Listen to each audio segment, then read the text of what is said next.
Oh, I can't hear you, Matt. You're muted. Goodness.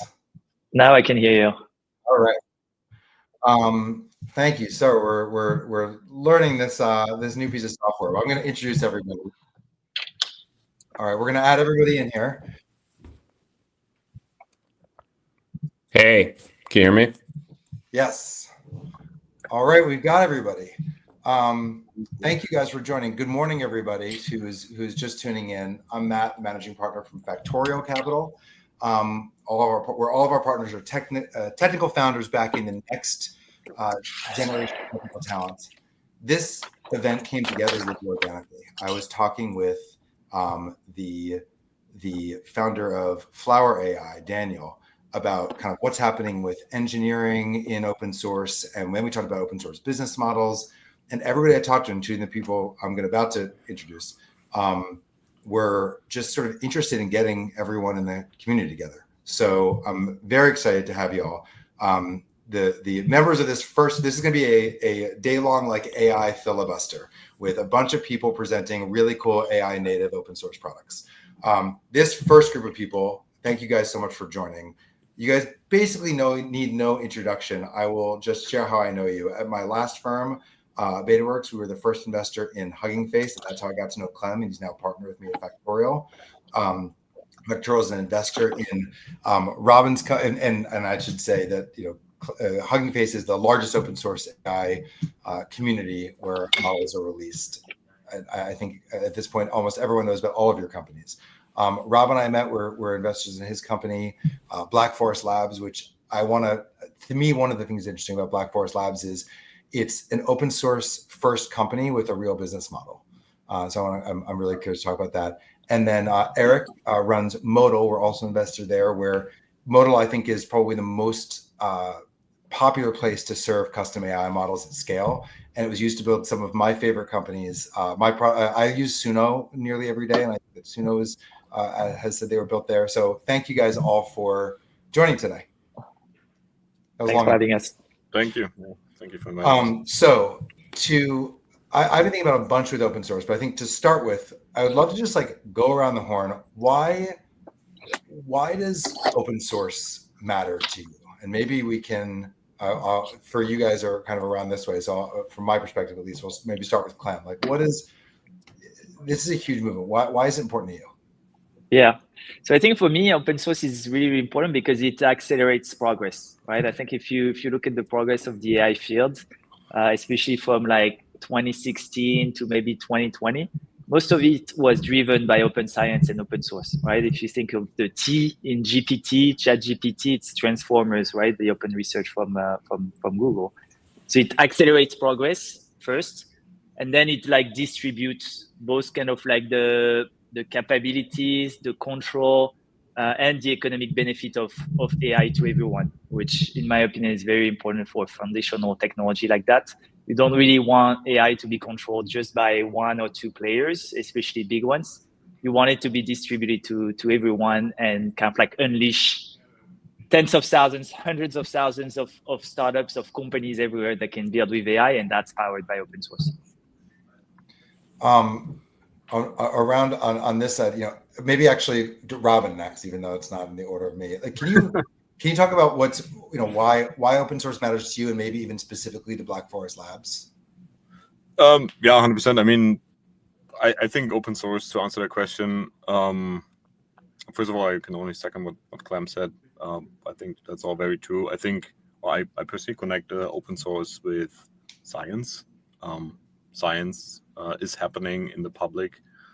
Ideally, you have open review processes of papers, and that then extends to source code of models, model weights. I think it helps making the whole field more transparent, more reproducible, more verifiable, actually achieving real progress. And that's why I think it's fundamentally important that even if we now move into more advanced AI scenarios, that the open source component stays alive, and I think it becomes even more relevant. To us at Black Forest Labs, to me personally, it matters quite a lot because my career has been entangled with open source quite a bit. I started this basically while I was doing my PhD at a university. It was quite kind of natural for us to publish everything openly. And then, yeah, that mechanism kicked in. We saw that it got a lot of traction. We saw that a lot of development was happening on top of the stuff that we were releasing that wouldn't have happened if we hadn't released model weights, for example. And to us as a company, it also matters because, look, this is an insanely competitive field. I think if you want to put yourself on the radar, you have to do some things that maybe if you are like in, let's say, Google's shoes, don't have to do. So I think it can serve as a marketing instrument, but then again, like it provides real value. It kind of serves the purpose that the Flux models, it's like text-to-image models that we have released, really build a fundamental basis for the field and kind of serve as the infrastructure on which the development is happening. And that's also what we as a company see as like a good value proposal, actually, because we do license open weight models to customers, and then they can they get a commercial license for these weights, and they can also incorporate all the development that is happening on top of the open weights into their products. I think that's a really nice value proposition. That, I mean, it's interesting. So Clem's talking about compounding value of just getting, like, accelerating the speed of actual science, and you're talking about that too. But then you also mentioned something different that Clem and I have discussed in the past too, which is the attention piece of this, right? Like, how do you, in a world where we have, you just mentioned Google doesn't necessarily need to do this, but how do you get attention for the thing that you're building? And open source seems like it's, because it's so community driven, has that. And I wonder, Eric, I'm curious about your take on open source, but also when I first used Modal, the very first thing I did was I think I spun up like a stability image. So like getting attention for open source is from developers is also, when I show up on Modal, what are the images that I can see? How do you kind of think about first of all, what do you think about, how are you kind of thinking about open source, but also how do you guys pick which libraries you're sort of featuring? Yeah, I can start with the first question. What I think about open source, I think it's a fantastic way to share progress and collaborate on things. I'm the author of a bunch of open source projects, and for me, it's been a great way to work with other people. Most of them are like 10 years ago, but I built a vector database and a workflow engine and some other stuff. I think as a business model, I think I have like a slightly different take or actually like not a different take. I think it's hard. I think it only, as much as I love open source as a way to create all these like positive externalities, I think as a business model is a little bit trickier. I think it works in certain cases where the distribution advantage works very much in your favors. I think both Robin and Clem are like great examples of that. The fact that you can create something that millions of people use, I think now you're in a great position to then kind of figure out how to monetize it. But it does inherently make it a little bit harder to monetize it. Modal is not open source. Like, we went for a more direct monetizable approach where we said, we'll just run all the code for people, and that's what we're going to monetize. And that's a little bit harder in terms of getting distribution, but easier in terms of monetization. So I generally think that's, and I think that Databricks CEO Ollie always says this, like, it's like in order to succeed with open source, you need like two home runs. First, you need to make a successful open source project, and then you need to figure out how to monetize it. I think both of you here are like very good at monetizing it, luckily, so it worked out in your case. But like, when I started Modal, we made the decision to not go an open source route because of that reason, because it is harder. To answer your second question, I think it's interesting to see on the model side that I think what happened like 5-10 years ago with open source world was like, there wasn't really like a precedent for like infrastructure as a service or like SaaS in the same way. So the main reason to get distribution of software was to open source it. Then I think what ended up happening was like, people just realized like, oh, we can put it behind an API, or we can put it behind, turn it into like a commercial startup and use infrastructure as a service. And so I actually think that went away a little bit. Like open source became a little less prevalent as a business model. It's been interesting to see on the model side. I think it's kind of going through a similar shift where with models, distribution is hard because everyone has their own runtime and run in different infrastructure. So I think to me that explains a lot why we've seen this like explosion in open source model. And I think it really works in favor of distribution for those companies. Sorry, I'm like rambling. No, What I was going to say was, Yeah. I love that because it means like there's a lot of stuff out there that we can run in modal. So I would love for you all, for Clem and Robin to chime in on that, because what I'm hearing you say, Eric, is open source is freemium, right? Like, I mean, this exists. You had hit with Facebook too, right? Like you had to make the app that people use, and then you had to figure out if there was a decent business model behind it. So many of the consumer apps, I think, over the last 15 years have had that multiple home run necessity. And maybe, like, how do you all think about it, as Robin and Clem, as you guys were figuring out what your business model? I saw it closer with Clem, sort of that evolution. But how did you guys think about maybe experimenting towards what your business model was? And as you guys are sort of, if you were a startup asking you guys for advice, how do I figure out how to try? I want this to be open source. How did it come to be? I think what's interesting in open source is that you have to be very strategic with your business model so that it doesn't run counter to your whole purpose of open sourcing, right? That's why you see a lot of companies that start as open source and then become closed source, because they basically build the monetization that counters the incentives of open sourcing, right? So at Hugging Face, something we've always been intentional with is trying to build the incentives for us to push more open source rather than less. And that's kind of like a main driver why we build the platform in that way. Basically, the more open source there is, the more usage there will be, and with a freemium model, the more monetization we're going to be able to generate. So you create this kind of like virtuous cycle of monetization that pushes you even further into your vision. We're probably more proponents of open source today than we were 5 years ago when we started. Whereas for most companies, it's sometimes the opposite journey, even if sometimes they come back, right? OpenAI is a good example of that, where they're doing more like the roller coaster of open source and openness, I guess.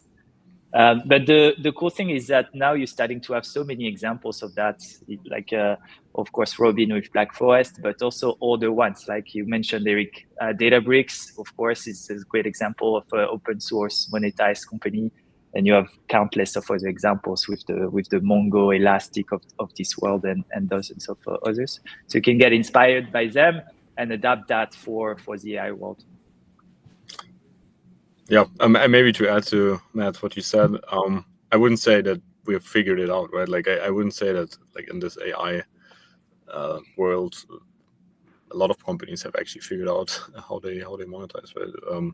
But we are experimenting. I think we did a successful initial experiment when we, to Eric's point, released Flux and the open source component. We also released like a proprietary version of that, which was more powerful and maintaining that gradient, protecting some of your core IP, while also tapping into that distribution potential of open source. I think that's kind of the art to figure out, and we decided to do this via model distillation, which allows us to do all of these things: IP protection, making something more efficient available, and that so far has been successful. Let's see how it turns out in the future.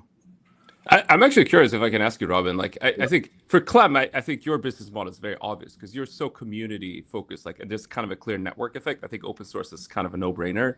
For you, Robin, I think it's like a less obvious choice. So, like, you could have built an API, you could have focused on like kind of a vertical consumer product, but you did instead, which I think is a fascinating choice, and it seems to have worked out really well to do the freemium approach of licensing models. And also releasing open source models. I'm kind of curious if there was like a particular reason why you decided to go down that route. I know, to be clear, we actually also built an API, which is. So you do all three business models. That's exactly. Interesting. Yeah. So basically, we took the model family, and we, along the axis of different degrees of distillation that you can do, basically separated into completely open source, Apache license, right? Some open weight licensing business model, and then the most powerful one into the API. And now we are expanding, experimenting quite a bit with these different axes. But yeah, to your point, Matt, this requires some experimentation, of course. But it has been, quite the I would say distribution advantage. It's obviously very hard to measure because we cannot create an alternative reality. But yeah. What's interesting maybe is that sometimes we see open source as this kind of like a naive, idealistic thing, which it is, right? I think it aligns well with a lot of our values. But what people sometimes don't realize is that open source is actually the biggest competitive tool. It's really like it's a tool that have been used forever by companies to compete, especially when they're not in the lead, right? It's like the classic playbook of Android competing with iOS, with open source. It's like Llama, competing with kind of like proprietary models and making them kind of like a commodity. So interestingly, open source is a great way to compete and to do things differently. So when you think about startups, right, they need to compete, right? They need to do things differently than other companies, especially to emerge in AI, where you have so much noise and so much kind of like power from the big technology companies. And so for a lot of them, including Black Forest, open source is actually a way to compete and to do things differently than what a big player would do. Yeah. That being said, I think you're actually in the best position if you compete in both areas, right? You provide the state-of-the-art overall and also the state-of-the-art open source model. But that's, of course, very hard to achieve. And then, I think to Clem's point. Sorry, go ahead. I think you should always look, like when you design these models, when you release something, I don't know, an API product around it, look at the best possible open source alternative, because that's what you're ultimately also competing with. I was going to say to Clem's point, I think it actually I think the go-to-market side is fascinating, and I realize like we're actually all European founders, and we're also none of us in Silicon Valley. So I wonder if that also plays a role. Like I feel like the go-to-market side, it's harder to do like top-down enterprise sales when you're outside Silicon Valley. And I wonder if, I mean, we didn't choose the open source route, but we went very heavily on like product-led growth. And you two went very heavy on like open source growth and product-led growth. And I think that also maybe plays a role is actually just like the fact that none of us are in Silicon Valley. Yeah. After all, the ultimate open source playbook of the last few weeks has been DeepSeek from China, right? So that also that's a good point. Validates this. And what's your, since we're talking about Silicon Valley and open source outside of that, what's your sense of, we now have OpenAI that was open, as we all know, and now is closed AI. And that was closed AI. Now we think it's going to be open again. I have not seen any Ajar AI. What's the logic there? Is that like, look, they're just burning too many GPUs, and so they need to figure out a way to, is it a recognition of the fact these models are only relevant for so long, or what's your sense? My feeling is that OpenAI is more focused on like vertical end-to-end products, and the like API business is like less of a focus. That wasn't the case a couple of years ago, but my feeling is like it's like less strategically important for them, and for that reason they're more cool with just like open sourcing things and kind of letting people pick it up. Yeah, I agree. They actually started to open source some things, I think yesterday or the day before when they did their announcement. They have, I think, the second most trending data set on Hugging Face right now, with like a long context benchmark data set. So it's really interesting to see them coming back to the right side of history, as Sam Altman said. I appreciate y'all joining. We have a couple more minutes. I have one other topic that I was really curious to get your all's take on, which is, my sense is that AI native, you guys are all what I would call like AI native. You guys started your careers, I would imagine, over since 2016, I know for Clem and for you guys, I'm not as certain, but doing AI, doing non-AI things. But then for the last few years, it sort of have that focus as you guys are looking at other products, or as you guys are building your products yourselves. My sense is that there is a new kind of like AI native designer developer being created right now, like that didn't exist before. And the only example I can think of, and Robin, you say, tell me if this is, have you talked at all about the kind of DPO, some of the DPO research that's been out there that we had talked about? Not No. not entirely sure. I get the connection, but So, I guess here's my question. Here, I'll ask the question directly. It seems like some features of new products are built in the user interface, but many are built underneath the API. They're part of the model in order to make the product better, actually make the model better. I'm just curious for your sense of, are you all seeing that too? Are you guys seeing that in your own products? Are you seeing the products you're using? Does that make sense? Yeah.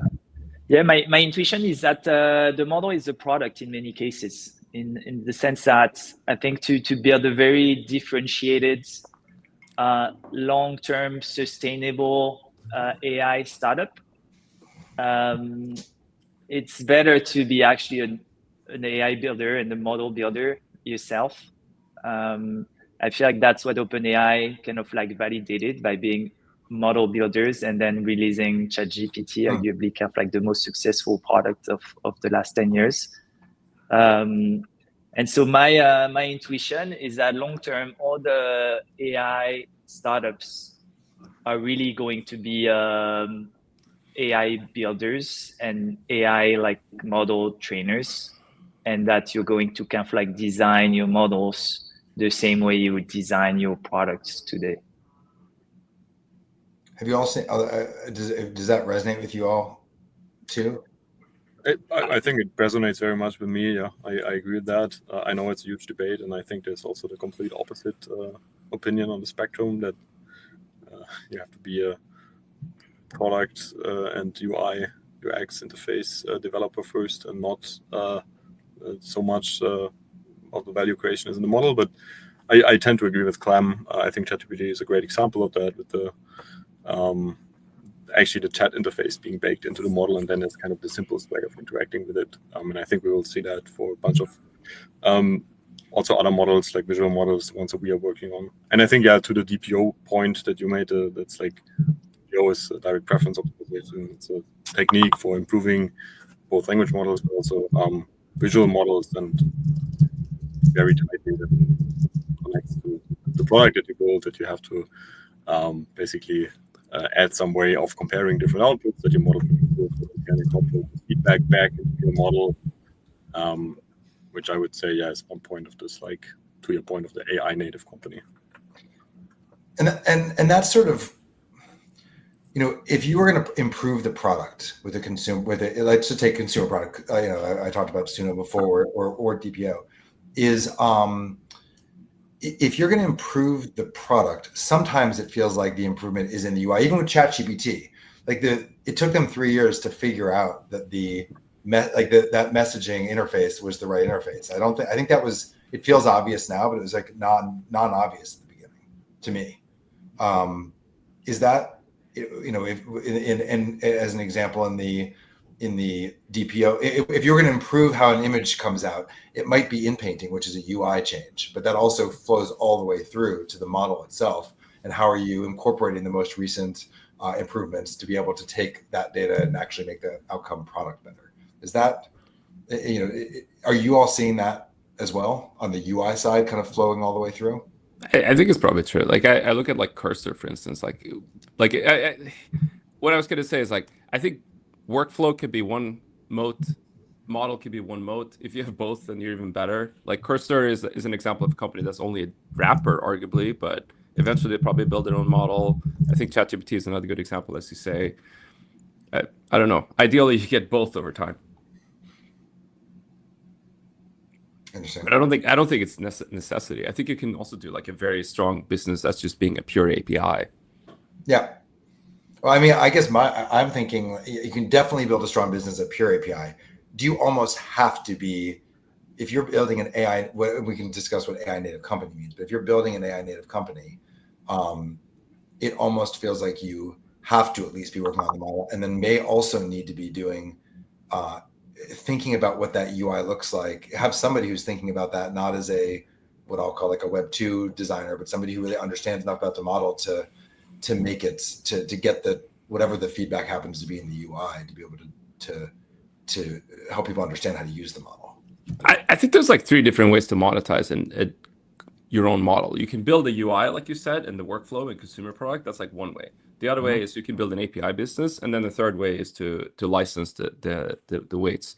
But I think all 3 are like kind of decent. I think it's hard for me. It's hard to say which one has like, probably the UI has like the strongest moat if you can nail it.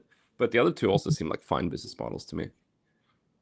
Any other open source business models that we're talking about? I mean, obviously licensing the API. I think Clem talked about this this almost sort of virtuous cycle of what makes it positive to have to continue to be open. And we've seen some companies do that, some companies not do that as much. Any other, kind of, I guess, before we wrap up, any other models that you are seeing that you're sort of inspired by? I suspect a lot of new ones are going to be invented. We're so early in AI monetization in general that, and what's interesting right now is that probably what companies were paying for in AI 2 years ago is very different than what they're paying for today, and it's probably going to be very different than what they will be paying for in 2 years. That also business models are going to evolve much faster than before, right? If you look at OpenAI, it's interesting, right? Like when before ChatGPT, they were like monetizing through API, right, as a pure B2B model, and now they're mainly monetizing B2C through subscriptions, right? So like the business model changes have been insane. I suspect that it's going to be the case for most AI companies. Like they're going to evolve their business model quite rapidly and kind of like change them and innovate on them also quite rapidly. Awesome. Well, look, I really appreciate you all jumping on. This is I'm excited for the rest of the day. I was especially excited to ask you all these questions and to hear the questions you all had for each other, which is interesting to me. But hope everyone else stick around. I'm going to bring Becca back up, and thank you all for joining. Thank you. Thanks. It's great. It's fun. Bye-bye. All right. Hey, Becca. Hey, Matt. Yeah, that was super interesting. And for everybody watching, we are recording all of this. We are going to throughout the day, we'll ultimately kind of chop everything up and share it out. We'll try to potentially use AI to gather the insights that we're learning today. Although if anybody listening can also could use do the same. If you haven't shared it out, please share out the link, which we can. On my Twitter at Matt Hartman, I tweeted it out, and I think some of the other people who are presenting are tweeting it out. Yep. Becca, I think we're have a little bit of time before the next talk. Do you want to show briefly? I thought this was interesting. Becca has vibe coded the entire Glosaic site. Do you want to just do a fast screen share of how it works? Sure. Yeah. It's let me see. So actually it's kind of, I can show a little behind the scenes. I'm like currently in progress trying to push something cool to the website right now, which is like one of the fun things about this.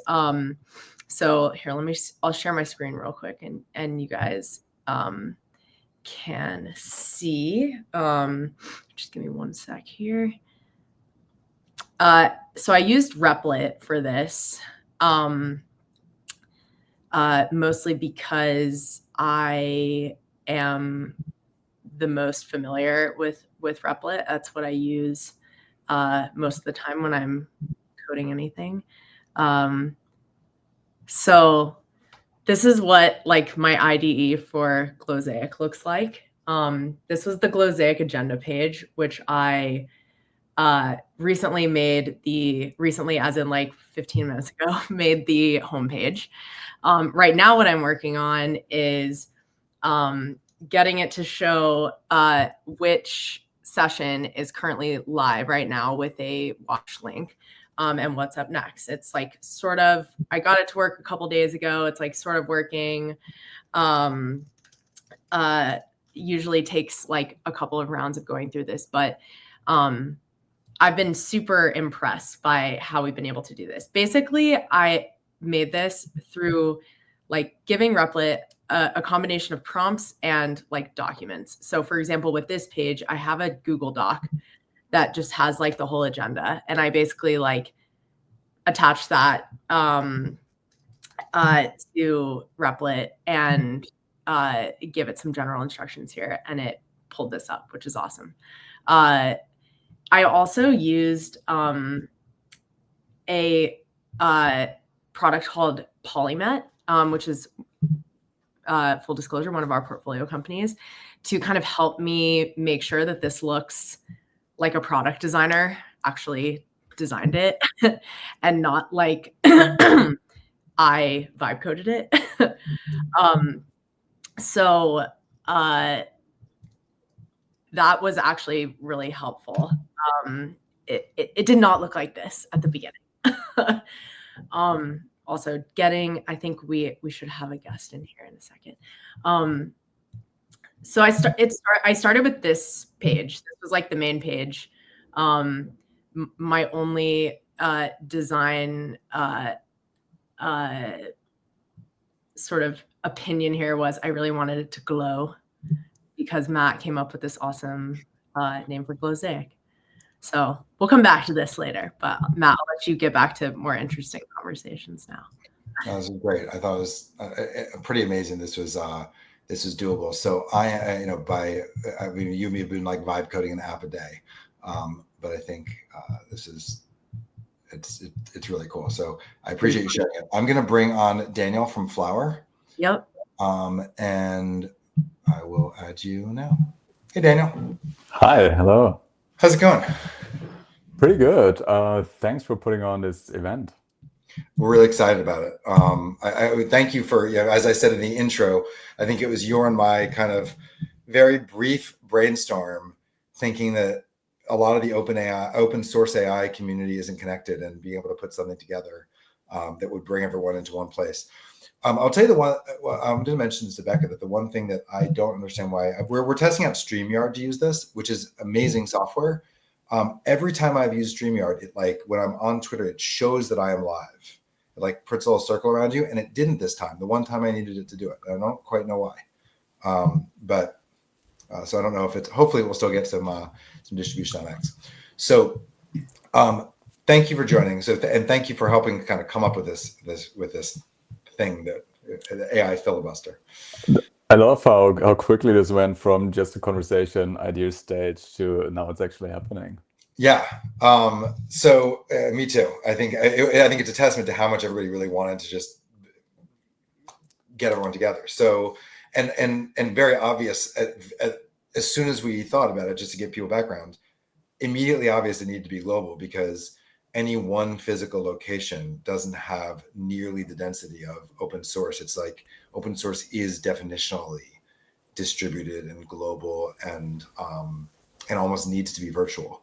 So first of all, so thank you for joining. You might have talked a little bit, but can you share what the current product is at Flower for the people who aren't familiar? And then I'll get into kind of why open source and business model. Like that. There's current product and there's also a new product that we launched in preview.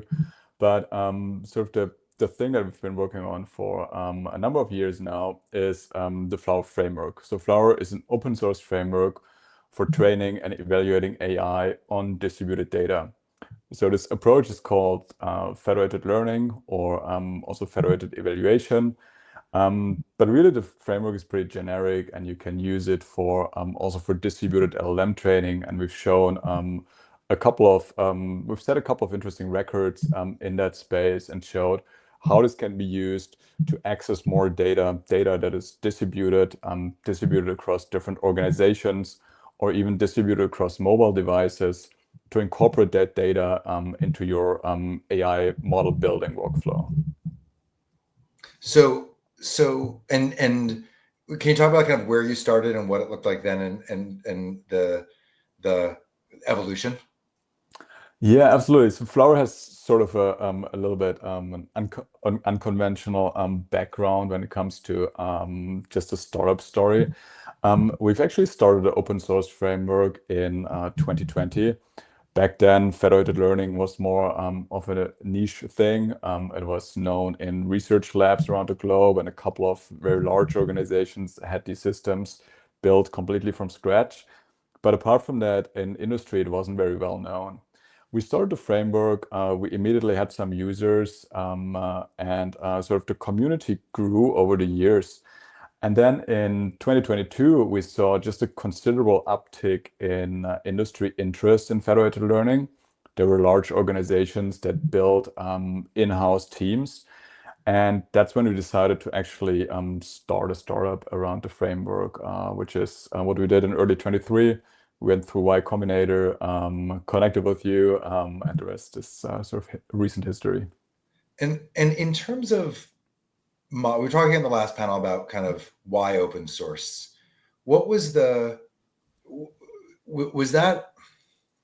I mean, the team has research backgrounds, and so I'm noticing that as a common thread. But what was did you ever consider it not being open source? Maybe that's a way to start. No, it was actually interesting. It's an interesting question. I never thought about it, but it was never on my mind to not make this open source, because fundamentally, when we started the open source framework, there was this fundamental belief that this is something that is important, and it's important to eventually break through this barrier of accessing more data and training better models.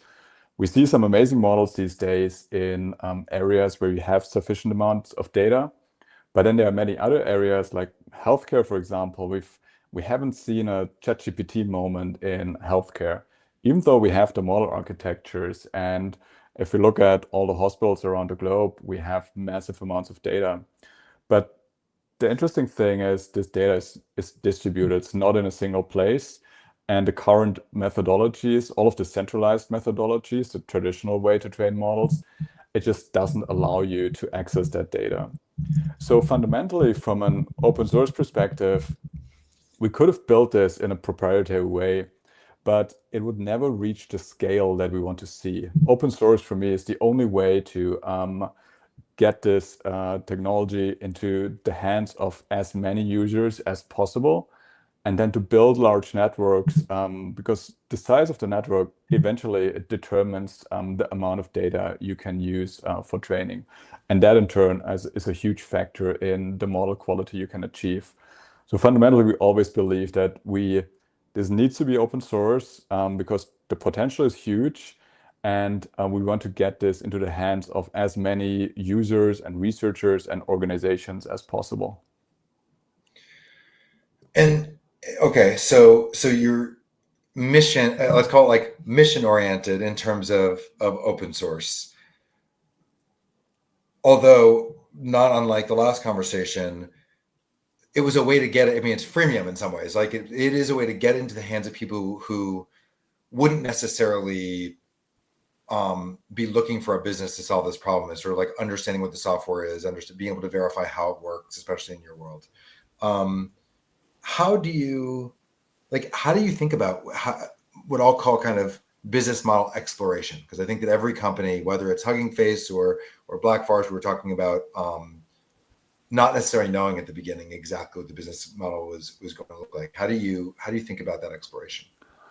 Yeah, so we're still early in that phase, but I don't like to think about it so much in terms of this is open source versus here's some parts that we do closed source that we then start to monetize.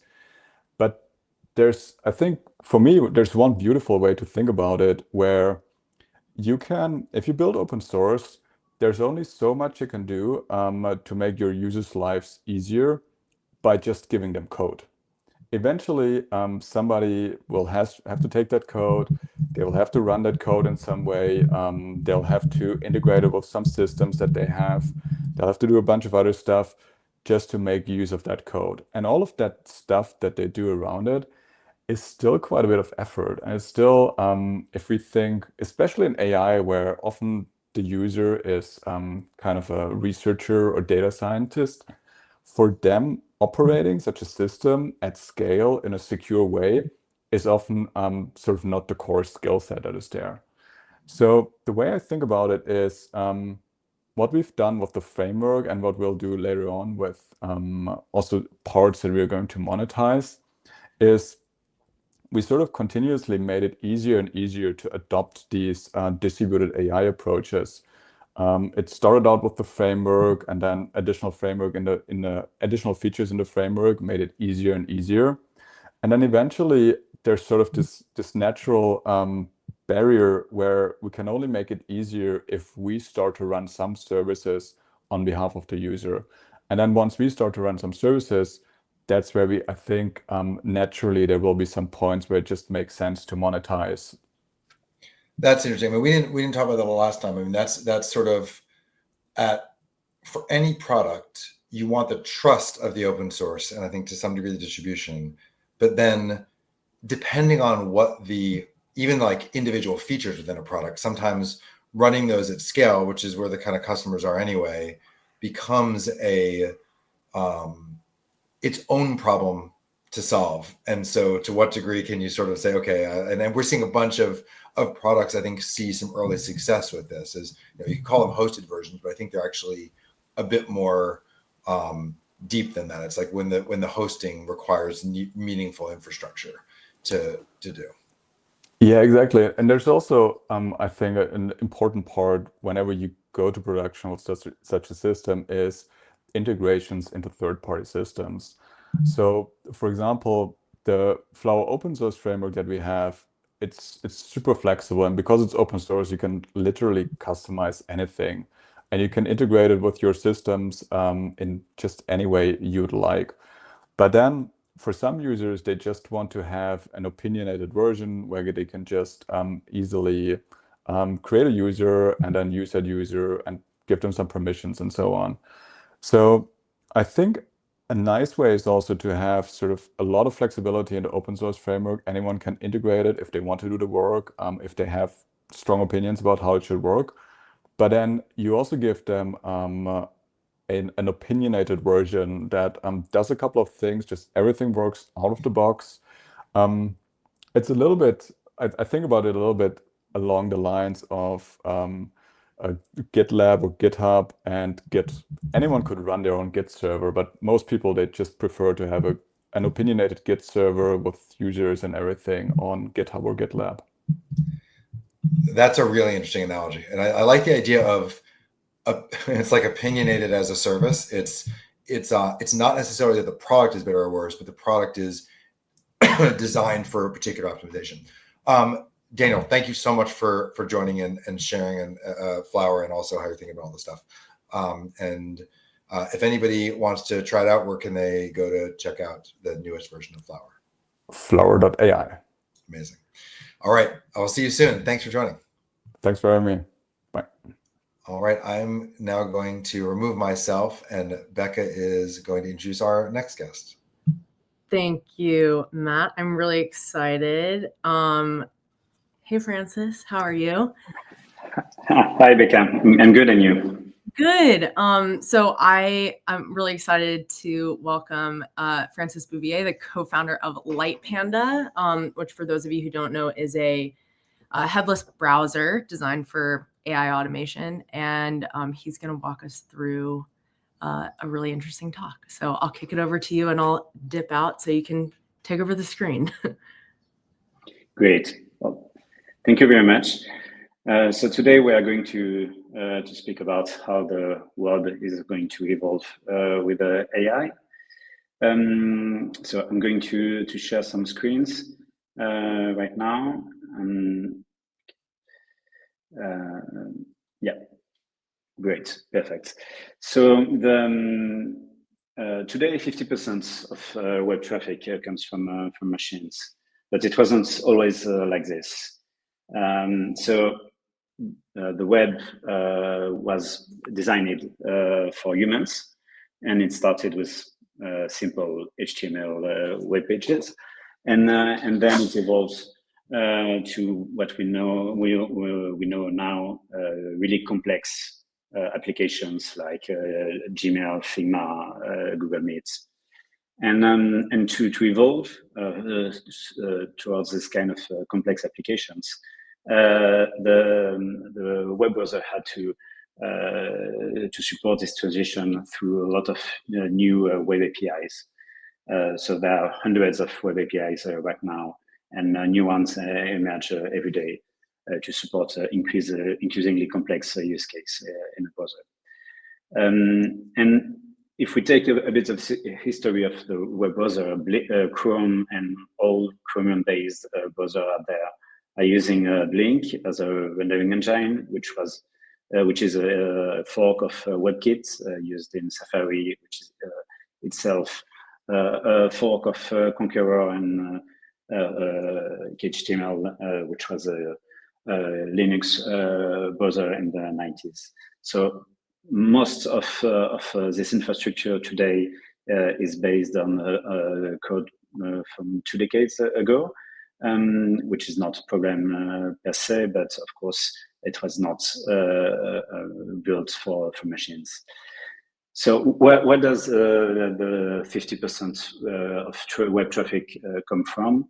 So it's coming from, of course, indexing, search engines like Googlebots, and what we can call traditional scraping, data extraction for e-commerce, for lead generation, use aggregator, travel, all these kind of use cases. And of course, the emerging use cases of AI for training, of course, but also for chatbot search and of course, AI automation workflows. So web automation in the past was quite simple when the web was simple. So it was just HTML web pages. So a simple HTTP request through tools like curl was enough to retrieve data. But now, of course, all those complex applications are using JavaScript, and JavaScript is everywhere. So you have to use tools like Puppeteer, Playwright, Selenium, which were basically at the beginning mostly testing frameworks, and they all use mostly Chrome underneath through what we call the headless browser. So headless browser is basically the exact same thing than the browser that you are using in your computer or smartphone, except it does not display the user interface. That is, it has everything else, including the graphical rendering. So you can ask for a website, for a screenshot of the website. Of course, those use cases are going to be more and more important with the AI, and the problem with this kind of traditional architecture is that it doesn't scale very well, and that's why AI crawlers for now do not use a real web browser, that don't use JavaScript, and because it does not scale and it's a lot of requests. Right now, it's almost a third of Googlebot volume, and it's going to be to increase a lot in the next years, of course. And so the fact that you can put AI with a browser makes a lot of power, of course, but it requires JavaScript execution to be accessible. So how does it scale? So LLM have a lot of obstacles to scale the traffic, and it's basically the same obstacles that traditional scraping and use cases. So a website can be complex, and it's difficult for LLM to reason on the websites, and of course a lot of them, as I was saying, requires JavaScript execution. And the agent has to control the full browser instance, which is quite complex, and it, of course, it can be really expensive on compute.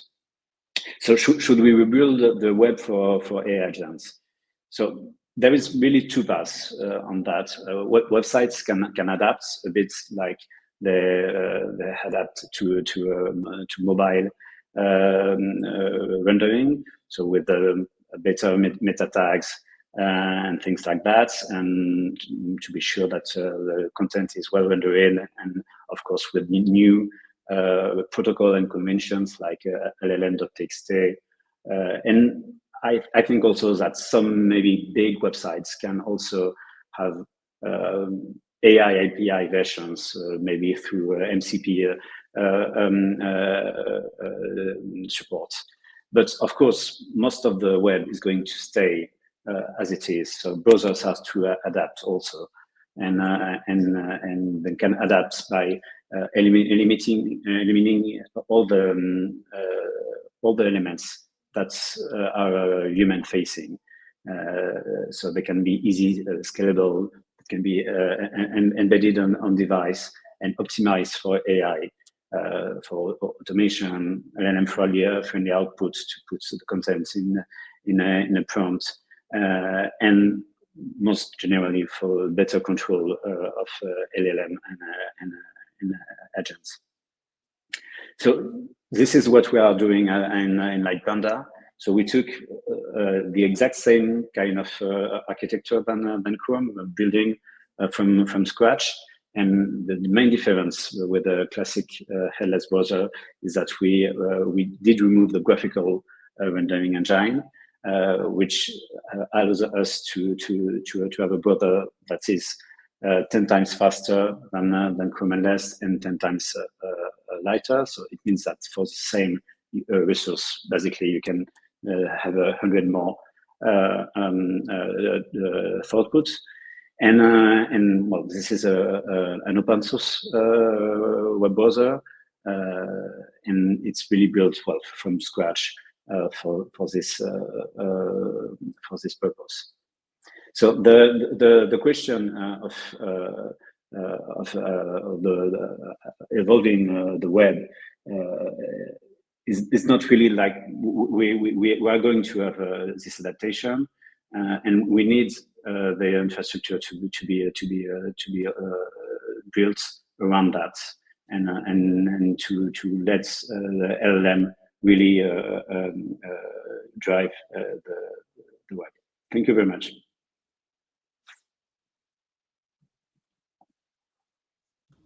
Sorry. Awesome. Thank you so much, Francis. That was super interesting. We have a couple minutes here. So just wanted to do a little bit of Q&A and talk about some of the things that some of the things you just talked about. Also, to everyone watching, feel free to drop any questions you have for Francis into the chat, and we can answer some before the next session. One of the things I was curious about is, you know, given that I think you said something like roughly 50% of web traffic is now from machines, or will be. What timeline do you see for web infrastructure fundamentally changing to kind of accommodate AI needs? Yeah, so I think, of course, we have several steps. So right now we can see the first step with also with MCP, and we can see the first step, which is really more on the how we can take a website and have the LLM work on how in our behalf. We have seen a lot of demo out there in the past weeks with the operator or open source version like a browser use. So I think this is like the atomic, I would say, first step. But of course, the other step right after that is to be able to scale, because we will have billions of requests of that. And this is something that needs to have, we really need to have that in mind. So something that is really high in compute or really slow to execute will not be able to scale. It's really good to have this first step, just to say, okay, this is what we can do, what is possible, and it's just the beginning.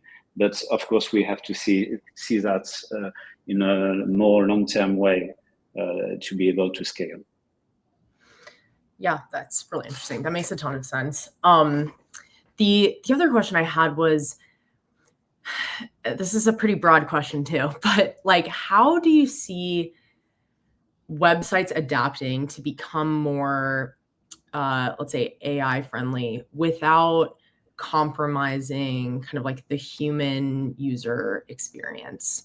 Are there any things in particular that you think are really important, sort of like frameworks or just things that folks really need to think about when kind of moving towards that future?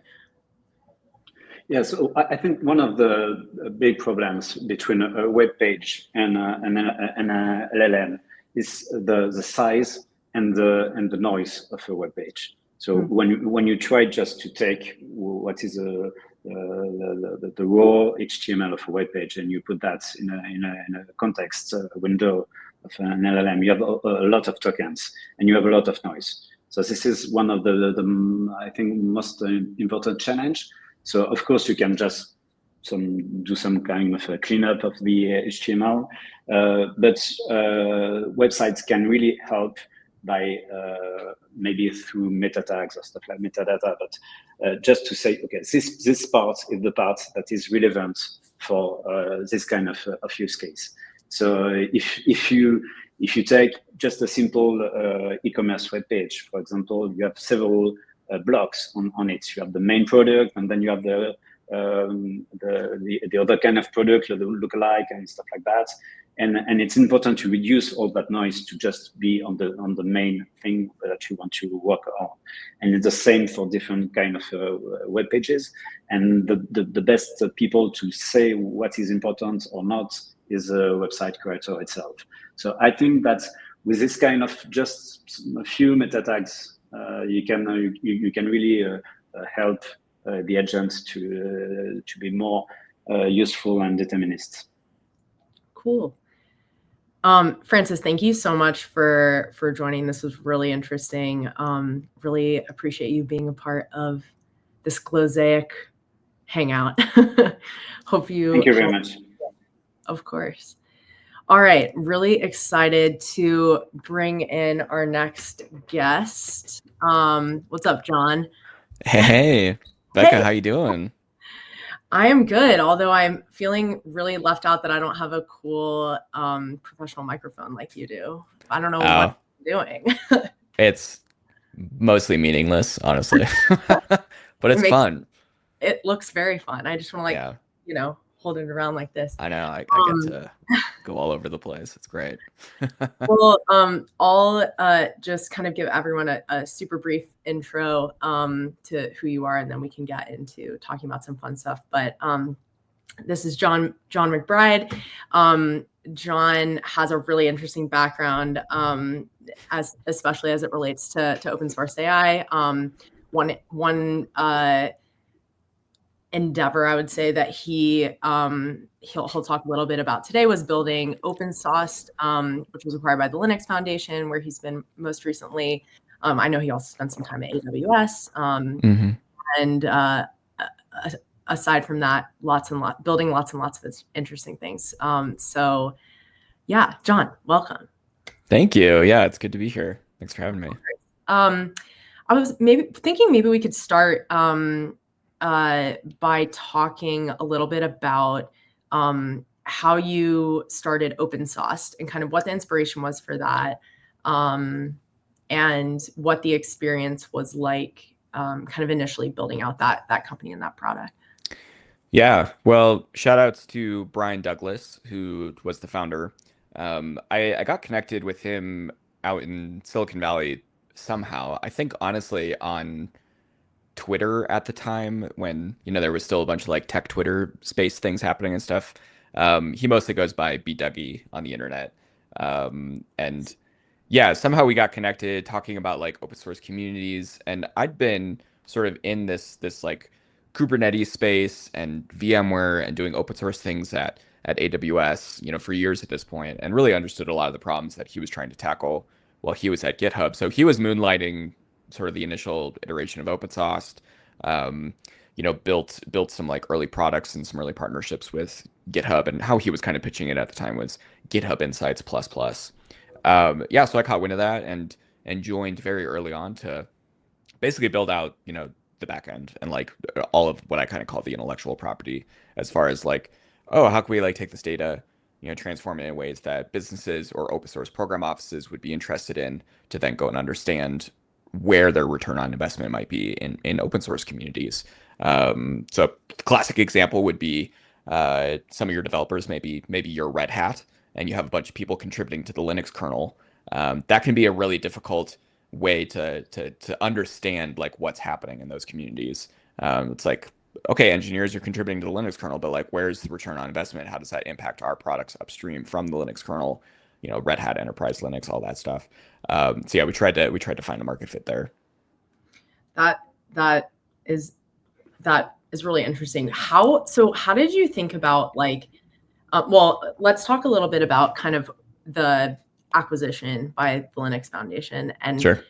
what that process looked like, and kind of what your takeaway was from that in terms of like the business side of open source, and and like what potential outcomes are for other startups who are either currently or thinking about going the open source route.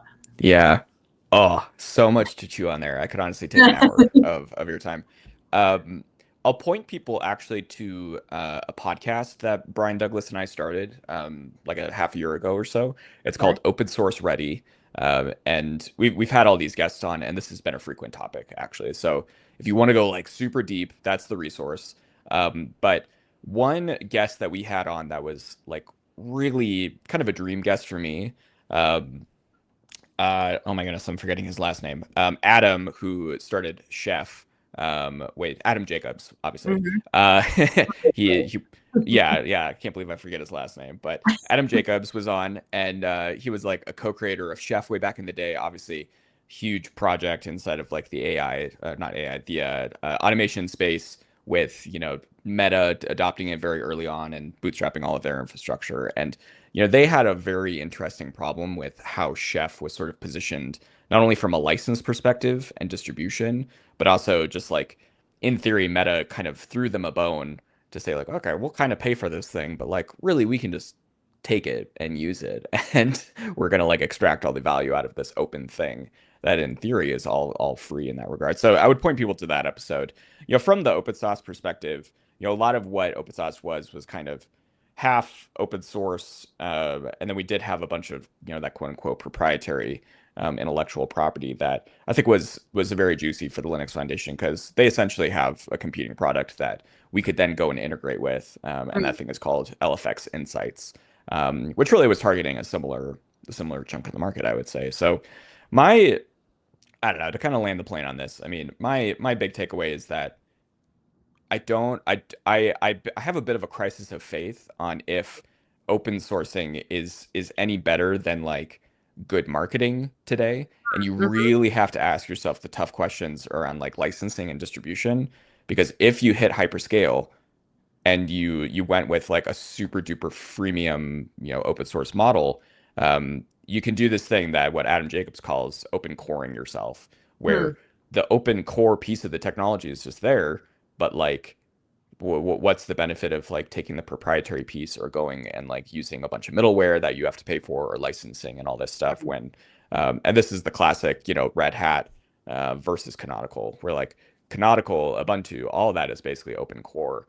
Red Hat has a very strict distribution, and it's quote unquote open source, but maybe in less freedom, and you really have to pay for Red Hat Enterprise Linux.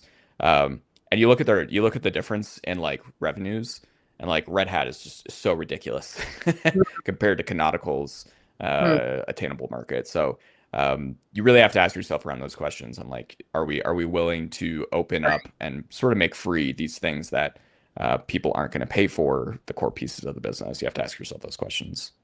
Totally. There's like a distinction, I think, that a lot of people gloss over when using the term open, that there's a lot of nuance and differentiation about what that actually means. Yeah. Cool. So I know we have a few minutes left. I want to make sure you get time to show us something fun you've been working on. Do you want sure. to walk us through? Yeah, absolutely. Let me see if I can You share can- my screen real quick. See if you can screen share, and then I'll pop it up here. Okay. Let's see. How to do that. Here we go. There you Okay, go. we'll just do this. Yeah, cool. Okay, so mostly what I wanted to show off today was something I've sort of been, I don't know, we'll call it hacking on. This is like the most proof of concept thing you could imagine out in the wild. This is a project that is called Agent API, and essentially it's a Go-based framework for building AI agents.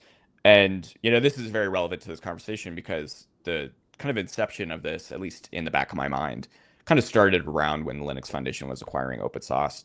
A big piece of that acquisition was actually a lot of our AI ML pipelines. We had the data. We wanted to do something in the market with AI. We ended up releasing a feature that was called Star Search, which was basically a semantic search over not just kind of above code, but like in these communities. So you could ask like, oh, what are the current like Kubernetes enhancement proposals happening in the Kubernetes community? Which those things really only happen in like pull requests and issues, not really in code or in markdown files usually. So Great name, by the way. Say again? I said great name. Yeah. The idea was again, Brian it was so hilarious how he came up with this. There's like some show from the 80s. I think Beyonce maybe was discovered in this. Yeah. And so the idea was that like we want to enable open source program offices to go and find their next star using Star Search to be so like one example we constantly were using was like, who are people that know Tailwind CSS and Rust, which are two like dramatically different technologies on like the web stack versus like systems programming. And there's kind of a very small subset of that Venn diagram that overlaps. Anyways, you could ask those kind of questions and it would kind of pop out people that in theory knew those things or at least talked about those things a lot on GitHub. So that's kind of the conception of this was like, writing a lot of Python and doing a lot of like LangChain-y things and being kind of sad about that because at my heart I'm a Go person. So I wanted to build a Go framework. So I'm just gonna pop open a pretty simple piece of boilerplate. I just kind of demonstrate how this thing works. So this and feel free to interrupt me if like I'm just like zipping through this thing or if we run out of time. Okay. Away. Yeah. Let me pull up my notes, the all important notes. Okay, so this is just some boilerplate.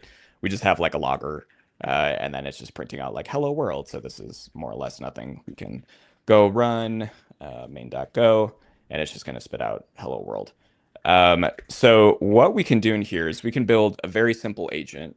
And the way that I really like to think about quote unquote an agent is it's really just that LLM inference in a loop that kind of never stops until I guess the LLM kind of decides it's done. But then very importantly, it has tool calling capabilities where it can actually go and like call into some code that maybe you write and stuff. And I don't know if we'll get to it in the demo here or not, but maybe what I'll do is just actually copy paste some stuff for the sake of time. So grab some stuff from my notes. Hey, Nick. I used to work with Nick. If you have any OpenSauce questions, he's the guy. Wow, what a supportive friend. I love that. Yeah. Okay, so what we're gonna do here is we're gonna grab an OpenAI provider, and I need to import that real quick. Yep. And the way that I've sort of structured this whole thing is anybody who's like used Cluster API in the Kubernetes community will be like, oh, these patterns look very similar. And the way Cluster API in Kubernetes worked was like trying to abstract the various cloud providers like GCP, AWS, Azure, to make it so that there was kind of a top level abstraction that you didn't really have to worry about the semantics of how something got implemented. And this is very similar, so that there's basically a flat interface between the OpenAI provider, the Gemini provider, the Anthropic provider, all these things, just so that you can start doing inference. Okay, so we get an OpenAI provider. We need a quick context, which is from context.background. Yep. Okay, and then we want to pull in the models as well, which whoops, not the Anthropic ones. Let me roll that back. Models. Come on, Vim, you can do it. Come on, Vim. I know. Wow, that's gross. This is my life day to day. Okay, so now what we want to do is we actually want to grab is actually build an agent. And really what we're calling in here is just agent.new agent, pulling in that from the core libraries. And then we also need this bootstrap library, which is also from the core. So we're basically saying like we're going to bootstrap it with this provider, and that happens to be the OpenAI provider. We're going to give it this logger as well. And then we want to actually do something with agent, and we can call run. I'm going to grab some more of this stuff, and that will help us cheat. Nope. Surprise, there's no such thing as a real demo. It's all fake. That's the best part. Exactly. Okay, so what we're doing here is we're basically calling, and again, anybody who's looked at like LangChain or Agno or semantic kernel, a lot of this looks kind of similar, but with these sort of like Go-y type of abstractions that I think work really well actually for agents, as you would write them in Go. So we have our agent, we're going to call run, we give it the background context, and that's just so that in like a multi-threaded case, we could actually cancel this if needed. And then we actually give it some input. We're just going to ask it, why is the sky blue? So I already have this session loaded up with my OpenAI API token. So we can see there, it's asking why is the sky blue? It's doing a bunch of stuff. And then we can see that it actually spits something out. So that is, I don't know. I mean, we got like 20 lines of boilerplate and then, like 2 initiations. And then we actually go and grab, some inference, which is all good and well. But what I actually want to do is I'm going to grab, well, I think actually just for the sake of time, what I'll do is I'll pop up into the examples. We'll go into OpenAI and we'll go into the tool agent here, just so we can actually look at like what that truly agentic flow might look like with calling into tools. So this JSON schema here, and really none of this is actually that interesting because it's like, oh, the LLM's just going to look at some JSON and then be able to like do things with JSON and actually reply back with like the correct thing. But essentially what this is a very simple calculator, which mirrors the parameters to this struct, which then gets utilized by this calculator here. And this calculator just does a very simple, like, okay, if it's add, we're just going to do add. If it's multiply, we're just going to do multiply and then return that. So the rest of this looks very similar, where we grab a provider, we grab an agent, and then we actually wrap that tool up so that it can be used by the agent. We add the tool to the agent. This looks very similar to sort of how LangChain does some things. And then we actually ask it something with, some question that, surprise, surprise, LLMs are non-deterministic. So it might give an answer to this, but we would expect that it would actually try to call the tool to actually go and do a thing. So let me just quickly run this, and we'll kind of see some things that it does. What did it do? It might have actually skipped calling the tool. Oh, it did. Okay, so I have some like dummy print lines, which make it easier to like do this kind of thing. But essentially what it did is it saw that it got asked this like, oh, what is this thing? It went and called calculator, and we could see the operation it called was multiply. It does the thing, blah, blah, blah. And then we can see that it responded with equals, whatever go. Oh, here's the actual response down here. So yeah, so essentially it's doing that whole agentic thing where it's in the loop, calling tools, kind of going back and forth and actually accessing the thing. So I only had 15 minutes, right? I'm already over. Yeah. This was great. First of all, huge props for doing that live. It's always like so much more fun when people are doing it live. I agree. Thank you so much for joining today. And for everyone else, we'll share out and post links to all the stuff John was just referencing. And we'll talk to you soon, my friend. Yeah. Thanks, Becca. I'll see you later. All right. Our next guest is here. Let me just add him to the stage. Zach, what's going on? Yeah, not much. Welcome. So just to give Zach a little intro, for everyone, Zach is the VP of Engineering at Arthur AI. And he is going to walk us through a demo of some of the stuff they've been working on. Yeah, thanks so much, Becca. Appreciate you having me on. So today I'm going to show everybody some of the exciting work that we've been doing at Arthur, specifically, going to talk through how you can think about, leveraging monitoring tools and continuous evals in your development workflows for your generative AI applications, and how, using Arthur, we can move from, pre-production, refinement, tuning, improving your applications all the way through into sort of post-production and what that looks like. So I'm going to go ahead here and sort of share my screen. Let me just make sure.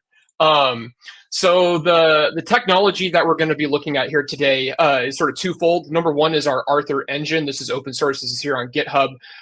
The Arthur engine is a federated continuous evals product that allows you to generate monitoring information and metrics off of your AI workflows, both in a sort of passive metrics generation mode as well as an active guardrails and monitoring. And so I'm going to just jump kind of right into a use case here. This is Open Web UI. This is another open source chat application. I've set this up today to integrate into two different tool servers. We have a Google Workspace server and a secure file system server being provided by MCP servers. And I've set up like an initial model that's going to help me with my email triage and sort of like helping me with manage my email inbox. So I'm going to ask a question today, summarize my unread and unimportant emails and call out any attention to actions. And so, this is going to use those MCP servers to reach out to that G Suite MCP server. It's going to come in here and sort of, just like I prompted, summarize what's going on here. And I'm sure you've seen this many different times. But now where this gets interesting and sort of how you can think about applying this to how you develop your AI applications, I'm going to jump on over here to our Arthur platform. This is soon to be released freemium SaaS platform. And I'm going to jump into my passive MCP monitoring model. And we're going to get a really high level overview of, oops, did my screen lose my screen? Seems like it might have. Can we still see my screen? There we go. Okay.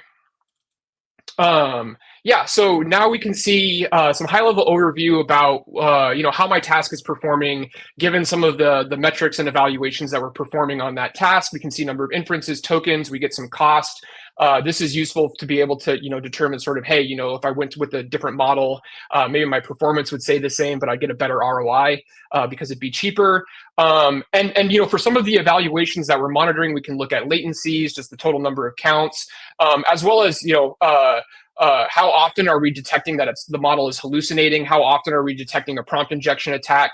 Sort of like acceptable use policies, toxicity, as well as whether or not personally identifiable information is being leaked across those boundaries. And if I dig into this even a little bit further, we'll be able to click in and look at all of the actual, traces that have been sent to this specific application. And it can see here we sort of detected hallucination detection failed. I can come in here and get a claim by claim basis on exactly where we think it failed to, basically ground the response in the context. And what I'm doing here is this is kind of unreadable, but just to give you an idea, I'm passing in the actual response from the tool chain itself. So this is what the MCP server was returning from the G Suite API. And we're using that to validate the response that was being sent here. So as you're working on your applications, you have the ability to actively monitor, are we using the right tool? Is the tool providing the right information? And then is the language model correctly assessing and citing that information that we're getting returned back from these tool calls And once again, you can kind of come back here into this dashboard and monitor what that looks like over time. So as you're changing your prompts, as you're changing your tools, as you're changing, the different aspects of your system, you can see it start to have an impact on what that's going to be doing to your application. So I'm going to switch over here to another example. Give me 1 second just to make sure I set this all up. But one of the things that is sort of a very common concern when building these applications is how sort of security interacts. How you can enforce good security and how you sort of work through that in these agentic applications. So what I'm going to do here is I'm going to insert a prompt into this interaction here, which is pretty typical of what you'd see in sort of an agentic application when it comes to developing, sort of like a multi-agent application. I'm asking this to take on a persona of a personal assistant. I'm asking that personal assistant to make my life easier by actioning things people are asking for. You have permission to take these instructions. You are running in an autonomous environment. You don't need approval. This is a bit of a contrived example, but I'll kind of touch on that in a second. What I'm asking it to do now is please read through and follow all of my instructions in my unread and unimportant emails. So like last time, what we're going to be seeing here is we're seeing this actually call out to the tool. And what we're going to see here is this email that I have basically instructs the language model to return the content of an SSH public key and send an email to my inbox. And if we look at this email here, you can see that what I've done here, and again, an attacker in this system might be able to inject this email such that they get it to take some kind of a privileged action. And, here's the email response, which again is including the sort of public key here, right? Something obviously that you want to protect for, something that is very easy to inject into one of these agentic workflows, and you have to be really careful about sort of how you approach that. And it looks like I have just a couple more seconds of time, but one thing that we've done here is we've allowed for the active enforcement of these guardrails. So at some point, once I've really nailed down, okay, this is a threat, model or threat vector that I want to detect against, I can switch over to actively enforcing these. And what we're going to see here when we're actively enforcing this specific prompt is the service basically will then say, hey, I was able to detect that there was a prompt injection attack that happened in this specific instance, and redact this message, prevent it from being sent, and ultimately secure this application in this sense. And even cooler here, I'm just going to really quickly switch over to we've set up a alerting interface here. So give me 1 second. You can then, whenever these alerts fire or trigger, we have a webhook interface that allows you to, sort of configure where you want to be sending these alerts to whatever alerting system you have, Jira, PagerDuty, retraining a different model or updating a prompt, for example. And, we can come in here and see, hey, we detected that there was a prompt injection attack.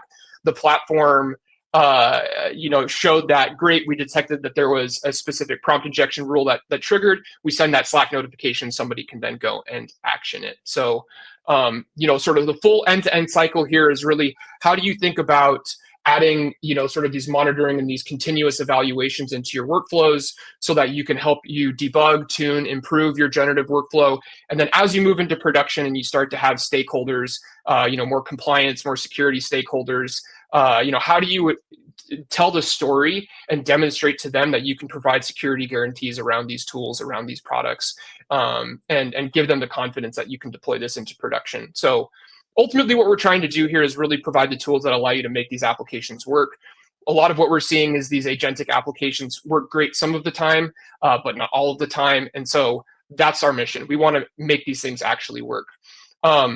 So just to kind of quickly wrap up, I showed some of the SaaS tooling that we had for being able to visualize these things, being able to set up alerts, trigger those alerts, send them into whatever operation systems you have for managing those alerts.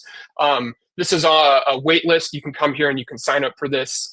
And we would love to work with you. We would love to hear about the use cases you have. We would love to hear about how you could potentially even extend some of the evaluations and metrics in our Arthur engine. But yeah, please don't hesitate to reach out.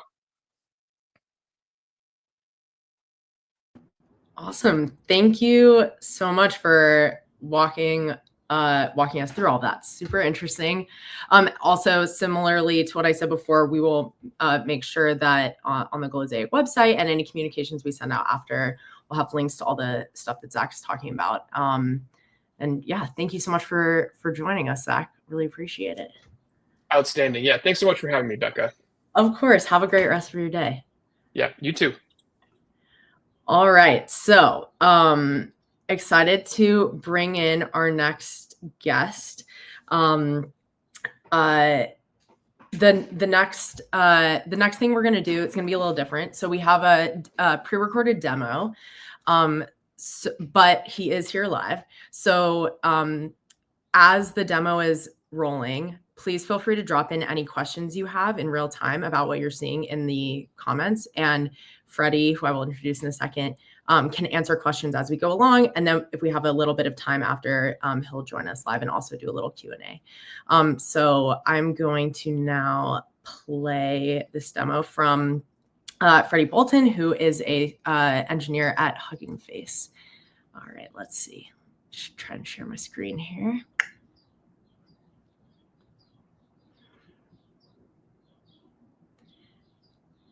Bear with me, folks. All right, here we go.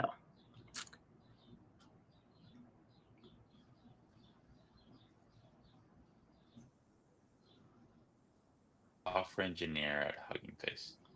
First of all, I'd like to thank the Glosaic team for organizing this conference and for inviting me to speak. Today, I'm excited to introduce you to FastRTC, a powerful new Python library that makes building real-time audio and video AI applications incredibly simple. In the next couple of minutes, I'll show you how FastRTC solves a critical problem in the AI space, making real-time communication accessible to Python developers.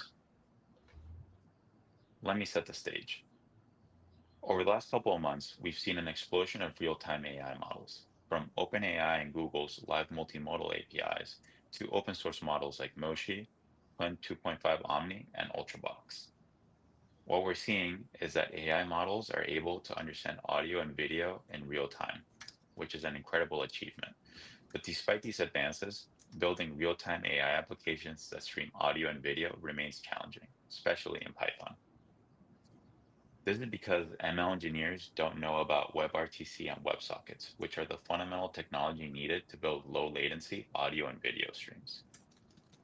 Moreover, building conversational applications where humans and LLMs naturally take turns speaking is really challenging because it requires implementing voice detection and turn-taking algorithms that are not in the toolbox of your typical ML engineer. Moreover, you can't really vibe code your way into a low latency audio video streaming app. I've tried several times and the LLMs consistently get this wrong. So those failures are part of the reason why I decided to start FastRTC, just because it was way too difficult to even get off the ground. FastRTC drastically changes this landscape by providing developers a high-level Python API that can turn any Python function into a low latency audio or video stream over WebRTC or WebSockets. Moreover, FastRTC abstracts away the voice detection and turn-taking algorithms, so you can quickly get started building conversational applications with any LLM. Moreover, FastRTC comes with easy-to-use text-to-speech and speech-to-text utilities, so you can get started without needing to set up any external APIs or anything like that. You can do any sort of audio-related tasks already with FastRTC. So before we jump into some code, I want to give everyone a high-level view of how FastRTC models conversations, so that you have the necessary context to understand the code we'll cover later. So in this case, there's two entities. One is the human, and the other is the FastRTC application. So when the humans are speaking, FastRTC will stream the audio to the FastRTC server. That server will run some voice activity and turn detection algorithms to be able to know when the user finishes speaking. When the user finishes speaking, FastRTC will automatically detect that and pass it to this box here called the Python function.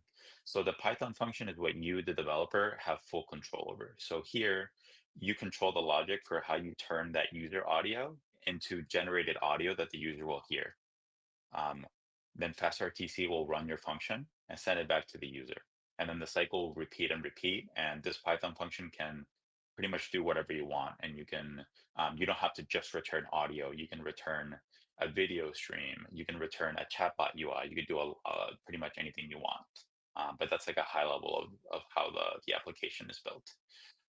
So without any further ado, let's see how this all comes together in building a Llama 4 application. So I have my code editor open here, and let's go through building an application following the schematic I showed before for interacting with Meta's new Llama 4 model. So at the top here, what I'm doing is creating a text-to-speech and speech-to-text model, or importing them rather from FastRTC. So these two models are what's gonna let Llama 4 understand the user audio. The other thing I'm doing here is instantiating a client that I can use to call Llama 4 via API through Hugging Face.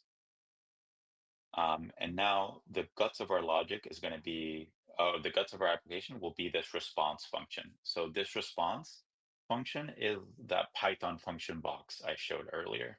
So what is this function going to do? It's going to be pretty straightforward. It's going to take the user audio and transcribe it with that speech to text model. Then we'll format it for the API and get the response from the API. And then we're going to yield a stream of audio using the text-to-speech model. So this is what's going to be the response the user gets is here. And then we're also going to return the chat message response so that we can display it in a chatbot UI. So that's the Python function box. Now comes the FastRTC box I showed before. So all that takes is just wrapping our response function in this reply on pause helper, and then passing it to the stream class from FastRTC. And then the only little thing we'll do is just tell it that we want to display this in a Gradio chatbot. And then all we have to do now is just call UI.launch, and we can play with this right in our browser. Okay, so now that I've called UI.launch, I have this Gradio UI locally I can use to test my application. So let's get started. I'm just gonna grant access to my microphone so that FastRTC can stream the audio to the Llama 4 model. Hi, how are you doing? I'm doing well, thanks for asking. Do you know how many people have walked on the moon? 12 people have walked on the moon. So we just saw how every FastRTC stream has a built-in Gradio UI that you can use to test your application. But you don't have to stick with Gradio if you don't want to. It's possible to mount any FastRTC stream into a FastAPI application and deploy it however and wherever you want. So here I've taken that same Llama 4 application we built earlier and just mounted it onto FastAPI and serving a more custom UI that way. And just a final note on deployment, these apps are really easy to deploy on Hugging Face Spaces. So that's what I typically like to do. So now to start to wrap things up, we've been talking a lot about audio streaming, but it's also possible to do video streaming with FastRTC. So this is a real-time object detection application that's built with FastRTC. So you can see it's running in real time, and this is it's not client-side, it's sending the stream to the server and back. So we have really low latency thanks to the WebRTC.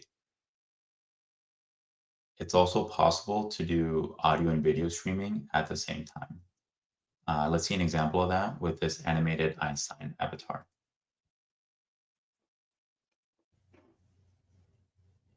Ah, hello there. The beauty of mathematics and physics lies in their power to explain the universe. You see, I cut him off there, but that was really always love playing with him and asking him questions.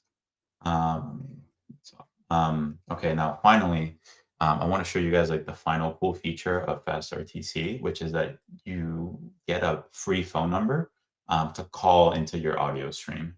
So if you have a Hugging Face token, instead of calling UI.launch, you can just call .fastphone, and that will give you a free temporary phone number that you can use to call into your stream.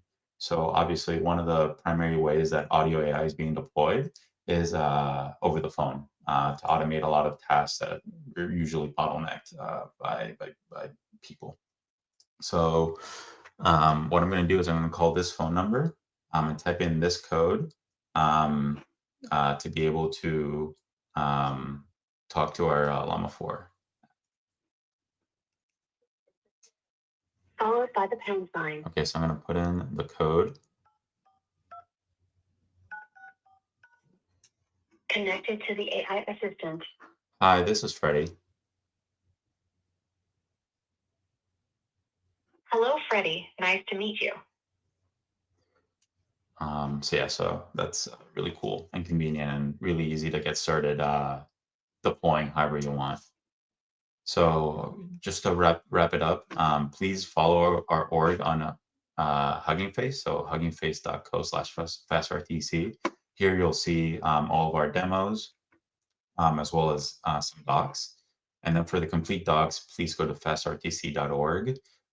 You'll see everything I covered in this talk more in depth, as well as some other cool things that you can do with FastRTC that I didn't have a chance to talk about.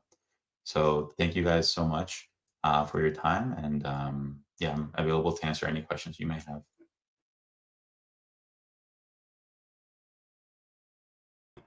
Awesome. Let me bring in actual live Freddie now. What's up, Freddie? Hi, Awesome. Hi everyone. Awesome demo. That was super interesting. Also, thank you everyone for asking interesting questions during that. Is there any, and we have a few minutes left. Is there anything that, you know, watching yourself kind of go through that back live that you want to add to what you covered? Yeah, so I think like the kind of like one of the highlights that I want to get across with FastRTC that wasn't super clear with the video is that everything that you saw there was like fully open source. So the text to speech, the speech to text, Llama itself being a like open weights model. So you can do like really incredible things that like rival like the OpenAI or Gemini real-time API just with like an open source stack and running locally as well. I mean, except for the LLM, but if you had like Llama CPP or something, you could create that whole stack locally. Yeah, so it's like really cool. It's really exciting. I definitely think that like audio and video are like the next frontier that LLMs will start to dominate. So yeah, like get in now, basically. So, and obviously I think FastRTC is the easiest way to do it, especially if you're like a Python person. But yeah, like super excited to see you guys in the Hugging Face Discord or on GitHub, you know, building with this, asking questions. We have like a couple minutes left. I had one question for you. You know, you focused in the demo a little bit more on like conversational AI, but you sort of mentioned like it can pretty much do whatever you want, including video streams or like different UIs. It struck me while you were talking that the library's kind of core capabilities, like low latency, real-time streaming, you know, turn detection, kind of align really well with like gaming and VR. I was curious how you see FastRTC being used kind of beyond conversational AI, or if that's what you guys talk about. Yeah, I mean, it's something that I haven't thought about too much yet, just because I think like the lowest hanging fruit is just nailing down this conversational interface, which I think it's like, you know, the community has started to like align on best practices. So, I mean, as we start to nail it down, I think we'll move to like the next bit, which yeah, might be like autonomous, like meta avatars in like, you know, like Fortnite or something, right? That like can kind of, you can, you know, like kind of to your point of like that you can do anything. Like when I showed their Llama 4, that could be like an autonomous agent by Llama 4, right? So it's like FastRTC doesn't really care. Yeah, so it could be like, like, with you in like your iPad as you like cook, right? And it can see your screen and it can like tell you, like, guide you through a recipe, or it could like, whatever, be like a Einstein physics tutor or something. Yeah, so I think like all of these things kind of like need the conversational approach. So that's kind of like the bedrock. But yeah, like I think once this tech really starts to get adopted and people start to use it, like I think like the sky's the limit. Awesome. Well, thank you so much for putting that together and for being part of Glosaic today. Really appreciate it, Freddie. Great. Thanks for putting it together, Becca. Of course. Bye. All right. So I don't know if some of you might have seen this, but one of the things we invited people who registered for Glosaic to do was submit their own open source AI demo. And we put those submissions to a vote. And the top 3 or 4 were selected to be able to present alongside all of these amazing builders and founders today. So I'm going to queue up one of those next. This is from Michael Anthony. The company and product is called AI for Privacy. And Michael's actually here live in the chat. So again, similar to what we just did with Freddie, if you have questions while we're going through this, you can drop them there and he will answer them as we go. So without further ado, let me share that demo. Give me one sec. I promise I will get better at this by the end of the day. Thanks a lot for voting for AI for Privacy to be the first demo at the first global open source AI conference for developers. Today, we're going to be doing a deep dive into PI Masking 1 million, which is our biggest open source release yet. So what is PI Masking 1 million? Well, it's a collection that lives on Hugging Faces, which is considered of spaces, models, and data sets. And AI for Privacy releases these kinds of data set 6 times over. We have 700,000 downloads across all these different assets. So what is PI masking? So PI masking is, for example, imagine you have a string like, hi, I am Michael from AI for Privacy. There's 2 personal informations, Michael and AI for Privacy. And remove that to turn it to, hi, I am PI1 from PI2. And basically, this is useful into practical use cases. For example, imagine you have a sample customer email. You get this complaint. You want to anonymize things before you share it with other departments because you're the person on accounts, but the developers don't have to know all the personal information associated with this person because your privacy exposure just increases by a lot. Or another system might be, for example, a document that you might include inside of fine-tuning LLM or a RAG-based system LLM. You want to remove that personal information, so it might be put into the context of the LLM, but it's removed from the start, so your privacy risk reduces. So this is sort of a demo. It runs 100% locally. Now I'm going to go into our data sets, which our data sets is basically what powers all of this. So we released 6 times over the world's largest privacy open data sets, and everything in here is synthetic, so there is no personal information. We have a very complicated synthetic pipeline to prove this, that none of this information is, actually anyone real, but it's all synthetic in different cases and different scenarios. We have privacy linguists checking this.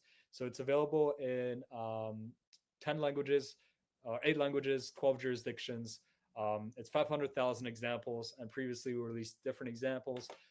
There's different label sets, there's different permissions associated with these data sets, and we're basically trying to prove really that these models work for going through bigger and bigger and bigger examples. Now let's look at also our Python library, which is most used by data scientists, and that means you can simply install with pip, install AI for Privacy, and with 2 lines of code you can anonymize text. It's super accessible, especially for short English text. So this is our latest release, and we're quite excited to announce we're going into more spaces. So please, contact me if this sounds like an interesting use case for you. And I'm going to open up the floor to any questions, and I'll answer the first question, which is, what is this? This is my Hugging Face, by the way.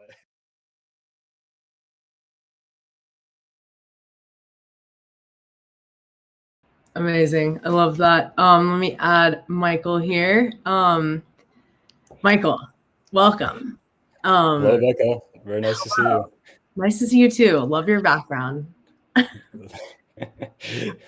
Yeah, just in virtual nature. Great demo. Such a useful product, frankly. I've been thinking about it a lot this week, actually, because I feel like different use cases have popped up for me personally as well.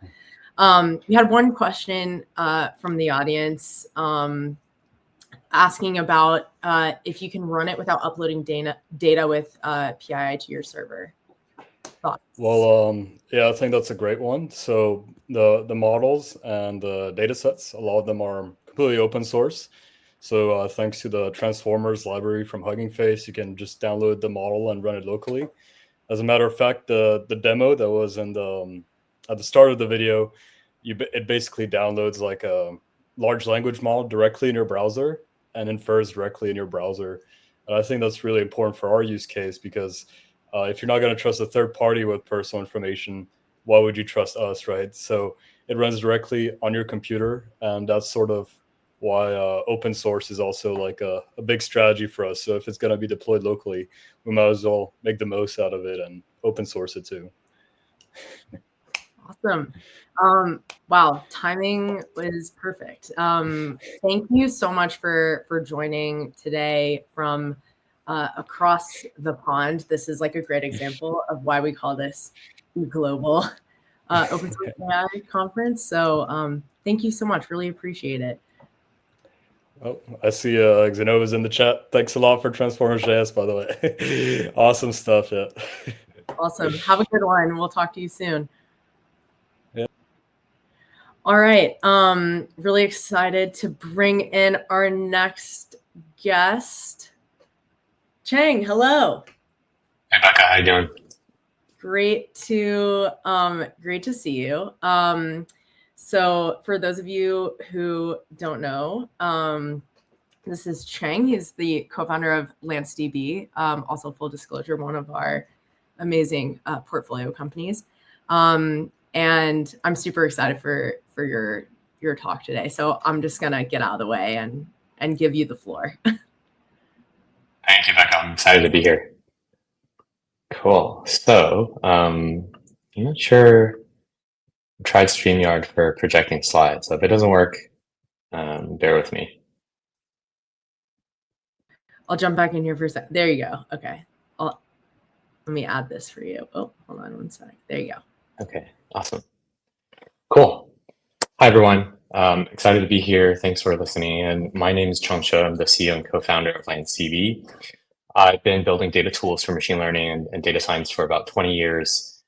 Starting with Pandas. I was one of the first co-authors of that library. Spent a bunch of years at Cloudera working on open source Hadoop technologies. And now I'm creating LanceDB, another open source company to store and process all of that data that doesn't fit neatly into those Pandas data frames. So I wanted to talk to you about open source startups. And because it's, open source is a passion of mine, and I seem to be a glutton for punishment and are always drawn to startups. But I would say my story starts a long time ago. I started out my career as a financial quant in 2006, and I knew I loved coding. I loved working with data, but back then data science wasn't a job title, and so then being on the East Coast, I was naturally drawn to quant finance at the time. And so you can say I was one of the kind of those earlier data science generation. But little did I know that, especially when you're first starting out, 80% of your time is actually spent on preparing the data as opposed to doing all the cool modeling work that you're expecting to do. And especially with my first years in quant finance, I did a lot of data loading. And so in quant finance, at least back in the day, the typical process was really painful. So you had a data vendor would either daily, weekly, or monthly upload some file, probably to like an FTP server. And then you had to write a process, oftentimes manually, to do the ETL. And ETL back in the day was triggered using Java, right? And imagine writing Java as your scripting language. And then you're going to use Java to load the data, probably into something like Microsoft SQL Server, right? This is finance. And then you're going to use Java to get some of that data out, maybe use Java to run some SQL queries, and then create an Excel report. Imagine manipulating Excel cells, report cells using Java code. And then instead of doing it all in Java, you probably have some embedded VB script that's probably too small for you to read, but for those of you who are old enough to remember, that is a VB script window. And of course, we had our own version of responsive UIs back then, right? So every junior analyst had to carry around a BlackBerry, and the MDs had BlackBerries, and all of your data reports had to go out in a form that's easily readable on a BlackBerry screen, or you get yelled at by your MD. And so this, of course, was super painful, right? So you remember that big data Borat tweet, and it felt more like I was spending 20% of my time, 80% of my time preparing data, and then another 80% of my time complaining about preparing data.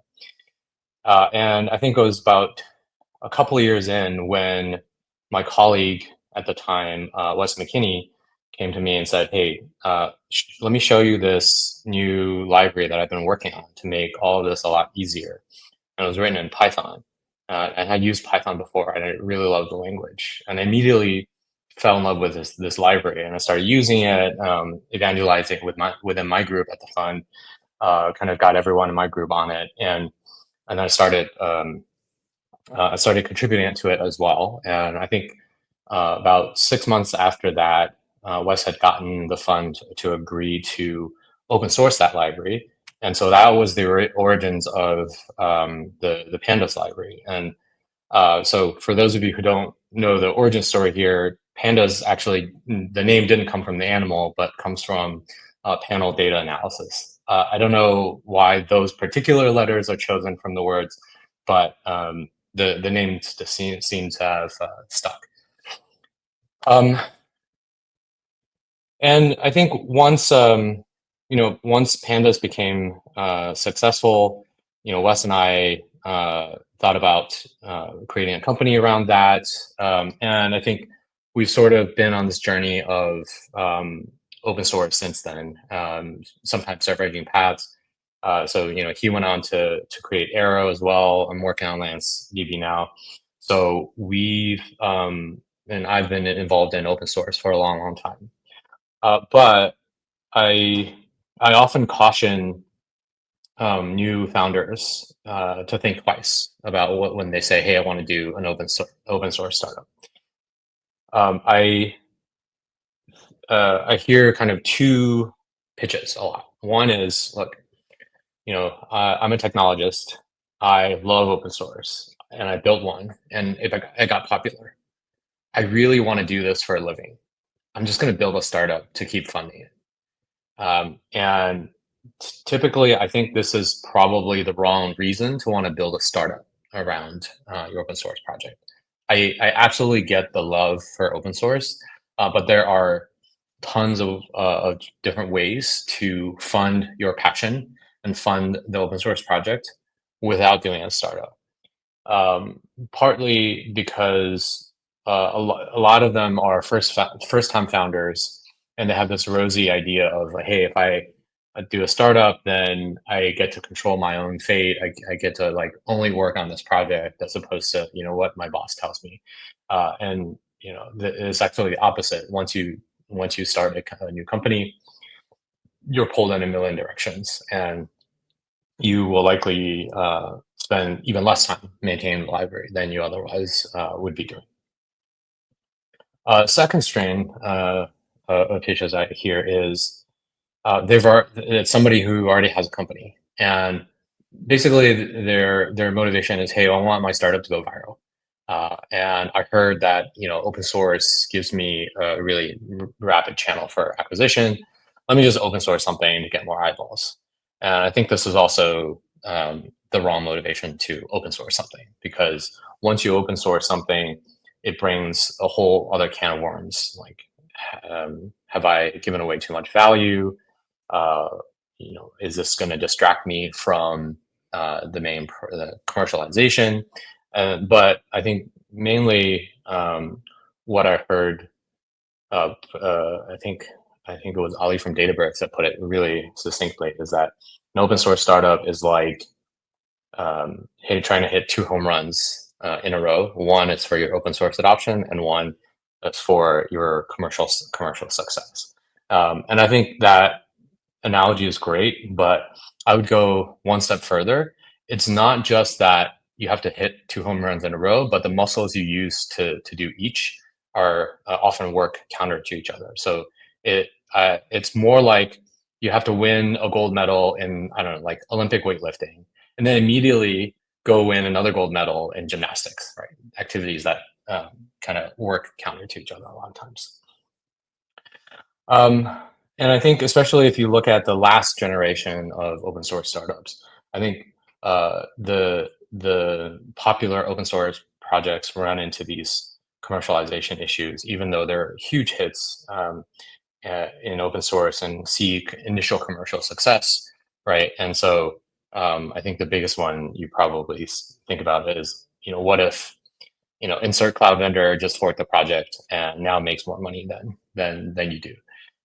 And this is one of the reasons around a lot of changing licenses in the field. Okay, so those are all the reasons not to do an open source startup, but I started another one. So obviously there are reasons to do so. So why did I start an open source company? And I think today you'll probably you'll hear from or have already heard from some of the most successful open source companies in the world. And I think they all have a lot of these things in common. I think the biggest reason to start an open source company is sometimes your company doesn't work and can't work without open source. So we at LandCB felt that the problem with AI data infrastructure started at the bottom, was that the data format that is most popular in the standard today, Parquet and Iceberg, is not a great fit for AI data. And specifically, I coined this term called the CAP theorem of AI data, where AI, because of the new workloads and the new data types, it needs a combination of fast scans, fast random access, and the ability to manage large blobs efficiently. And no system today exists that gives you all three, except for what we created is Lance format, and that's a table format and a file format, and it's completely free and open source. And so what that gives you is the ability to store all of your AI data in the same place, whether it's IDs and dates and text, all the way to images, videos, audio, and of course the embedding vectors themselves. And once you can hold all of your AI data in one place, you can actually index all of those AI data. So you can have full text search indices on your text columns. You can have vector indices on your embedding columns. The data access is also much more convenient. So not only is it a unified source of truth for storage, it's also a single source of truth for all the AI workloads that you want to run. So you can do data exploration queries and get either text or images out. You can load the assets into PyTorch for training, and you can run vector search or full text search for for RAG, for deduplication, for data exploration, all the things that you want to do.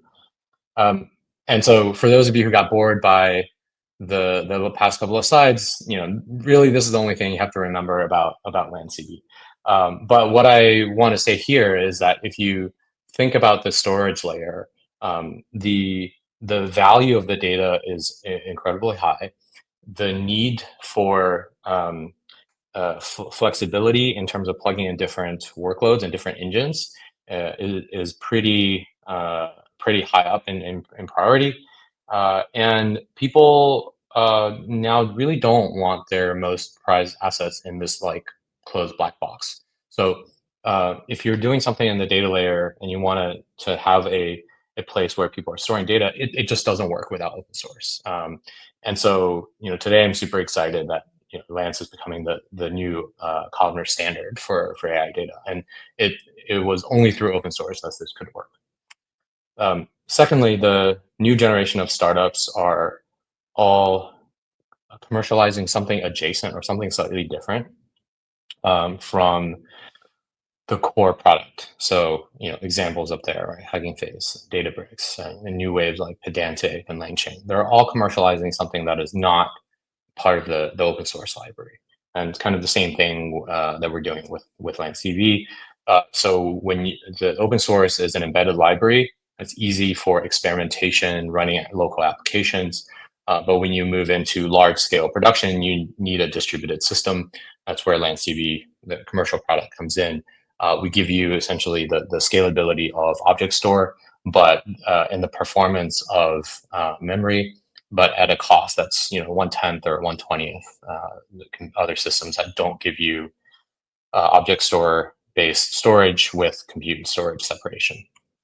And then beyond that, right? So it's not the table format gives you the ability to run all the workloads. But what we're building at LangCV is an entire data lake for multimodal AI. So it's not just a vector database, but you can run SQL queries, you can run large-scale distributed pre-processing, and you can train, of course, your large-scale models, whether they're on text or images or video. So, I think what really excites me is today we're working with some of the most exciting multimodal companies. The ChatGPT moment in multimodal, I think, is pretty close. We're not quite there, but we're not that far away. So imagine being able to manipulate images and videos the same way that we do with text today with that kind of ease. I think that's going to be amazing for the world and for AI. And I'm going to be super proud to say that Lance is going to play a big part for the data infrastructure for that when that happens, right? So the last thing I'll say is, don't start an open source startup unless it's the only way. It's the only way to win. And I'm saying this not because I don't like open source. I absolutely love open source, and I think this, by being smart about doing open source startups, this is the only way to keep the open source business model in the ecosystem evolving and well and alive. So if you, I've included our GitHub repo to our open source. Would love any feedback. I'd love for you to check it out.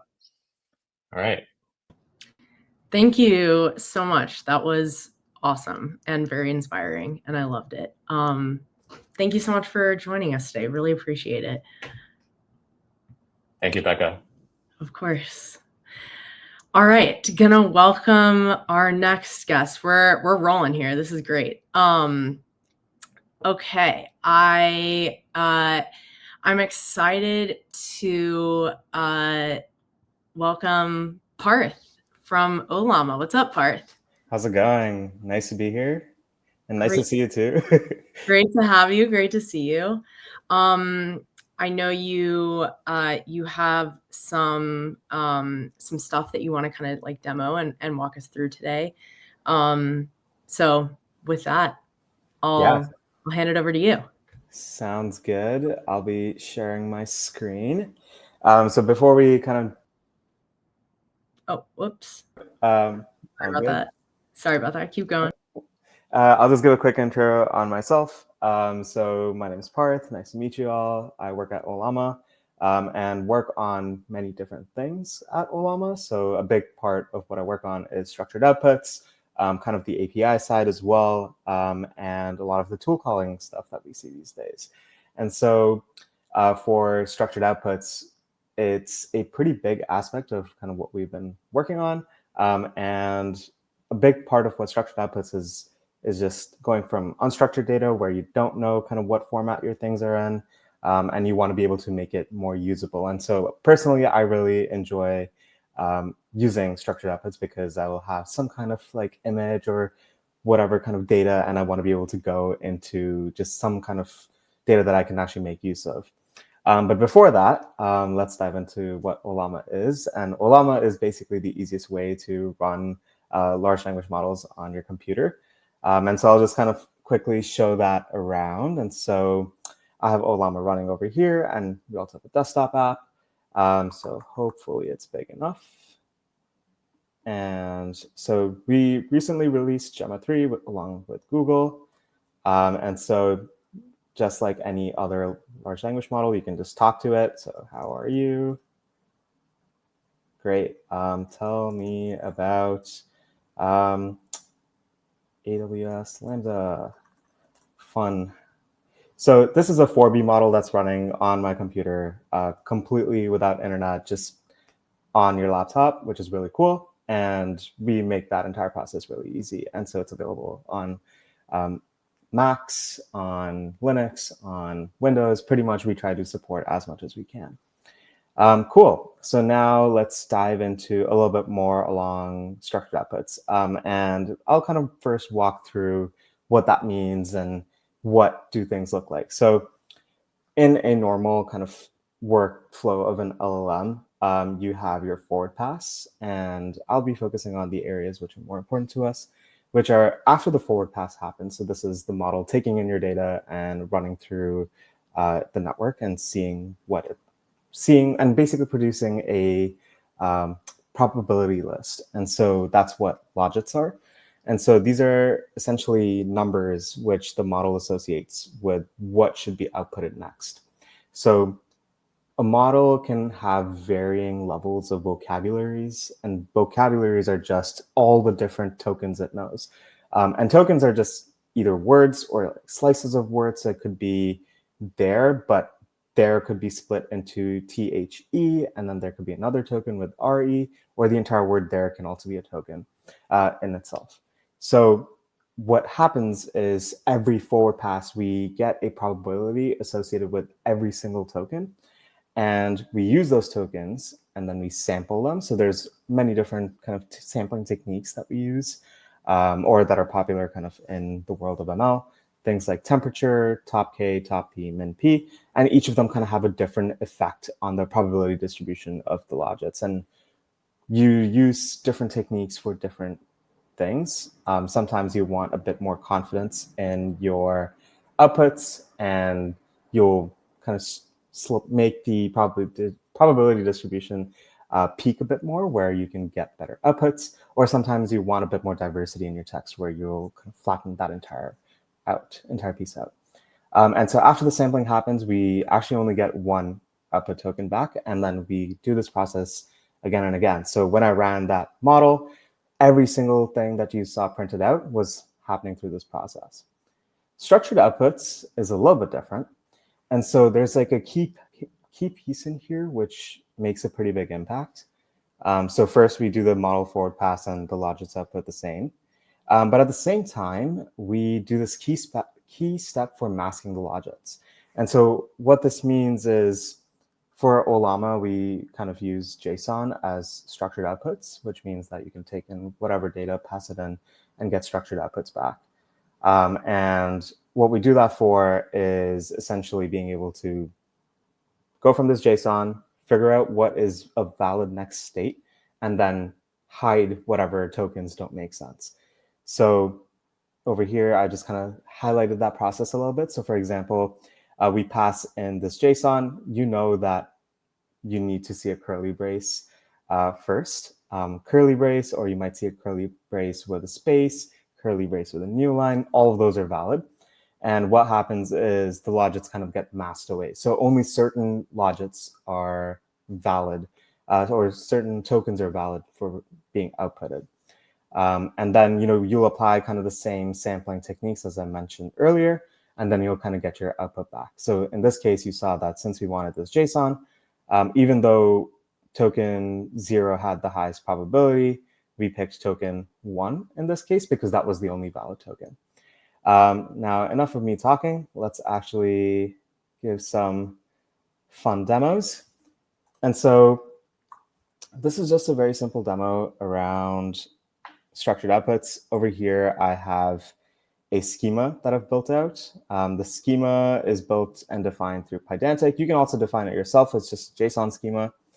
And then over here, the text I want to make into structured output is essentially I have two friends. The first is Olama, 22 years old and busy saving the world.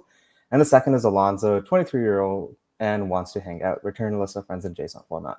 So I actually recommend passing your entire schema into the prompt as well, because it kind of helps the model figure out what it should be outputting in, or at least telling it the key name, some values, etc. In this case, because it's relatively simple, I just told it return a list of friends in JSON format. So let's run this. Let's see what it says. And then you can see that I have name, age, and if they're available. So we see exactly kind of what we're expecting, but we're able to kind of able to get structure from completely unstructured text. And so we see that we get a friend list back, and we have friend info with Olama, 22, and false, because Olama is not available to hang out because they're busy saving the world. And Alonzo can hang out, so that's cool, really nice. And you can imagine that, this is super useful for when you have documents you want to parse through and structure really quickly and build out whatever kind of pipelines to be able to do this. Another important thing here is to set temperature to 0. This will always pick the highest probability token, which is helpful, especially when generating JSONs. Cool. So now another thing that you can do with structured outputs is actually with images, which is really fun. So if I go to my desktop, I have a couple images. One is Lightning McQueen because I'm a huge Cars fan. And let's run that through our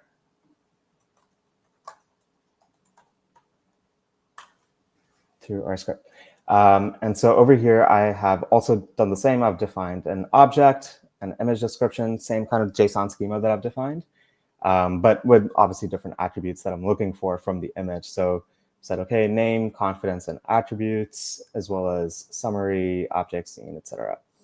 Cool. And then I've done something very similar. I said, analyze this image and return a detailed JSON description. And kind of just prompted it for the rest. But again, passing in your schema here is super helpful. Again, set the temperature to 0 and so forth. And over here, you can see exactly kind of what we're expecting, a close-up of Lightning McQueen, animated race car from Disney Pixar's movie Cars. Awesome. And it's able to kind of identify, it has a car, it has eyes, it has a mouth, and kind of describes the image. And for something that's running completely on your computer, I still think that is pretty insane. And the GEM models do a really, really good job of image classification. And it describes a lot of the kind of scenery in the track. Another picture that I have is a beautiful sunset taken nearby from me in Palo Alto. And let's do that one next. Because it's a bigger image, sometimes we get some interesting results. So let's take a look. But it's kind of the same thing. It's passing in pretty much the same prompt and just this larger image. And now we expect the model to be able to parse through it. It takes a bit longer, obviously, because it's larger to go through, but essentially be able to describe the same image in detail. So giving it a second, again, this is running on my computer, so sometimes you have to wait a little bit. But we see exactly, again, kind of what we're looking for, which is foreground features a grassy hill and the sky is ablaze with warm colors. It's really cool how accurately it can grab these kind of details. And now you can imagine, let's say you want to go through a bunch of images and either find text or be able to just describe the image and put it into some kind of structure so you can use it for so many different things. And it's just a really, really useful tool at your disposal for whatever you may do. And structured outputs in general is just a really useful tool to be able to go from unstructured data to structured data, whether it's text or images, and you can build up all sorts of things with that. Cool. And so a big thing that you can find, so obviously you can go to olama.com to download Olama, and you can check out our models page to see all the different kinds of models we have, and you can filter through to see for your capabilities. So some will have tool calling, some will have vision, etc. And then the examples I went through are found in our Python repository, Olama Python, and should be found under examples and structured outputs image. Awesome.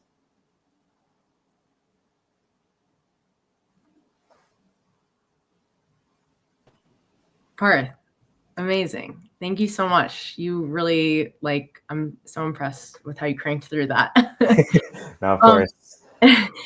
You had one quick question I wanted to make sure you saw from the audience, which was someone asking if you can share the spec for your local HW.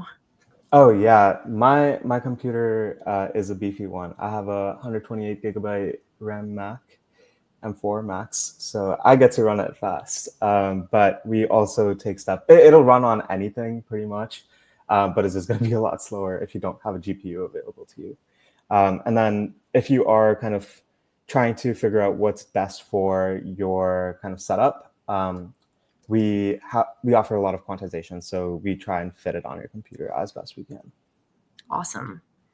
Well, thank you so much for joining us today and walking us through that. I'm so glad you were able to be involved in this Glosaic Marathon day of open source AI. Yeah, no, thank you for having me. Awesome. Have a great rest of your day. See everyone. All right. Andre, welcome. Welcome to the stage, the Glosaic stage. Thank you for having me, Becca. Of course. Most of you probably know who this is, but for those of you who don't, Andre is the co-founder of Nomic, and he is going to talk today about open source embedding models. So I will kick it over to him. Awesome. Thank you. That's right. All right. Let's see if I can activate this screen share. Looking good. Beautiful. Becca, can you confirm everyone can see my screen? Confirm. Yes. Awesome. Thank you. All right. Really great to be on here, everyone. So I'm Andre, one of the co-founders over at Nomic. At Nomic, we build explainable and accessible AI systems. We're the AI product studio behind popular open source embedding models, the embedding model series Nomic Embed, and we build a data infrastructure platform, Atlas, that helps people work with large embedding spaces and operationalize alt-to-text PDFs and other things you might want to embed.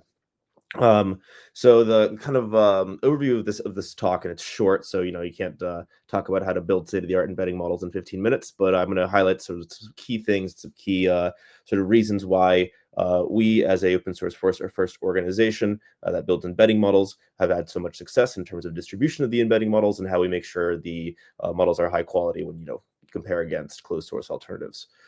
So kind of the structure of this talk, I'll spend a little bit of time talking about our embedding model catalog, talking about how we think about sort of the past and future of embeddings.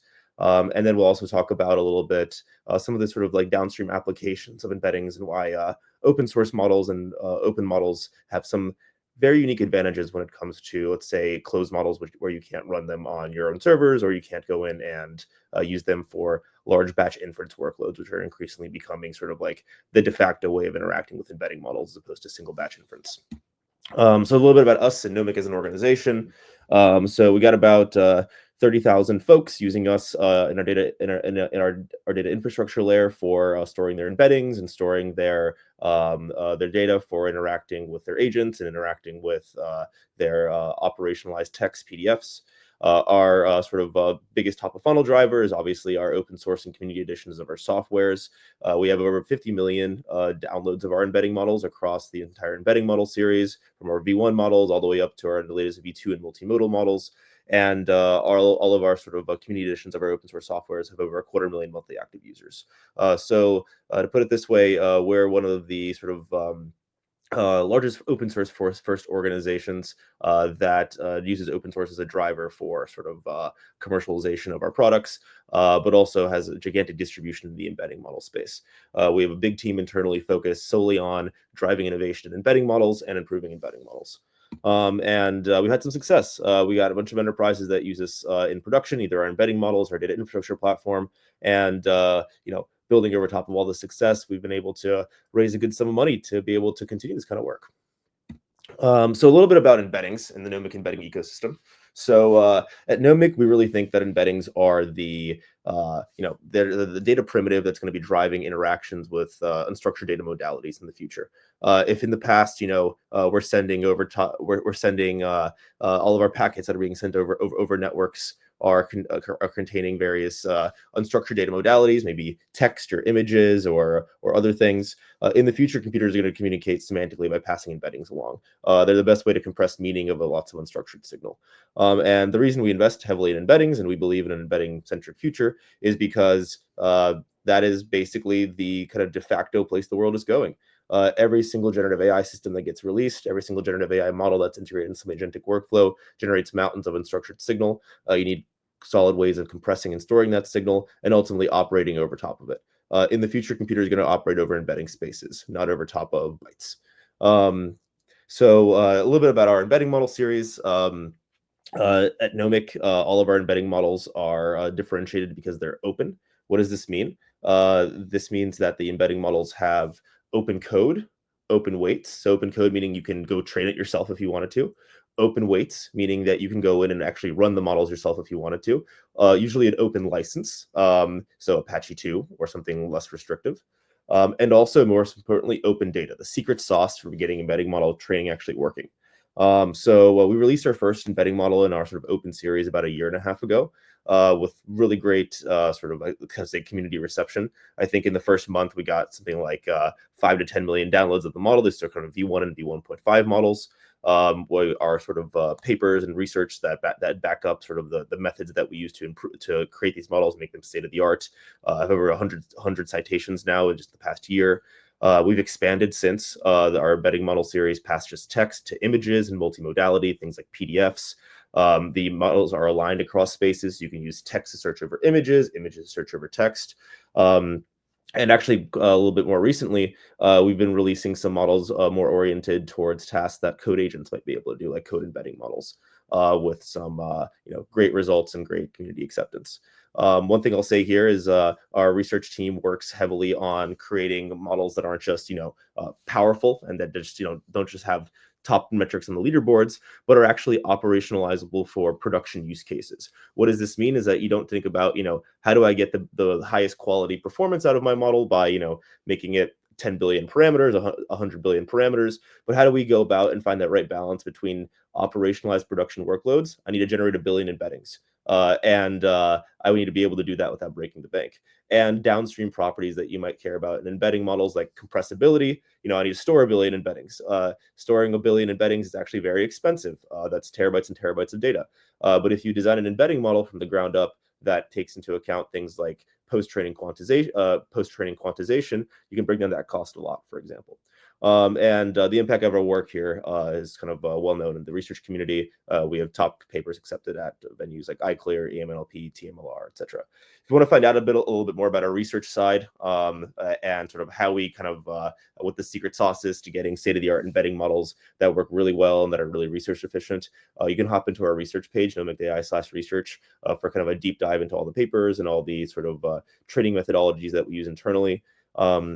But what I really want to focus on here is why the impact. And this is, I think, kind of the most, let's say, useful advice I think we can give in terms of what does it mean to actually make impact as an organization that is, relatively smaller. We're much smaller than, let's say, other labs that are producing, state-of-the-art models.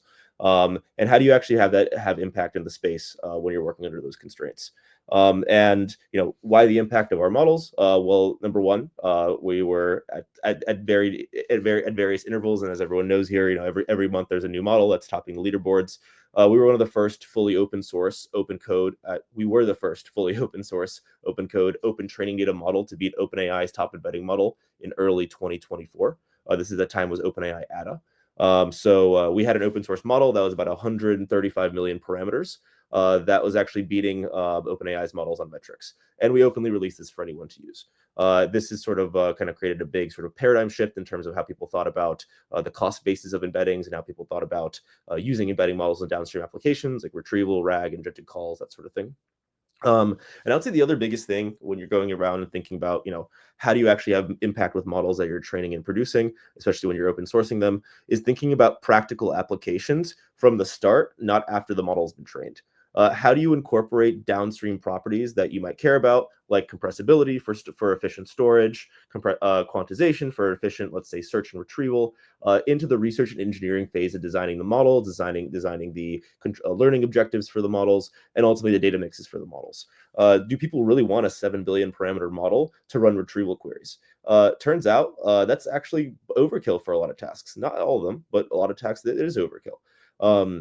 And most importantly, if you think about if you think about a world that every single log message in your ClickHouse database, and every single document in your coming out of your Kafka stream is going to have an embedding associated with it.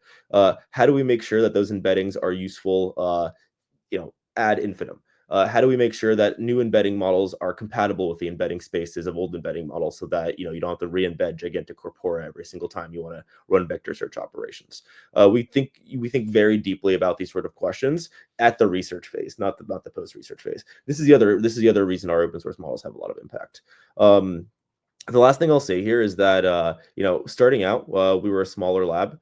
We only had access to a couple dozen H100s at the beginning. And this caused us to actually be really innovative on the stuff that matters, focusing a lot on code and kernel optimizations to reach large batch sizes to be competitive with training techniques. At the time, this is kind of commonplace now. We open source a lot of the code for it. But at the time, it was not obvious on how to reach gigantic batch sizes without having gigantic clusters for things like contrastive training, and then also focusing on higher quality data. If you do one thing when you're going in and building ML models, you need to make sure that you focus on making sure your data set's high quality. Tinkering with the parameters is much less value add than working on the underlying data.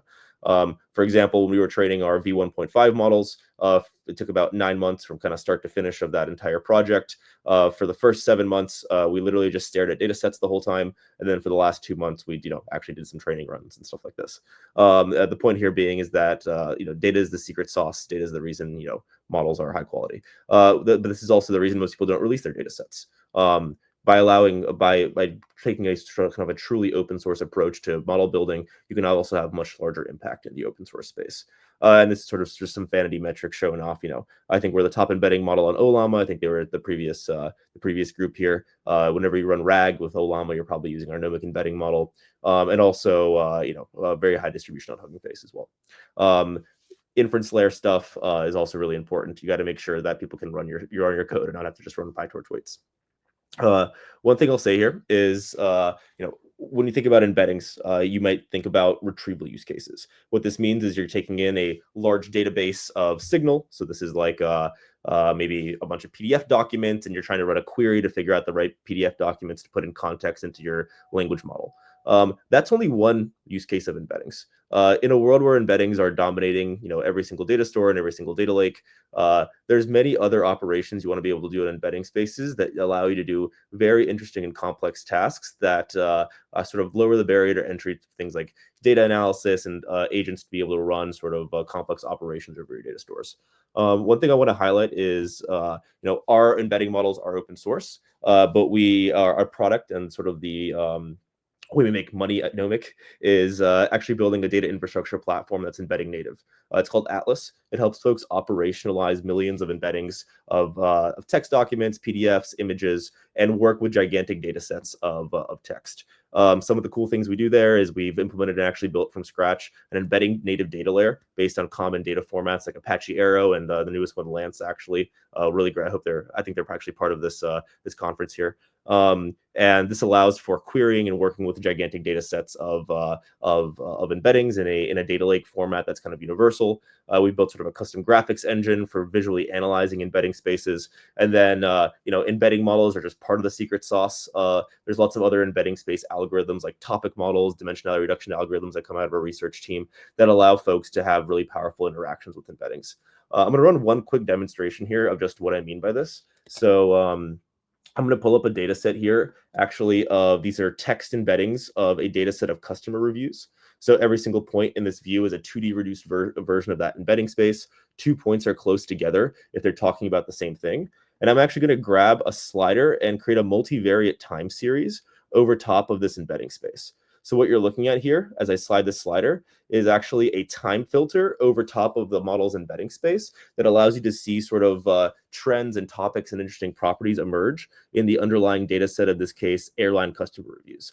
One cool thing you can see here is as I slide this slider, I hit this region where we have a high density in the embedding space over top of April 20th and November 2020. I'm actually going to go in and I'll grab that and be like, hey, what is this? So you can actually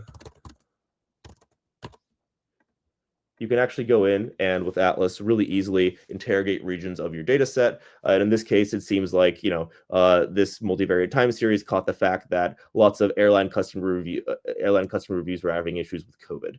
These are the kind of insights you can have when you're sort of operating over embedding spaces as a whole, as opposed to making point-wise vector search queries.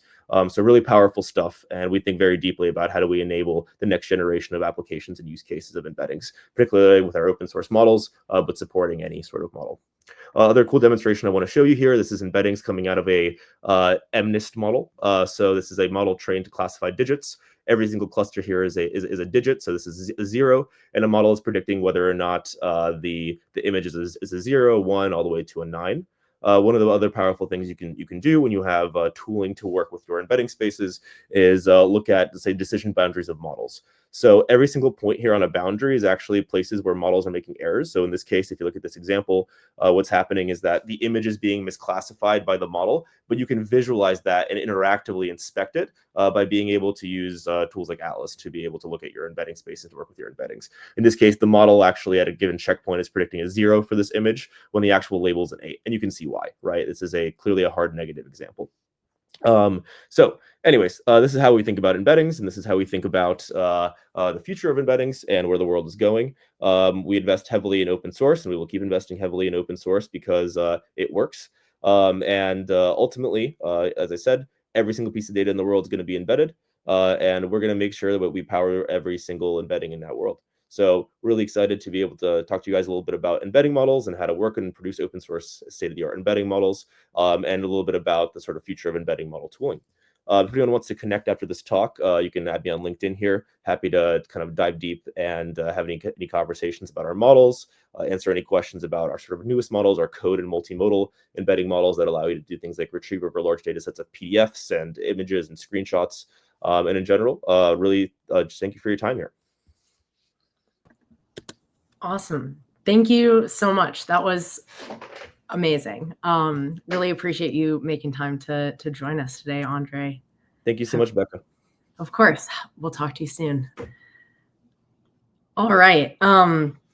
So I mentioned earlier, but for those of you who maybe just tuned in, you might have seen that when you initially could register for Glosaic, we gave registrants the opportunity to submit their own demo for an open source AI project, and we put those to a vote. And we have been showing some of the winners kind of throughout the conference today. So without further ado, I want to play for you guys one of the top 4 voted demos. And we have the demonstrator himself, Arduin Findeis, who is here. I'm going to play the pre-recorded demo. He is here live though, so any questions that you have that pop up for you as we're watching this, please feel free to drop them in the chat, and he can answer any questions you have. All right, let me get that ready to roll. Okay.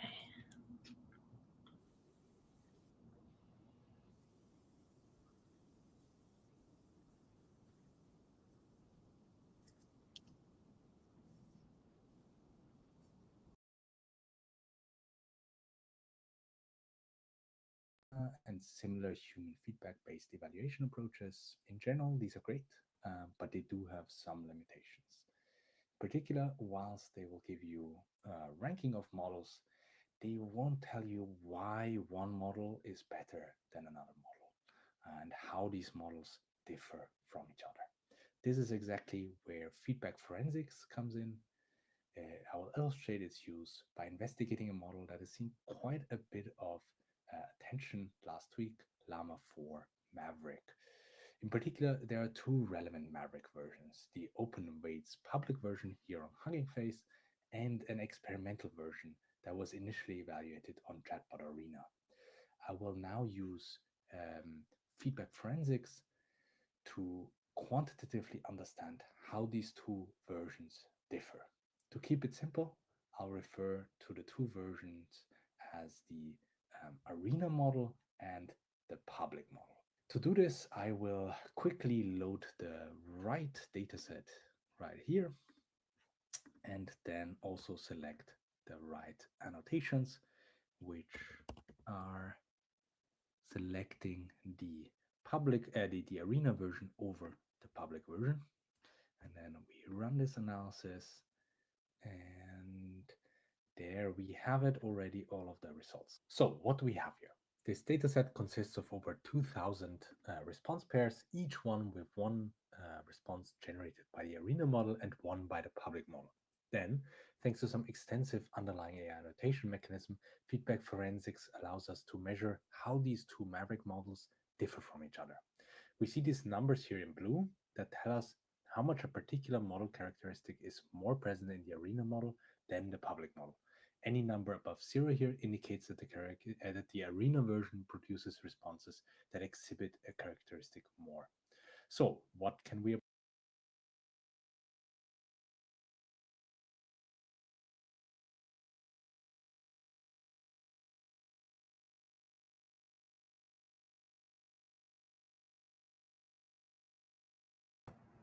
Sorry, everyone. Looks like we're having a little bit of a technical issue. Even when you do pre-recorded demos, stuff can still happen, apparently.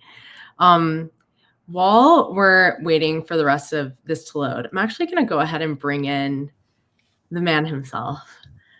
Welcome. And yeah, thanks. Of course. Thank you so much for joining us today. Where are you calling in from again? I'm from Cambridge in the UK, so amazing. Later afternoon here. Awesome. And apologies for the technical issues in playing the rest of that demo. We'll make sure that all of that is published on the website and shared out with everyone. While we're kind of waiting to see if that buffers, do you want to kind of fill in a little bit, perhaps, of what we maybe didn't quite get to with the demo, and just kind of talking a little bit more about your project? Absolutely, yeah. So basically, the last bit, I think it was only maybe a minute or something that was missing. It's just kind of running through some of the differences we see between these two Maverick versions, the public one and the Arena one, and two that I sort of highlight here is in terms. The first one is in terms of verbosity. So you really see that the Arena version of Maverick was quite a bit more sort of extensive in its responses. And then the second one is on the tone side, that the Maverick model is quite a bit more enthusiastic, more humorous, and so on. But there's also a blog post that if you follow to my website, you can kind of read in more detail on all of these like differences. Yeah, I think that the key lesson or the key idea of the tool is really that you like just looking at these sort of aggregate metrics on pairwise preferences like Chatbot Arena is not quite enough to get a good understanding of models. Makes sense. I'm going to go ahead and add Matt back in here as well. Hey, Matt, welcome back to the party. I'm back. Thank you so much for the demo, and it's awesome to see. I just want to add so many people who are excited about open source now. I just noticed during your demo, we broke, I think, 4,000 people who are watching the live stream. So hopefully the software is gonna keep up. But it's I really appreciate you sharing. Awesome. Thanks a lot. Thank you. All right. I'm gonna bring on now Ansem. Hey, how are you? Yes. Hey, good to see you. Thanks so much for joining Glosaic today. Yeah, my pleasure. Thanks for having me. So I thought we would talk. Let's start with what it is that you're building. I have a bunch of questions for you, but because we've had some conversations, I think like people need to hear how you're thinking about SDK structure and things like that. But would love for you to share first, maybe just what is Jazz? Yeah, so Jazz is a framework for front-end or full-stack devs to build apps that don't need a backend. The idea is that by being local first, which means that you keep all of the data that you need in the client and you can do permissions properly in the client, a lot of the responsibilities of a traditional backend kind of just evaporate. And instead of doing requests against the backend, waiting for the response, you can do everything locally in your front end. And then you basically just solve the problem of like, well, how do we sync data between participants or between your device and the cloud? But the infrastructure needed for that is much more general purpose, doesn't need to know anything about your app.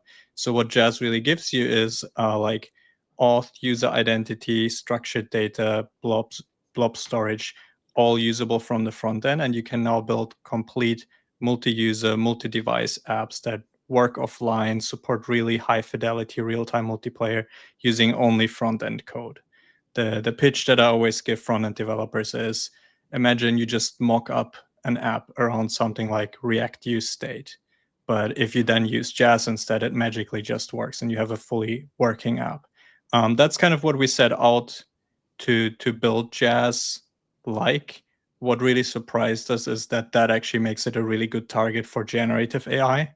And I guess that's one of the topics you were curious to get into as well. Yeah, can you let's go right into that. Why does that make it, why does it make it useful for specific categories like generative? I think even in the context of why should developers be thinking about running some of this stuff more, pushing this to the edge? And yeah, so maybe we can start with generative and we can kind of expand from there. Oh yeah, sure. So I always saw this, the different way in which local first works, which we've really doubled down on with Jazz, also giving you like local first permissions as an unlock to reach like a much bigger audience of developers, where now a front-end developer without someone in the backend helping them, or a mobile developer without a backend team attached to that, can build whole apps. And I think the promise of like vibe coding and generative AI made me realize that I can take that a bit further, where now like a designer who can code a little bit and can use something like V0, they can actually build not just functional mockups, but fully functional apps. And the way it works well is basically because, that's my theory at least, we really designed Jazz to look familiar and like existing abstractions. So it's easy to pick up for humans. It doesn't try to look like this new and alien thing that it really is under the hood. It just tries to look like front-end state and tries to follow patterns that people already know. Well, turns out that also makes it easy for generative AI to just guess correctly how to use Jazz. The other big advantage is, well, you don't have a full stack anymore. You don't need to create a front end, a back end, set up a database, deploy them all somehow, integrate them with each other. It's just a single code base that you need to worry about. And for generative AI, that means a single output. They are very good at generating just the front ends. And with Jazz, that's kind of all they need to do to make a full app. So, I mean, you said something in there that we've talked about before that I just want to really like zoom in on. When people think about what a developer experience, right? Like I want to make an SDK that developers understand how to use, the equivalent of UX, but for a coder. When we are lucky enough to have developers who have built that, it as a person using their code, it makes it a lot easier. And it almost seems inevitable that like the next generation of users of developer tools are generative AI versus, not in addition to human beings. And is building and a lot of people, I mean, I think we have like almost 5,000 people listening. I would imagine that many people are coding in some way. When you envision those users, is there a way that they differ from AI users, or can you actually kind of, are there design patterns that you're thinking about that are non-obvious for building for generative AI, or is it just like make it easy, make it obvious, make it simple, and AI will understand it because people understand it? I think like the big good news and big surprise was that actually the people and the generative AI tools need the same things, and many of the prior design decisions that we did to make it easy to use for humans really also make it easy to pick up for AI. But that means inversely, we can actually use the AI as a proxy for real humans as well, because it's often hard to get feedback from like a big community of developers, right? So what we're doing is setting up kind of automated evals where we're like, look, if we feed the documentation into a generative AI tool and we really try to be like, we don't really do a separate thing for the AI. We pretty much derive our LLMs, text, our cursor rules directly from our handwritten documentation for humans. And then what we want to do is set up a system where we can track over time if it's getting better at generating Jazz apps, given like certain prompts or constraints. And that should actually give us a good measurable idea of how good are our docs, how good is the API design, how easy is it to guess, where does it make mistakes? And so far, what we've seen from just doing that manually, they are really very similar to the humans using Jazz or people using a mix of manual work and AI tools. So I'm really excited about that, and we're learning things from human feedback that makes it easier for AI and vice versa. And I'm really trying to take this to the extreme where I'm like, what if we made Jazz more like what the AI guessed it would be like, even without knowing anything about it? So one concrete example of that is like in Jazz, you define a schema to kind of describe the shape of your data, a little bit like you would do in a traditional database. Right now, we have this like very idiosyncratic custom schema that you need to learn to do so. But AIs kept guessing that they could just use Zod schemas with Jazz. And Zod is like a schema validation library that's like the most popular of its kind in the JavaScript ecosystem. AIs obviously know how to use it and really want to use it. Turns out lots of people know how to use it too. So we were like, why don't we just make that the schema syntax for Jazz?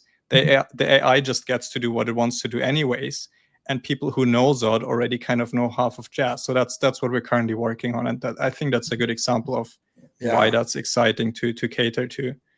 I mean, just even the sentence, what does AI want to use? Like just giving it a verb want gives you, I mean, I thought about the direction going from, okay, make it really good for users and AI will be good at it, but actually using, it's almost like an eval, having AI suggest, okay, this is what I think I'm going to do with this, could probably also make your product better for human being developers to make something more intuitive.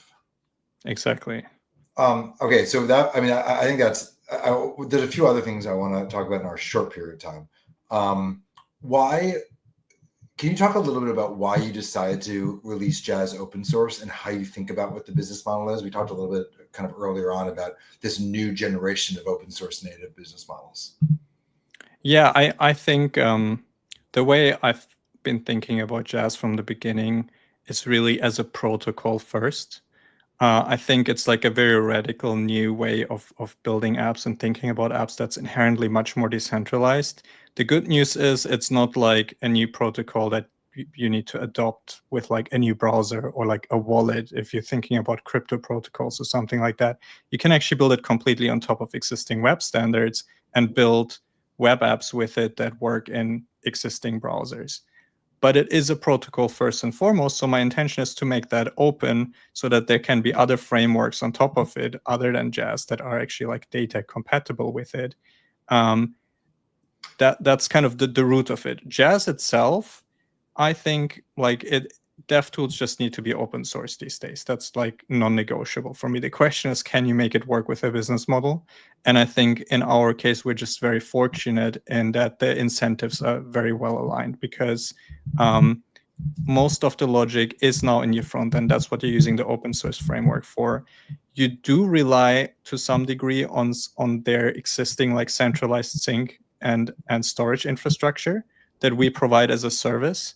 You kind of don't want to roll that on your own. You can really benefit from the fact that that doesn't need to know anything about your app. We can have huge economies of scale and so on. We can co-develop the open source framework and make the infrastructure perform and scale really well with it. But we do provide an open source version of the sync and store server you can run yourself as well, because like not being locked in is super important for developers, especially when it's like a new kind of unproven company like us. It's important for proving certain security guarantees and so on. So I think in our case, there isn't a conflict. I'm very aware of other dev tools that have gone very open source in the beginning and then had to kind of like go back on that a bit, and that caused like controversies. I hope that it'll just be this nice simple story for us going forward.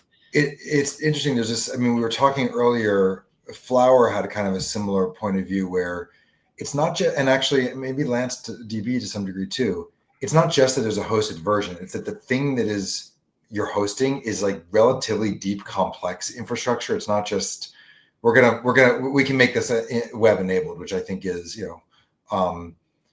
it's approaching being trivial now to take an open source product and make it web enabled, but to put it online, but to scale something that has complex infrastructure does seem aligned as like a new kind of clear path. Is that kind of how you think about it?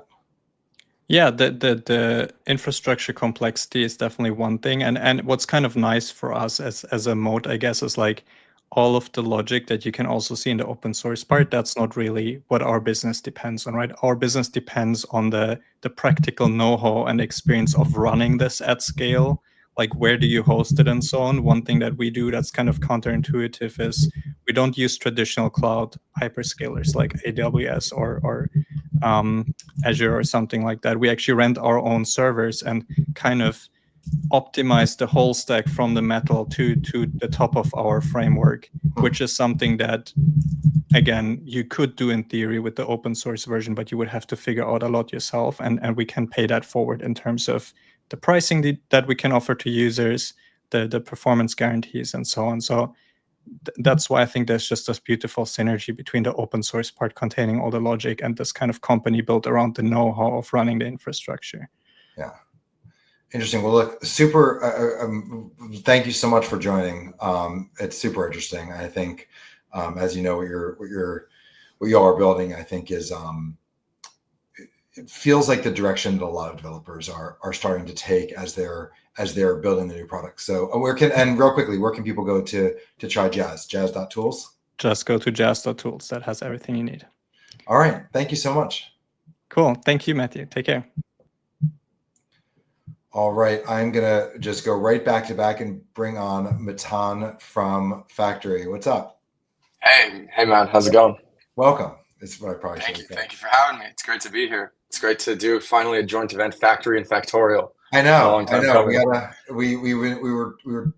We've created sufficient confusion, or alignment maybe is probably better. Exactly. Yeah. It's great to see you. So, I'm super pumped to have you. Also, we're just I feel like now I don't know if the time zones, we made this thing global. So we started with people presenting in Paris and Germany, and then kind of New York, and now we've got like San Francisco awake, and we're starting to see. I think we just passed 5,000 people during the last Q&A. So I'm excited to have you share a bunch about Factory with this group of people. So first of all, what's the product? Because I think some people, I know what Factory is, I know many people know, but can you talk a little bit about what you're doing and yeah, Sharon? Yeah, absolutely. So Factory is building the first agentic development environment, which is a place for developers to collaborate and delegate with agentic AI. And so generally we're focused on working with enterprises. But I think something that we're really excited about over the next few weeks is going more and more towards, open source maintainers, smaller teams and that sort of thing, especially because, working with the enterprise, we've seen that the platform that we've built is very powerful for accelerating not just coding, which is kind of what most of the, AI code gen tools out there are focused on, but really the entire software development lifecycle. So going from understanding your code base and the constraints and the problems that you want to solve to planning what your course of action is, how to build new features, and then actually the coding itself, of course, as well as the maintenance, right? So, making sure you can quickly RCA any issues, making sure you have nice and clean documentation. These are things that when you have a better understanding of the entire engineering system, you get better at all of these tasks, not just the coding. And I would imagine that, this is, do you see it as having like a higher scale impact on smaller teams, just in terms of like the percentage of of the AI coder to human coder relationship, or how do you think about it? Yeah, that's a great question. I mean, I think it's somewhat hard to say in terms of there's some things that small teams just don't even consider doing because of how quick they need to move and how resource constrained they are. So something that we've seen a lot with some of the smaller teams that we work with is, we'll talk to them about their documentation and they'll say, oh, our code is our docs, which is another way of saying we just don't have enough time to actually write out thorough documentation. So to some extent, you could say, okay, they're not doing it, but we enable them to do the things that they really should be doing but don't have time for. And then on the other hand, there are also just so many like low-hanging fruit or backlogged issues that these small teams don't have the time to work on because they're just higher priority things that are breaking issues like in production for their customers they have to focus on. And Factory really enables them to tackle all of these things while still focusing on the maybe these breaking issues in prod or the P0 things that they're focused on. So is there any, I would imagine people are listening to this and picturing, I mean, there's a lot of AI coding tools, right? There's Cursor and Devin and V0, and we're now like seeing people's workflows, like, build it in Replit and do a git pull and then kind of move to Cursor or move to Windsurf. Can you either, is there something you can share where people can see it, or can you kind of help us get a sense of what Factory is? Because it's kind of different. Yes. Yeah, absolutely. So maybe first I'll just say a little bit and then I'll share a video real quick. So at a high level, there are these tools that are kind of very delegate point and shoot agents. So it's like, hey, go and do this, submit a PR, let me know when you're done. And then there are the more like hands-on tools, which is like the AI IDEs or the ChatGPT like experiences. What you get with Factory is kind of the mix of both, where you're not purely tied to your local environment, nor are you purely tied to your remote environment. But in Factory, you can actually use both. And at the same time, you're not purely tied to collaborating and doing a chat back and forth, nor are you purely tied to, point and shoot and then like see what it does and pray that it worked well. Because if not, then you kind of just wasted your time. In Factory, you can do both. And the important thing is that software development of the future will require both. You will need to dynamically adjust between collaborating on some tasks, maybe it's understanding and planning, and then delegating certain sub-steps that you're confident that the agentic system can solve. And so to be a little bit more concrete, let me share a little video that Francesca from our team recorded last night, solving a GitHub issue for our friends at Lightpanda. So I added this. I'm not sure if we can play this now, but so here we have this, and so let me just scroll back real quick. So here we have this GitHub issue. We want to implement MIME sniffing to determine the MIME type of a given resource within Lightpanda. So let's take the link from this issue, and right now we're in the Factory platform here, and let's paste that in. And so we paste it in, mention this is the repo that we're going to be working in, and now we can see exactly what we're. I want to make sure you can read this, right? The quality here is. I can't see the actual text. I wasn't sure if it was sort of like purposely obfuscated to. But it's. I hope this is not. I can see sort of the general layout. So on the left, you're chatting with it. On the right, it's like thinking, and then at the bottom, it looks like there's a chat to be able to. Exactly, and so so I'm not sure if this is a streaming quality, but basically, we're going in and saying, hey, we want to solve this issue. Can you let me know how we might go about doing this? First we have this first pass. It's going to make an edit to. It's actually even hard to narrate over this because it's a little bit hard to see. But at the end of the day, we're going to be editing 2 files to go about implementing this this fix for the MIME sniffing. And at the end of this, what we're going to get is you get to see the diff compared to the original setup that we had, and we're going to ask Factory, okay, this looks good. Can you go ahead and submit a PR? And I can share the actual link to this. That when you zoomed in, I could see the words actually. Okay, cool. So I'm gonna share the link with you just as a. Yeah. And so what we get is, and this is now in public on the repo here, but we can see our PR that goes in and does indeed add this MIME sniffing. And so this is just an example of. And hopefully you can see that as well. So here's the 2-file diff. Those were the 2 files that were involved within Factory. And this is just kind of a little subsample of the types of things that we expect open source developers to use this for, which is, I think, a common pain point that a lot of open source maintainers have is there's just like a million backlogged GitHub issues, and some you can solve, but you don't have the time to do it, or you know roughly how you would do it, but you just don't have the time to parallelize. And that's really where we see Factory as being extremely helpful. Do you imagine at some point people submitting an issue, and then these agents are kind of pulling, like trying to solve them and kind of doing the PR themselves, or like what is the future of this? Yeah, I mean, that's basically so again, I hope the viewers are able to see the text, but that's basically what just happened. All the guidance that was given was, hey, can you solve this issue? And then the next piece of guidance was, okay, can you go and submit a PR? And so realistically, what you can do is, if you're an open source maintainer and you want to just get way faster going through all of these issues, you can set it up such that instead of you saying go create a PR, you just do it automatically. So every time an issue comes in, hey, let's generate a first pass solution.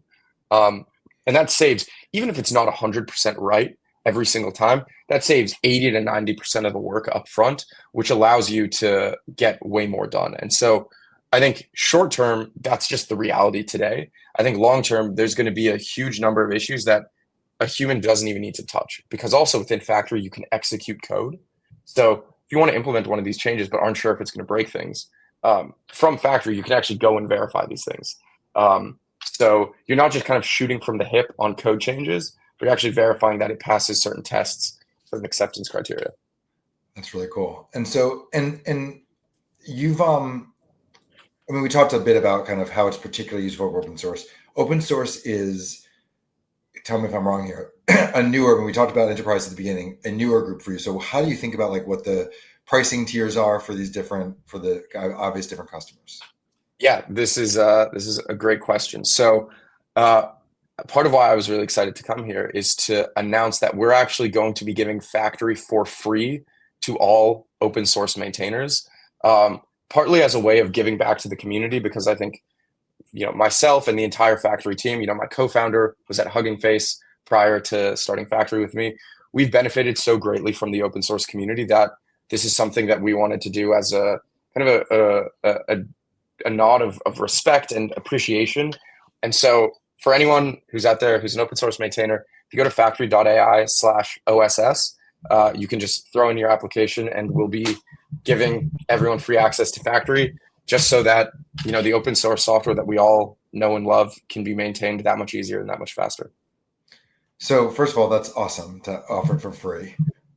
What's your thinking on this? Is because we were talking a lot about business models with Factory isn't natively open source, right? And you guys, that's right.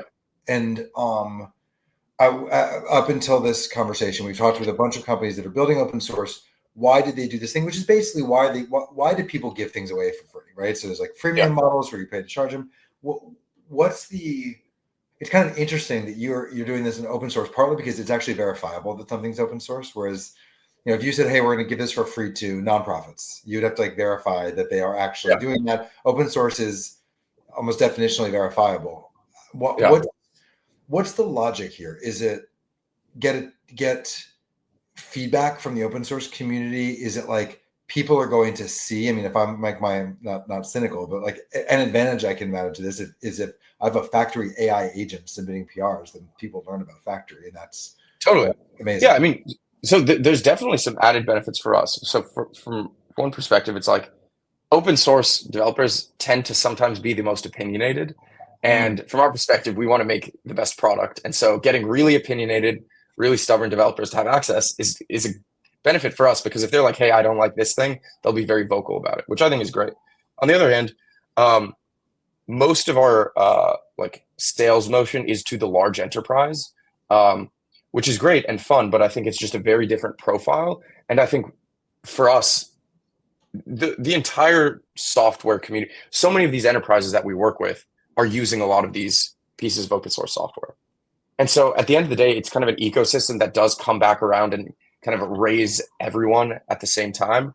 And I think because of the background of so many folks on the team, because of how we've all benefited, because of, as I mentioned, also just the really good product feedback that we would get, it's kind of just a win-win and just something fun that we're all pretty excited about. And I think I'm personally excited just to see the ways that the open source community use it, especially because, you know, there are these ideas about the first single person unicorn, right? Like these companies, like the single person, like kind of like supporting this massive company, let's say. But I think small examples of that exist already are like the single developers who maintain enormous pieces of open source software.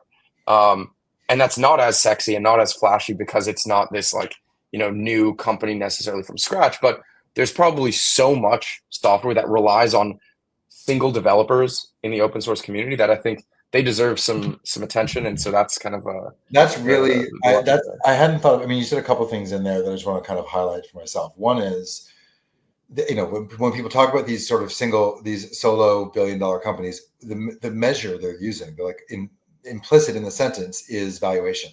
But when we think about and so many, I mean, like I think about Android and these developer Fast, all of these open source projects that have gotten massive, meaningful scale.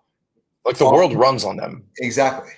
And it's sort of interesting. Like, are you measuring the number of devices they're installed on? Are you measuring the number of developers who rely on them in some amount of code, right? Because like actually when you're doing open source, often the person you're building for is like the developer who doesn't have the time to build the thing that you're building or doesn't have the know-how, or, you know, that you ran into a problem and you just want to create the solution. So I think that's interesting. Also, a thing that what you said that reminded me of, there are a lot of consumer grade products. Slack was like consumer grade and then eventually went into the enterprise. And as a result, you talking about sort of sharpening the product.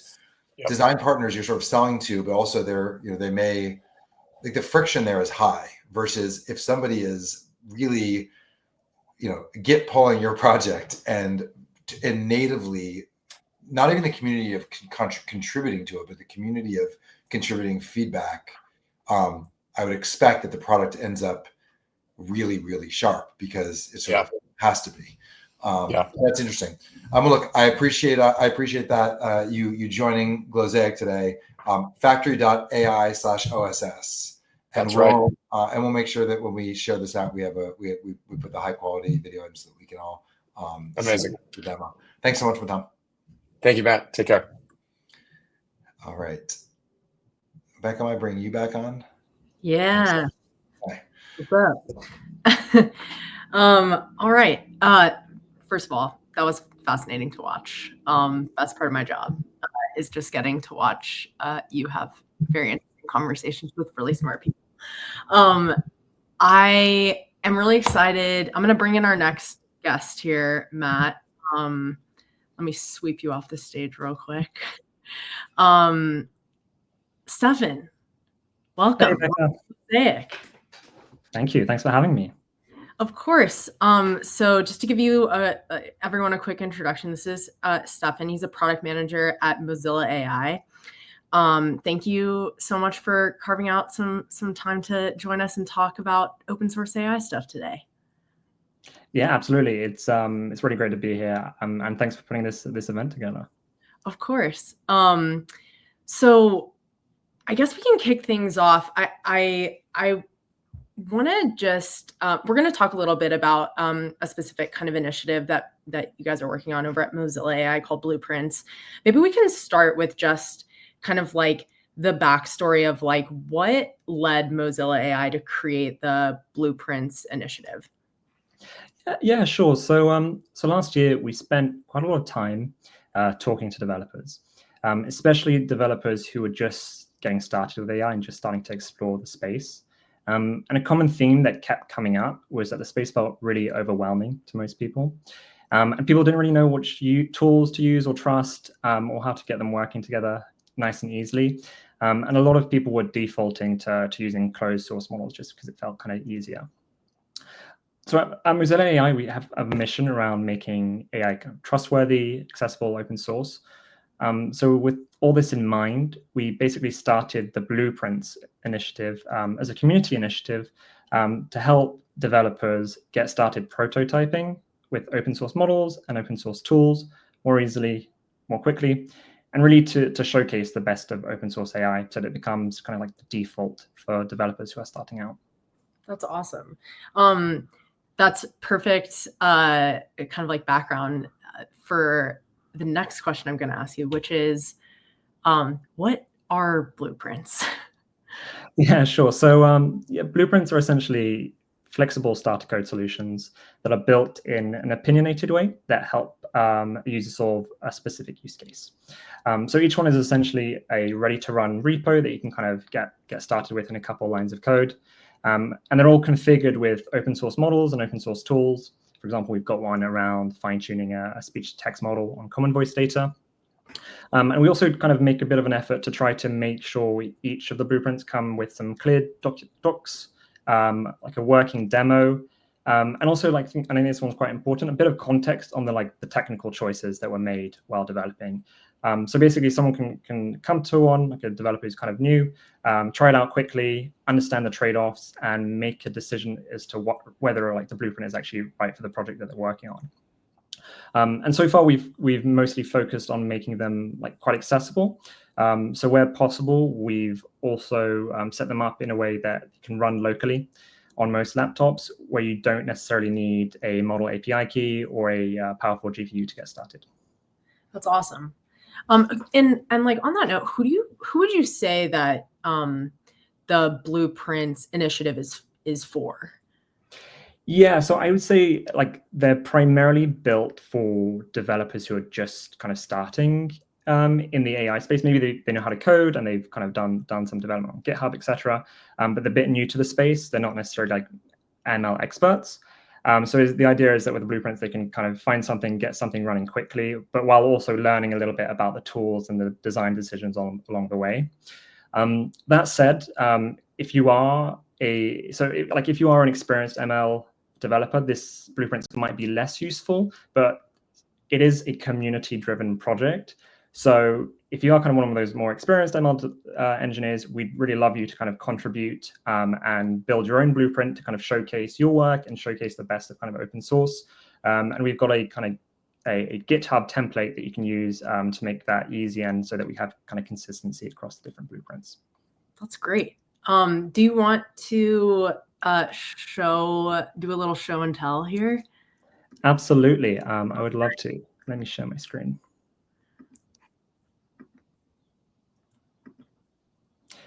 Great. So hopefully that's come up for you guys. So yeah, this is kind of our Blueprints website. You can find it at blueprints.mozilla.ai.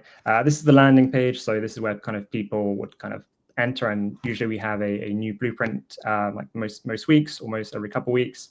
And from here, if you navigate to all blueprints at the top right, you can kind of see the list of blueprints that we have so far.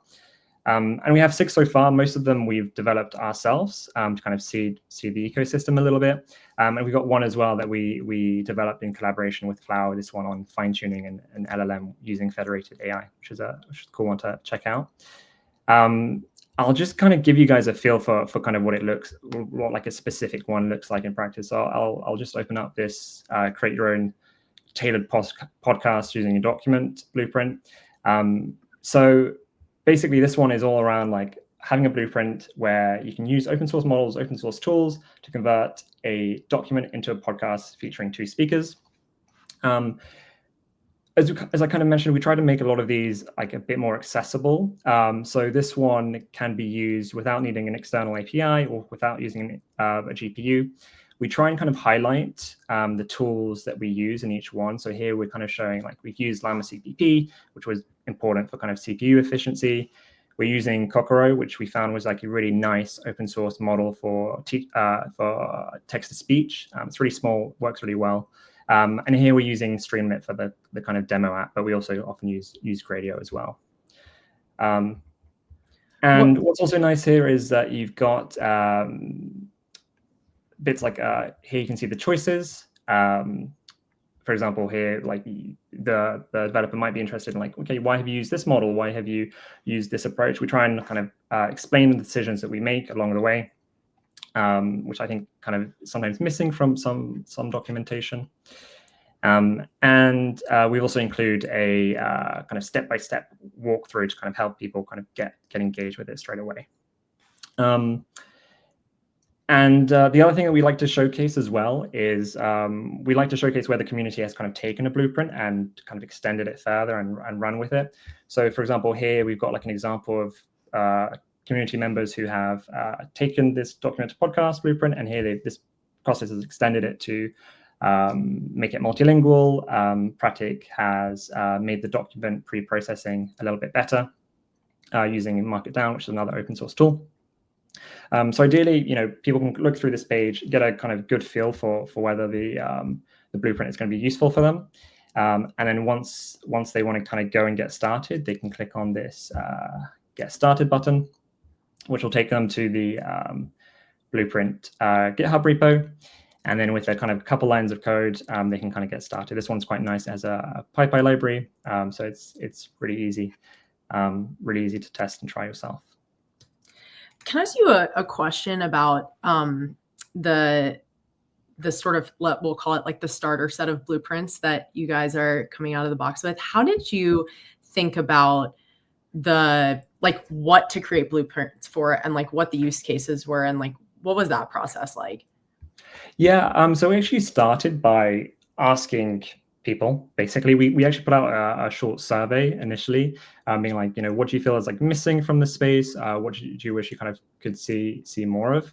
The document to podcast one, I think, was an interesting case where we saw what Google did, when we're just getting quite a lot of attention with their, I think it used their Gemini model, and it produced quite a nice podcast. But we felt like there was something missing where it would be nice to make it much more configurable, tailorable to your own needs, and usable without needing kind of an API key, etc. So it's a kind of combination of seeing where we think some of the interest is going, and then also just asking people what they'd like. And I mean, I'm partially motivated to ask this because you're a product manager. I'm a former product manager. What did I would love to hear a little bit of like the kind of behind the scenes process of like what the product development process looked like for this. Like what are things that changed in between kind of like the very first version of this, like the MVP, and what you deployed and rolled out, in production? And what, if there were any interesting kind of like user feedback or like exploratory insights that you kind of gained in that process that maybe impacted changes to the product itself? Yeah, I think that's a great question. One of the things that we started on was at the beginning we were kind of a little bit more focused on the code side, and kind of trying to create solid repos that people would use. But then one of the kind of insights that we had was that a lot of people, unless they kind of see feedback really quickly these days on if a project is going to be useful to them, they won't necessarily like actually use them. So that's why we kind of added hosted demo functionality, where like, for example, here I can instantly tell, like, I can like browse and upload a file and see if it works for you straight away. And I think that was one of the learnings. Like, I think that our developers these days, maybe some of them have a bit more of attention span, but some of them have less, and they really want to have that instant feedback whether a project is going to work for them or not. That is really interesting. That makes sense. I mean, one of the reasons I also was really interested in asking you kind of like who this is for is I think that's one of the hardest things to get right in building something like this. How did you go about like figuring out how to balance the level of detail in sort of like what's happening here, what's under the hood, letting people kind of double click where they might want to, versus abstracting certain things away or making decisions, let's say, that are actually really useful from a usability standpoint for the end user, and like map that to what does the best version of the product look like for the type of developer that you are building this for?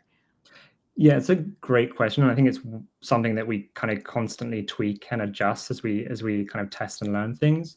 I think with this project as well, because we want it to be kind of community driven, we also need to make sure that the kind of barrier of entry isn't too high.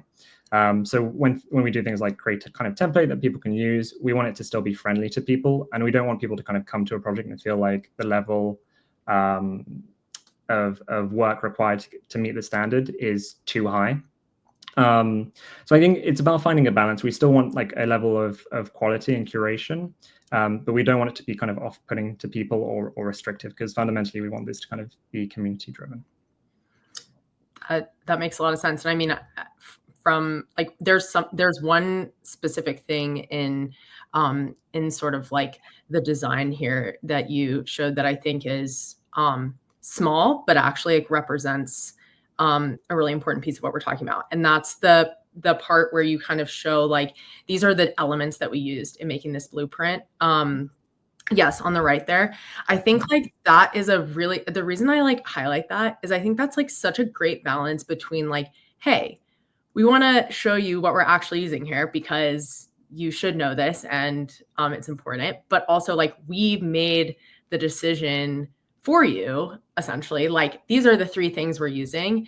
And I think that's something that a lot of AI driven products like struggle to find the balance between. So yeah, I think that's a great point. I think like we want to showcase the tools we're using. Like we've built something on top of these tools. We want to bring them to life and really show that they're being used to build great things. So I think, yeah, I agree. There's obviously like details where like maybe there's some like small library you're using that you don't always get to showcase, but you know the main ones, the ones that are really bringing the blueprint to life, we want to showcase those. Totally. Well, Stefan, thank you so much for joining today. This was fascinating. Really appreciate you making the time. No worries. Thanks very much for having me. All right. Okay, we are going to take a quick 5-minute break. So grab some water, go to the bathroom, do what you need to do. And when we come back, we've got another exciting Q&A for everyone. So thank you.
Hey everybody, we are back, and I'm gonna bring up Gabriel Corso.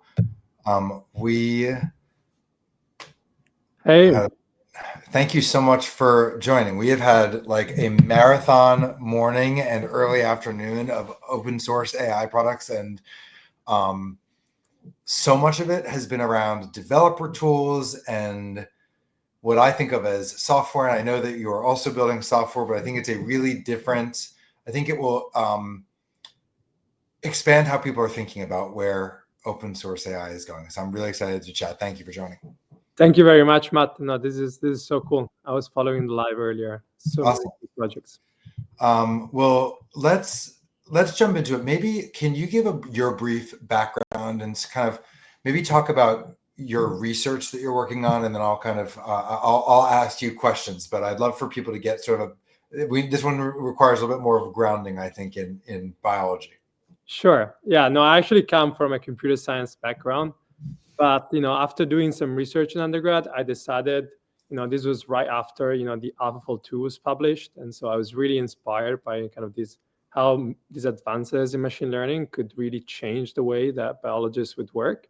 And so that's why I decided to do a PhD in this space of structural biology, which is the space of trying to study how kind of proteins, molecules kind of interact with one another and forms, different shapes. These are critical problems for drug discovery and many of critical applications also in climate and health.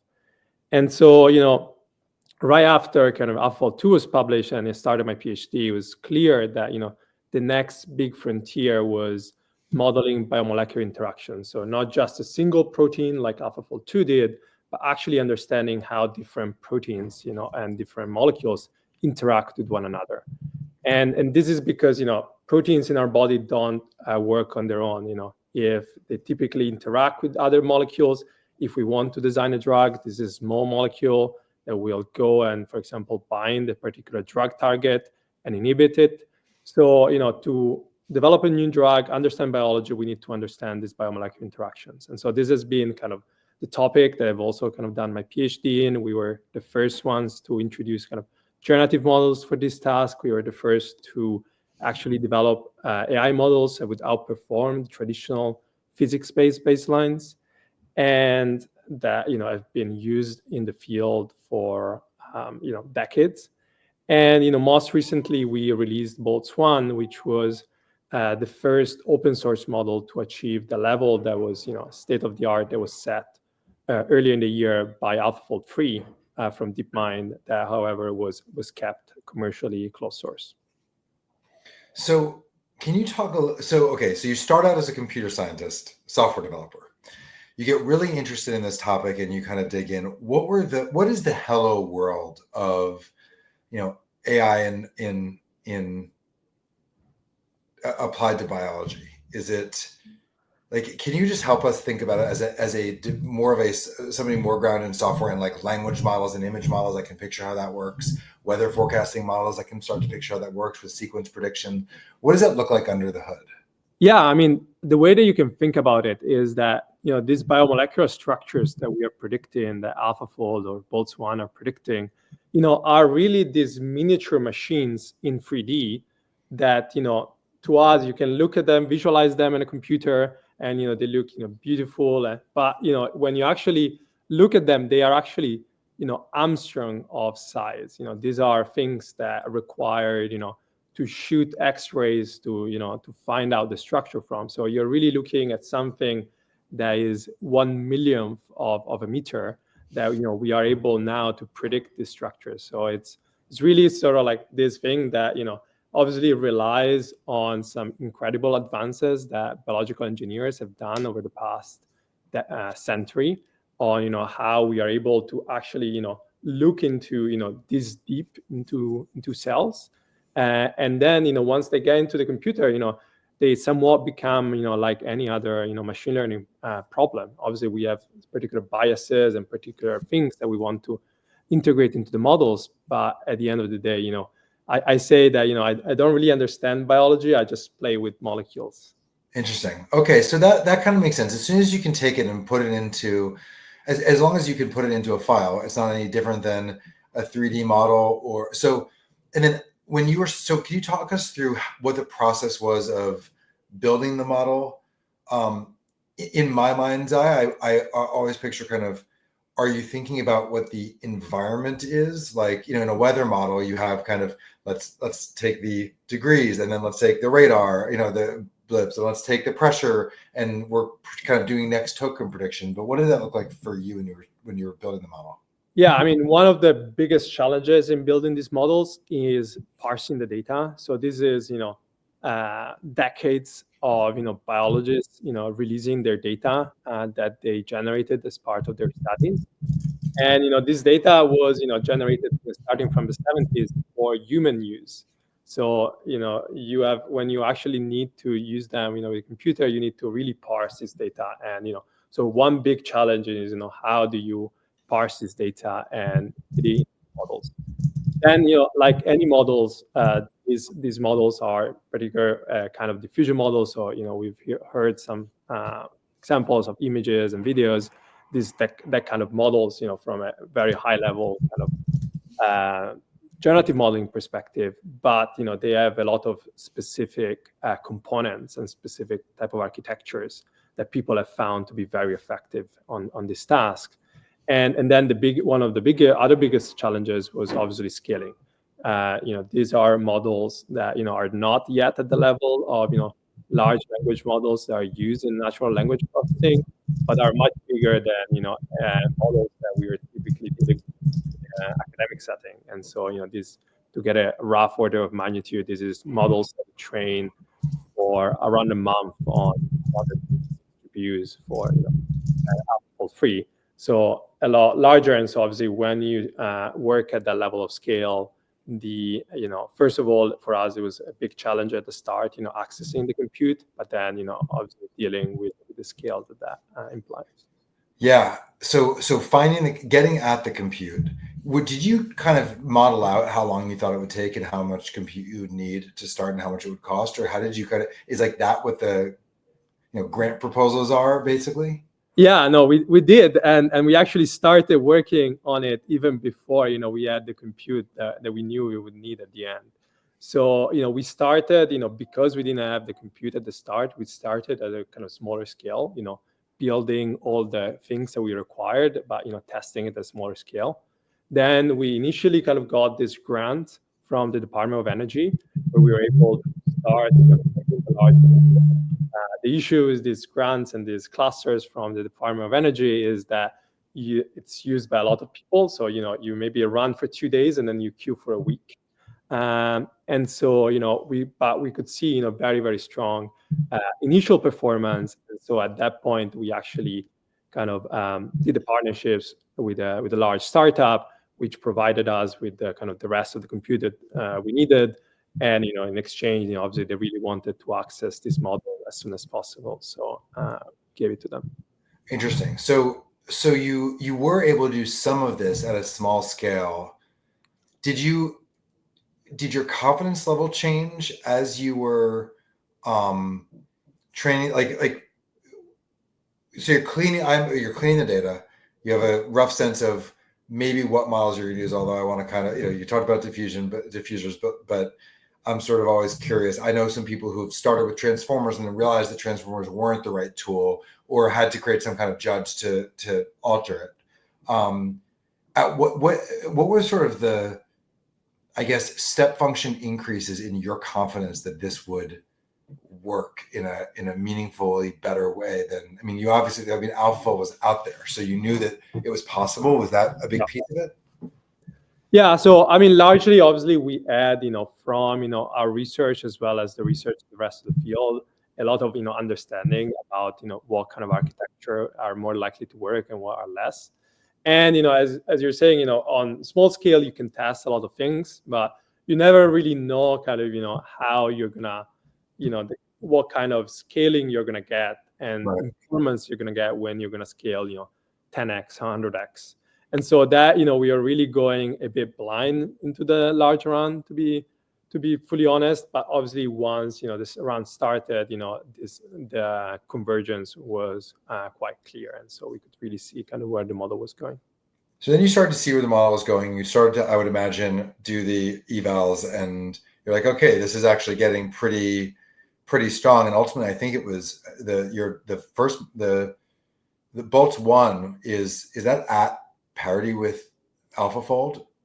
Yeah, so in many domains it is. There are like many different kind of type of evaluations that you can do. There are specific modalities where one model is better, but at the general level, it's a very kind of similar level of performance. So when we released it, people in the field were very excited and have adopted the model across the industry. That's awesome. And then sort of separately from building it, you had to make a choice at some point I would imagine, of whether this is going to be open source. Curious how I saw. I mean, it was. Do you release it open source and open weight, or open source only, or what did you do, and how did you kind of come to that decision? Yeah, so we actually ended up going for open source, and that means inference code, training code, all the data pipeline that I was mentioning before to curate the data, as well as open data and open weights. So we really kind of released everything, and there was two kind of like decisions. The first one of why we would release the inference code and the model open source was there are a lot of biologists, whether in an academic settings or in large pharmaceutical companies and biotechs, that really they work on understanding and finding cure to diseases and really want to access these models. So we felt it was really important to kind of give them something that they could use straight away. The reason for releasing kind of the training code and the data and so on was to really allow the rest of the machine learning community, people like us last year, to build on top of it, extend it. And this has really been incredible to see a lot of the contribution that the community has done to the model. Just last week there was a new design model that was kind of published open source that was built on top of Boltz. NVIDIA has announced that they are kind of building kernels specifically for Boltz to really optimize its performance during training and inference. So it's really been incredible to see kind of the adoption and the support that we got by releasing things open source. That's interesting, because it used to be. I keep transposing sort of open source today from open source from like 10 years ago, and 10 years ago it would have been everyone's contributing to my code, and so my code is getting better. And it feels like today it's more ecosystem than it is actual lines of code. It's I'm going to fine tune on top of it, or I'm going to develop a kernel that runs this because it's useful. It's almost like the different layers of the stack participate, as opposed to everyone participating at the code layer. Does that seem true? Yeah, I think it makes sense. And I think, largely the challenge here is that, these models are very large, can get trained, maybe once every 6 months or so. And so, obviously we have, now overgrown also the core contributor kind of size, where, the ones, building the core models themselves. But then, what the community is really interested in is, building, for, fine tuning for their specific applications, or, optimizing. And so we've seen a lot of, also companies, releasing, building something and then actually releasing it in our repo to everybody, because they don't necessarily see it as, their competitive advantage. And so, we're really kind of seeing, the start of this ecosystem, which is really incredible. What's just sort of, I know we're about to be at time. Where do you see this going in terms of, is this, you have a unique product where like the actual manifestation of the research is it drug development? Is it understanding how different diseases work? Sort of what do you see as like the kind of end state as people adopt? Yeah, other models. I mean, the way that I think about it, what Boltz does is one kind of relatively small step of, the very complex pipeline that is, for example, drug development. And this pipeline is largely still done in, the physical lab. But I think, as I look forward the next 5 years, this pipeline will largely move in silico. And so with Boltz, we really want to expand, the impact that we have and the kind of different parts of the pipelines that we cover to really have a, end-to-end pipeline that biologists really want to try to create the new virtual lab for biologists to really make them a lot more efficient and more effective at, finding drugs, understanding biologies and so on. Really cool. Well, thank you so much for joining today and for sharing a bit about Boltz. It's been an amazing project to watch, and we're excited to see where things go. Thanks so much, Matt. Hey, Matt. Rebecca. How's it going?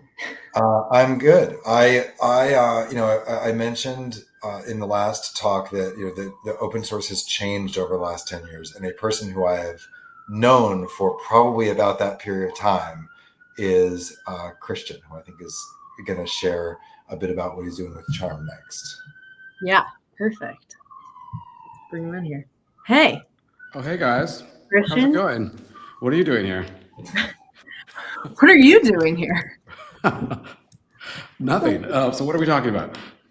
Christian, this is an open source AI filibuster that we have started at 10 a.m. Eastern. Yes. And we have now been moving from Paris and Berlin and London towards the East Coast as the day has progressed and different people have come up. So are you? Where are you? Are you in New York right now? Yeah, I'm in Brooklyn. Cool. Do you want to just give like a super quick context of like your meet cute with Christian, how you guys originally met? Well, so Christian and I met at BetaWorks when Christian was building a product called Glitter. That was the first thing, right? Or no, were you at? Yeah, you were at Glitter. Yeah. And then we just got to know each other as he was sort of iterating on products and launching amazing onboarding and beautiful. Basically, my experience of it, and you can tell me if I'm wrong, Christian, was like you were building like everything that you were touching turned like just beautiful. So it turned it from something that looked like boring to something that people really wanted to like play with. And then you took that whole sort of experience and moved that to the command line. But I'll let you. Actually, yes. Yeah. So when I started doing Glitter at BetaWorks, everyone at BetaWorks was playing video games, and I hadn't been around video games in a while. And it was this sort of like chasm of there was this chasm of tech branding at the time. It was when how do I put this? It was kind of this time when when coding had started off as this kind of thing that Unix cave people do into like full on, this is my new career. And we were kind of in full force at that point. And it became, there was a certain kind of branding, you will say, like a very kind of hyper masculine thing going on in tech. And so I was like, okay, how do we build like some tech that talks to people like video games? This is kind of silly and kind of goes against all these norms. And so we built Glitter. What was Glitter remains the question, but it worked. And so I kind of took that thinking, over the next 5 years or so, and kind of applied that to Charm, which was an open source command line company, and to distill it down to like a little thing. But basically, the idea with kind of the branding around Charm was that, developer tooling and open source stuff, it doesn't, you don't have, there's not a lot of people paying attention to visuals and UI and like look and feel and just like and tone and voice and things like that in open source. And then when you and approaching open source from like a consumer product perspective, it's kind of like, it's very UX focused. It's like, okay, how can we make these feel like consumer products? How can we design these APIs in a way where people really want to use them? How do these APIs feel nice to use? What do you see when you get to a README? Like what do you want to see as a developer? You want to see like a picture of what it is if it's visual. You want to see how easy it is to use it. And then all these kind of things you kind of just drill down on all the sort of marketing components of that you from consumer products or really anything and applying that to open source. And it seems to have worked in the fact that Charm products are very good products, but they're also products people really love because we've kind of gone that emotional distance, so to speak. Can we just dig in on that for 1 second? Why is it that historically, I do think this is changing, open source projects are so, let's call it rugged looking? Is it the people who, the early open source community or the projects were really about infrastructure, and so it didn't matter what they look like and they were just developer tools? Is it because there's, I mean, I think of Charm and I think of the Full Moon, the mainframe released a product called Full Moon that's like a beautiful open source app, and those are basically the only two not well designed, but sort of exceptionally designed. There are a lot of well designed open source projects, but exceptionally well designed projects. Is that like a change that's happening, or is it the open source community's gotten bigger and so there's more design people who are interested, or what's your sense? I think it's a few things. I mean, I think it's larger. I think what you're talking about is kind of larger than open source. I think tech historically doesn't want to spend money on branding, so to speak. There's there are historically not a lot of humanities majors in tech, I would say, and so maybe that's changing. But then there's just sort of a cultural thing that's missing. But then at the same time, open source is very much people at home on the weekend doing things on the side, and you don't have a lot of time on the side to build something and then go ahead and like do this whole marketing thing with it. And Charm's in a kind of special place because we're venture funded, so we can afford to do this all day with a lot of people that do this after work or on the side. But isn't a lot of it you? Like, isn't a lot of it? I mean, I've seen the things you've built by yourself. It's like the design aesthetic is still there. It's not. It doesn't feel. But tell me, I'd be curious to know. Like, it doesn't feel to me like you are, hiring a branding firm which is coming back and saying, here's what Charm should look like. It feels like it is it's internally sort of created. It is, and that's because you need to collapse this. You need to. Someone we both know was just talking to me about collapsing the stack. Johnny B11 was just talking about that. Anyway, but basically, you can't. This is sort of the thing. So good design, good visual design is not problem solving plus aesthetics, right? But it's not a veneer you put on at the end. It's something that you have to bake into your culture, and you have to bake into the design process, which is the building process. They need to go together. I see what you're saying now about when you say, or when Borthwick said collapsing the stack, you're saying, maybe there's a question, is what you're saying, you don't paint it at the end. You don't decide like what color everything is going to be at the end. You're sort of saying, here's what the product is, and while building it are thinking about, I mean, it's sort of like user-centered design versus graphic design. It's kind of create. Yeah. Is that kind of what you mean, or no? Wow. Yeah, one of the best things I've did in my career is I joined this particular startup, and it was weird and slow, and janky, and we united the tech teams and the creative teams so that they were one team, so that they could all talk together and work through the same problems together. And suddenly it was really fast and really tight and really good. You need to tech is not a veneer you throw on at the end, or if it is, it kind of sucks. And the same with design. You don't how do you say? You don't get an engine.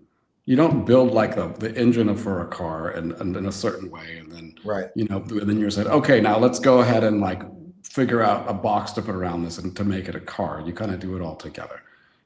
Everything needs to be, in order to do a good job, I firmly believe you need all of these things integrated as much as you could integrate into the same kind of team as possible. So if you, for example, if you outsource copywriting, your copy is going to kind of suck. Because you need everyone kind of spending time together, influencing each other, kind of working together to kind of make all of these things cohesive.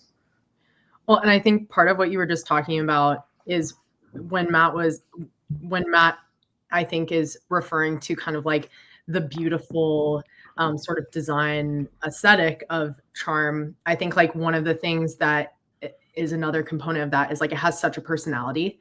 Like it's very intentional. You have a very specific idea of what, like as a user, when you go and use anything in the Charm universe, like it has a very distinct brand personality. And it's clearly something that like this is clearly a big part of who you are in terms of like of having a point of view of like the importance of that, even when it comes to more developer focused products. Like how did you develop that sense? Was there like a particular person or experience that you had that like kind of, I don't know, ingrained this idea of like how important the feel and look and brand personality is, and like the how enjoyable a product is to use? It comes back to that little nod to little thing on your shelf there. When I was a kid playing Nintendo, I thought Nintendo did such a good job of they had this sort of notion of they were very good at doing the whole thing. They were like, okay, they were very clear on what they were. They were a nice brand. We're a nice brand. The brand is sort of buttoned up, but nice. And then you have these sort of outrageous kind of properties for it, but they're all sort of belonging to the brand, right? And so that's sort of the thought with Charm, they kind of go through the whole thing. Like if you play the Nintendo Switch, the little news section, there's a definite like certain person writing those little news updates. You know, and it's like you're kind of if you've ever been to Japan, it's like you're at a Family Mart, you know? A Family Mart is like this convenience store. And it's the nicest, it's like the cleanest, nicest, happiest little 7-Eleven you've ever been to, except it's not a 7-Eleven, it's a Family Mart, you know? And so it's very experiential. And so I think for Charm, the idea was to really kind of capture the whole experience. So we try to do this from, you know, kind of every touch point, I think, because it's really important. You know, the code and the APIs need to be good to use. It needs to kind of feel nice to use. But also like, you know, things like release notes, or just like, I don't think it's worth going crazy on release notes, but you know, you got to read the release notes and you get a little bit of personality. These are all little places to get personality. Yeah. Matt, did you have a question? I mean, I have so many questions. The one, and I know we only have a couple minutes left, is one of the things we talked about in an earlier session was designing your. I mean, we're talking about design, we're talking about graphic design and feel, but designing your SDK to be consumable by AI also means that like you can run evals and get suggestions from AI on what it would have expected, or how it expects a certain sort of set of documentations to look. Do you think about that at all in terms of, you know, the consumers of of Charm or developers, but like of AI or of your SDK is AI, or is it actually explicitly not relevant for you because so much of, I mean, I know that's something we can talk about kind of what the different pieces of Charm are, but it's not really consumed by AI. It's sort of designed to be consumed by real human beings. Well, yeah, I mean, AI is a pseudo human being in a way. But yeah, no, I think there's definitely things you could do. You know, some of the things where there are, without giving away too much, there are certain things that AI is there are certain areas of development that AI understands very well. Like I would say AI is probably a lot better at TypeScript than it is at Fortran, presumably. And so, you know, we're thinking a bit about how do we expose our stuff to certain languages or certain areas that AI is more familiar with. And the results are pretty good, actually. We just had some stuff today where, you know, there were noticeable differences when we exposed our stuff in a certain way. Especially because Claudio and ChatGPT are already kind of familiar. We use Claudio at work. Are both kind of familiar with with Charm already. Cool. And I would say that Claude does feel like it has more personality often than OpenAI. Do you get that sense? No, Claude's just a yes man. OpenAI, Claude's just a yes man, and OpenAI is more, or ChatGPT, I guess, is more of like my dad, who when he doesn't know an answer, he just makes one up. Says it with complete confidence. This is in my experience anyway. But Claude being a yes man is what I love about it. I Yeah. love when Claude is like, Becca, that is an amazing question that you just asked. It makes me feel so good. I say that cheekily too. I really like Anthropic. I really like the work they're doing, actually. But also you could be like, no, Claudio, be a little bit more critical, and then Claude will be like, well, actually, I vibe coded some what do you call them? I don't want to say legal documents yesterday, but some administrative stuff we need to send out, and Claudia was pretty good about it. Well, look, we really appreciate you taking the time to share a little bit about kind of UI and design thinking for open source. And thanks for joining our Glosaic experiment. And I've been keeping track. I'm noticing that right now we have more live stream participants than Jason Calacanis talking about the Figma going public. So I'm like kind of pumped about that. Okay. So we'll see how long that lasts if he overtakes us. But we'll keep going. But thank you, Christian. It was awesome. Thank you. Good to talk to you. Good to see you. See you later. Thank you so much. Bye. All right. So now I'm really excited to play another one of the top voted submitted demos that we had. This one is called SoraChain AI. It's a privacy preserving federated learning platform on blockchain. So I am going to share that with you guys. And then while this is playing, we have the creator of this amazing demo with us here live. So if you have any questions for him, please feel free to drop them in the chat and he will answer as we go along.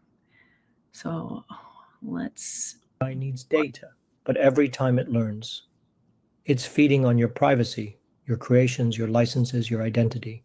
That's not okay. You deserve to own your data, not the other way around. Introducing SoraChain AI, a privacy-preserving machine learning framework built on federated learning and blockchain, so you can help train AI models without ever sharing your raw data.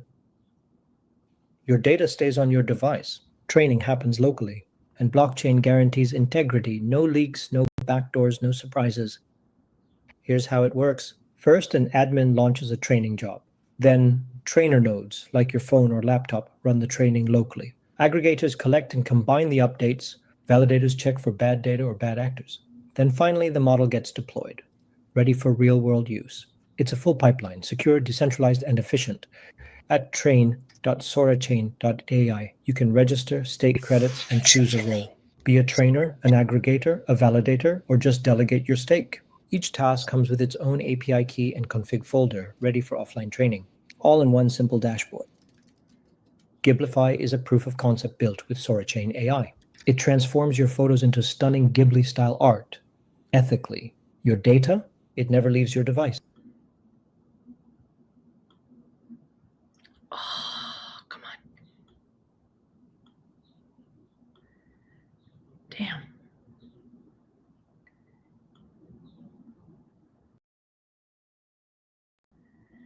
All right, having some technical issues with this again. Sorry, guys. I don't know what's going on there, but luckily I've got the man himself here with us. So I'm going to go ahead and bring him in.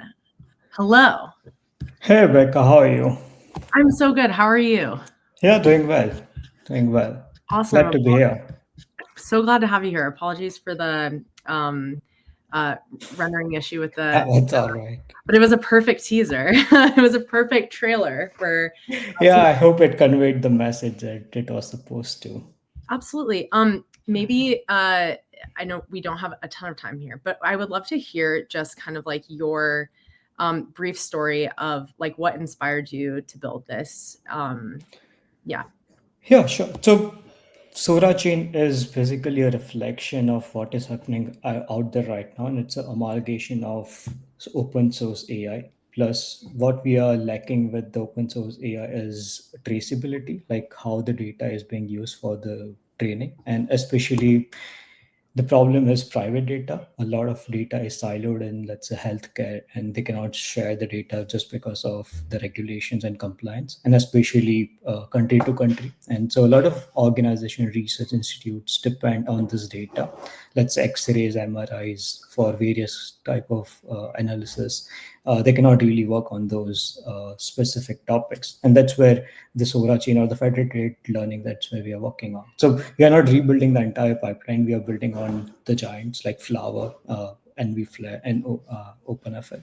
So we are just using them. But what we are adding on the top of is more coordination infrastructure, which is the blockchain. And that's where a lot of nuances are there and how the enterprise networks could work. And on the other side, on the user end, there is a personalized AI, which is like a simultaneous example would be Apple Intelligence, but open source. Something like that works very parallelly in the open source manner, but completely traceable. And the combination of federated learning and AI, I think AI is the governance of AI comes with the blockchain. And that's where we are just bringing them together. Awesome. Thank you so much. And we'll make sure that the full video is posted online after, along with this, and that folks have the link so they can go check it out themselves. Okay, perfect. Thank you so much. Have a great rest of your day. Yeah, thank you, Becca. All right. Okay. Excited to bring in our next guest who is here. Rupert. Hey, Becca. How's it going? Good. How are you? I am great. I am great. I've been talking or watching this or some version of this for, I guess, like 4 hours now, but it does not feel that long. It feels like it's been 15 minutes. So it's been a blast. It is a marathon. I'm glad. It's cool to see people like waking up in different time zones as the thing progresses. Totally. It's super fun. Well, thank you so much for joining today. Maybe we can just sort of start with like you just giving us all kind of like a little bit of a quick intro to yourself and what you're building. Yeah, sure. So I'm Rupert. I'm CEO at Unternet. We're a relatively new company, started in August, and we're basically building a new intelligent workspace for the web. And I guess we can unpack a little bit what that means. But it's definitely in response to what I think is like an upcoming platform shift that I think has been discussed a bunch about like what happens when we take this raw material of these intelligent models and importantly, like combine that with the open software ecosystem we have with the web and build something that is like a more humanistic interface to computers instead of what we're used to.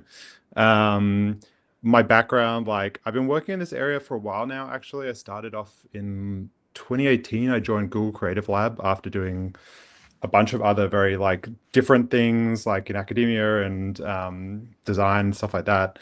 And I joined the Creative Lab and we were working with like some of the early neural networks, kind of just when the big neural networks just started to really pay off. And yeah, I was doing a lot of work with artists building interfaces for them to record songs and like change their voice to different instruments, and also like writers to build writing tools. We built a lot of like rich interfaces using these models and fine-tuning them. And I think like that idea of like taking the models and building something really rich, user-friendly and interactive out of this, like treating them less like people to chat with and more like this magical glue that now we can get a computer to adapt to the human form a bit more. That kind of kicked off a theme that I've kept with since. And then I spent a bit of time at Mozilla where I really got interested in applying that to the web and kind of like this open software ecosystem around it. Yeah, I'm so glad you mentioned the intelligent glue phrase. That when you and I were talking about this the other day, that really stuck with me. I was wondering if you could sort of give us a bit of a more like sort of concrete example of like what that means. Like, what is the difference between, you know, intelligent glue and kind of like a chat interface in terms of how one might interact with or use different models? I think like the best example I've had recently was I did so I was part of the BetaWorks camp last year, which is how the company kicked off. And I did a demo of like this early client I was developing, which will eventually turn into our client, which we're going to release soon, where basically like I did a natural language query, it brought up a map. And then I said, like I brought up a map of like restaurants, for example, classic like looking up restaurants example. It's a bit cliche now, but it brought up a bunch of restaurants and I was like, great, can you like make me a doc with like all the phone numbers and stuff and just like, I just want vegetarian places. And then the model just by itself, without really needing to be programming this integration at all, it like took this map tool, read all of the locations on the map, and then turned that into a formatted document with like address, phone numbers, and it filtered it the way I asked for. And that wasn't programmed. The two tools do not know about each other. And actually the model is just essentially reading the data from one and putting it into the inputs of the other tool. This is using this protocol called web applets that we've been working on that allows the models to understand web software. And yeah, it just did it automatically. And I think that to me is really a very underrated superpower that the models have, which is to make two, typically with traditional computing, incompatible systems suddenly compatible with each other. That really is very underspoken about. Like it's quite an incredible advancement in computing to just take one output and just shove it into the input of another thing and it works. Like I find that more important than the ability for a model to mimic a person. I think that has some utility for sure, especially in certain situations. But the idea of like passing natural language instructions and then turning that into concrete actions in software and gluing software together, I find much more like significant. Yeah, this kind of reminds me of a conversation Matt and I have recurring, which is about there's a difference between kind of, I'll call it user-facing features of a model and features of the model itself. Meaning like what you're talking about, I think, is something that is abstracted away from the user, but makes it feel like magic. Like you just put something in and it works. I think that is like, I agree with you that I think that we don't talk about that enough when it comes to, when we talk about like kind of the design of these systems and like the user experience. You mentioned, go ahead, yeah. Oh no, I was just going to say, yeah, from a interaction design perspective, one of the biggest sources of errors and frustration in computers is like when metaphors break down, like when the behavior you think would have happened with something on your computer, like, oh, actually this window doesn't talk to that window, or like drag and drop doesn't work, or like, you know, this file, it looks like a file, but it's actually just a Figma thing on their server. It's not a real file. You can't save it anywhere. This sort of breakdown is like a big source of frustration. And also incompatibility between different tools. And the fact that there's a glimmer of hope that you could just make that disappear there's no hope of like everyone just getting along and making everything compatible. And I think there is a hope in sort of this adversarial compatibility stuff. That you can just like, oh, it doesn't matter if you don't want to talk to each other, we'll just make you. Totally. You mentioned a little bit about the web applets protocol piece. Can you talk about that a little bit more? And like specifically, one thing I'm curious about is how can that sort of help preserve the open web ecosystem as AI becomes more prevalent? Yeah, I think in terms of preserving the web ecosystem, that's like web applets is one part. Maybe I can do two separate things. So web applets is basically a very simple protocol on top of the web. It uses the web app manifest and a little bit of JavaScript, like a shim, like polyfill, that allows a model to see essentially like what is happening inside an app on the web, and also to then see like a menu of actions that it can take based on the current state. So really simple example that I said before is, you can pull up a little Google Map app.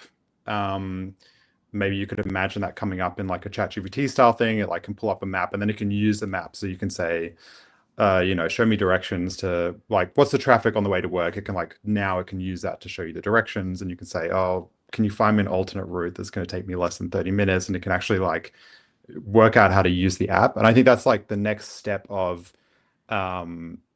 like these user interfaces, which is that it's not just that you're making some background API calls, you're actually like allowing the model to use the software with you that you can see and then interact with directly yourself too. Getting that visual feedback is really important. So the protocol is like, we've got it up now. You can find it on our GitHub and on our website, Antonet.co. It's very easy to integrate. I think like in terms of the open web side, this is like a way for models to use tools that is completely independent of like one client or company. So we're working on a client that will use it. There are some other folks working on some clients out there and building their own web applets. The idea is to have this shared vocabulary, and importantly, to then host it on the web. So it's like to access one of these tools, you don't need to download it or host it yourself. You just like need a URL, just like any website.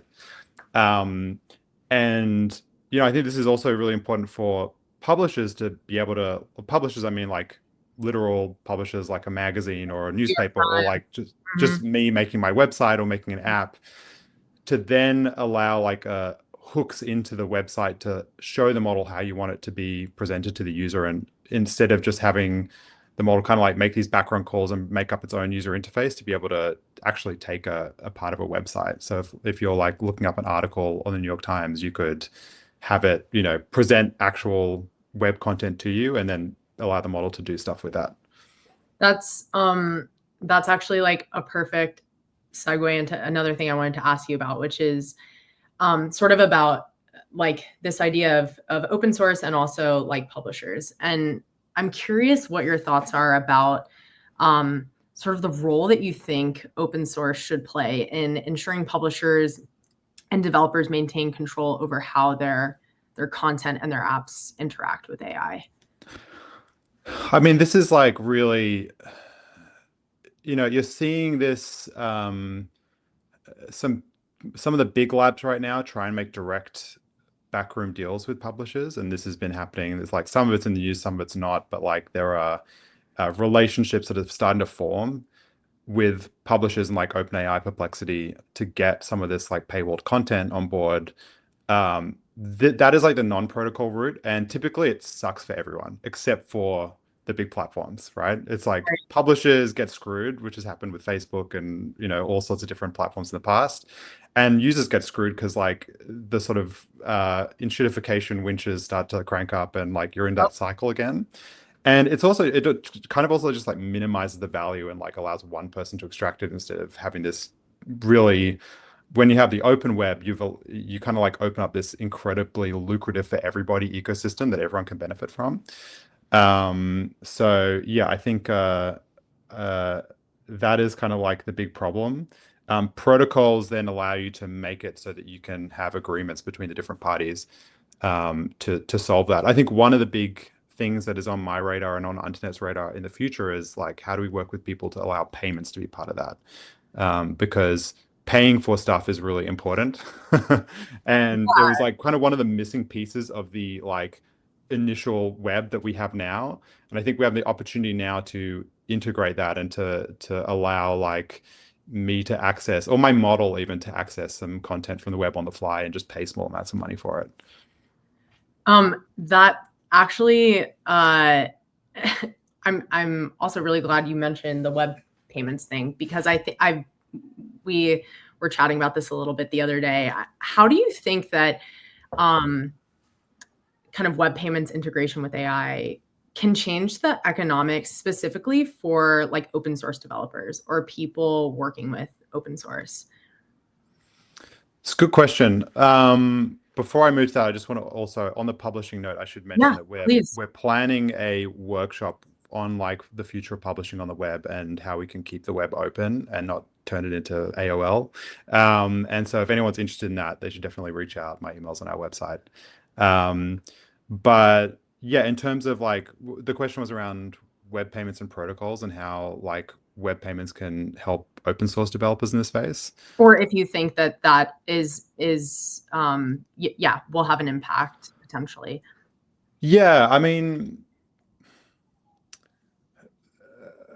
I think there are like many ways that could go. The immediate benefit that I see with payments is allowing anybody to really easily participate in developing software and shipping it to a lot of people very easily. And a big barrier for people producing apps, and also like a big step that forces a lot of people to create closed source software, is payments. Because like, if you want to get paid for something, now you're like, well, I got to create a server and I need to have user accounts, and like now there's all of this infrastructure that I need to build. I need to have like credit card details. If we can take some of that and put it on the client side instead of making servers do all of this work, I think it's both empowering for users and also for developers, especially open source, to be able to get paid for their work. Totally. I guess I know I'm trying to be mindful of time as well. Are there any closing thoughts that you want to leave us with? I guess like my closing thought is that I think we have a huge opportunity to make computers more humanistic and accessible to people and empowering. But that's going to go in one of two ways. I think this is the fight on our hands right now, especially like in the open source world, is like that's either going to get to this sort of a few huge platforms dominate this area, or we all agree on some stuff that we can do to work together and build like the open web, but like way better, and make it even more like lucrative and beneficial to everyone.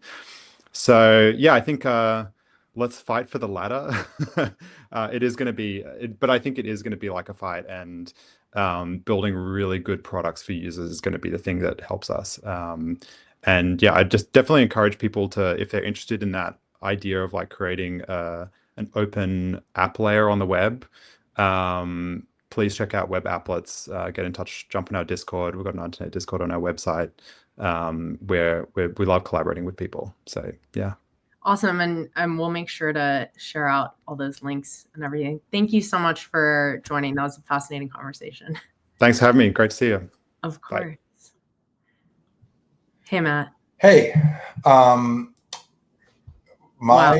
this has been, I'm taking copious notes, and then I realized we could probably take the entire transcript and do some of the stuff that you were doing privately around sort of information synthesis. Anand is about to join. He he texted me. I'm just gonna say this because I think it's funny, even though there's like 8,000 people watching. He texted me, sorry, I just spilled coffee everywhere 1 minute ago. So he'll be on in a second. It happens. So, when we started this, the thing I was most interested in was, what are like the new startup business models? And I thought in some ways that like this was going to end up going in a different direction than that. Mm-hmm. And what's been kind of interesting to me is to like piece back together how this is getting built. I see Anand's joining, so I'll just keep this short. But I'll give you a specific example. Like 10 years ago, we had community contributing to open source projects. And now I think that it's more like an ecosystem, or it's vertical, where you have this open source project which works with a particular stack. Maybe it's a physical product or it's a piece of hardware, like the NVIDIA kernels that are being developed custom. And that makes the lock-in look really different. Like if this stuff works really deeply integrated with these different parts of the stack. So I don't know, I'm sort of chewing on that, but I'm going to bring on Anand for his talk, and we'll talk about it. Perfect. Hey, good to see you. Awesome. And yeah, thanks for the intro. And I can go ahead and share my screen to get things kicked off. Great. Perfect. I'll get out of the way.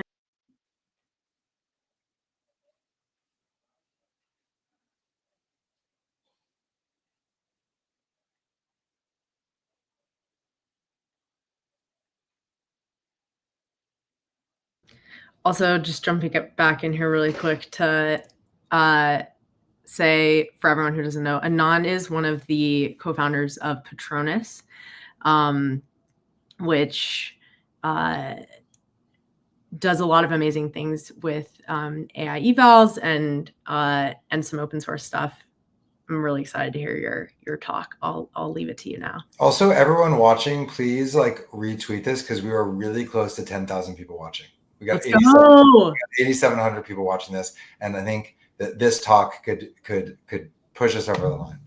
All right. Awesome. All right. Well, thanks so much for the quick intro. And I just got my slides uploaded here. So really excited to jump in.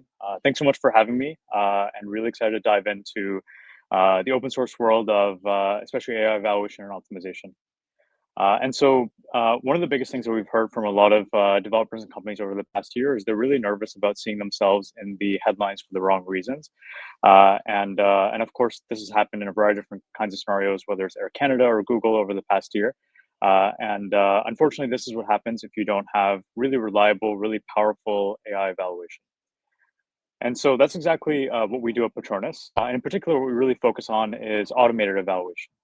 And what we have seen, especially with AI engineers that are developing new AI products, whether they are agentic systems or RAG systems or some other kind of architecture, is that it's really hard to be able to actually measure performance and then figure out what to actually do next to actually increase performance, especially in a more systematic way.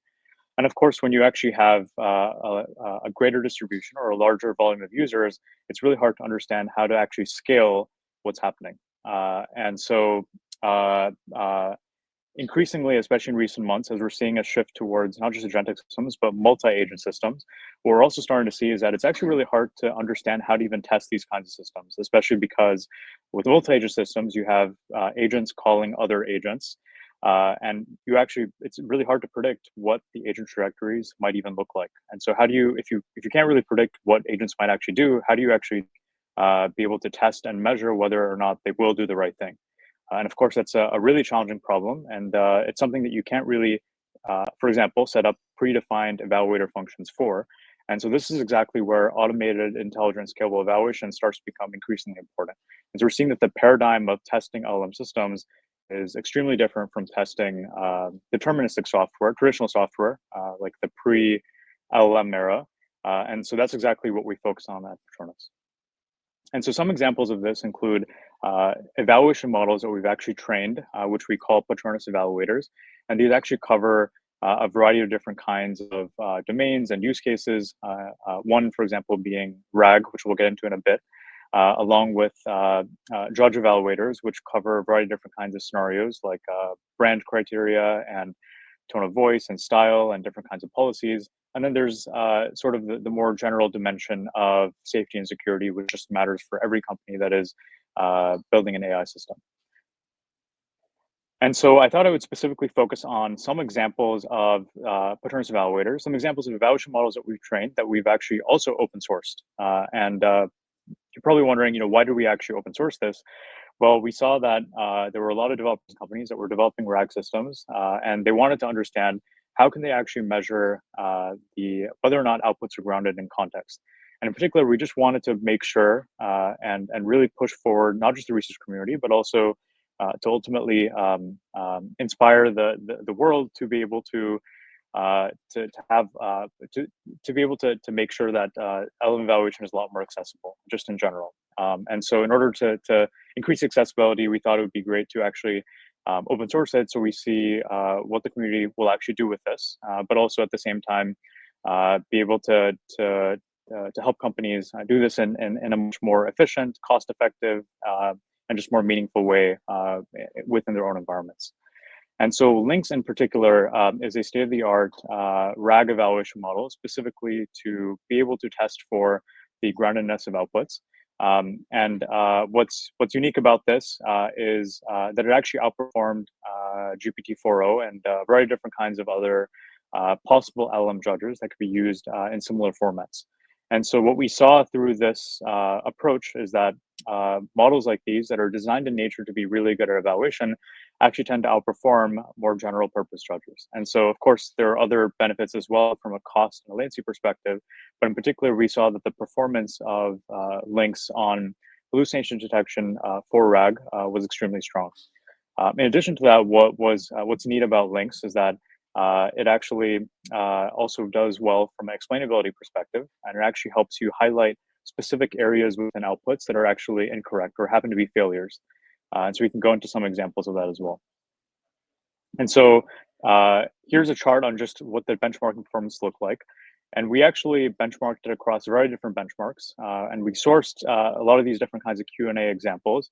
And we constructed a new benchmark called HalloBench. And so HalloBench, actually, funny enough, is also available on Hugging Face. And so if you want to be able to test your RAG system against a large-scale, state-of-the-art hallucination benchmark, which is now very popular in the community as well, you can check out HalloBench. And HalloBench is a construction or a mix of different kinds of domains and use cases. And we in particular saw that links, especially the 7DB model, did really well across a variety of different domains, whether it's for medicine or healthcare or just general knowledge types of questions. And this is actually from the paper that we published towards the end of last summer.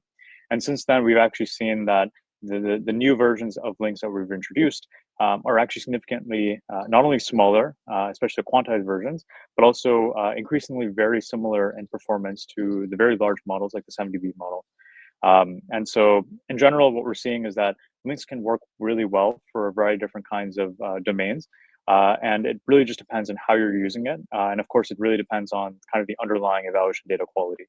And so if you ever have any questions on how to use not just links, but any kind of evaluation model, of course, feel free to reach out anytime. And so I mentioned HalloBench. And so one of the neat things with HalloBench is that it's very diverse in the kinds of domains that it covers.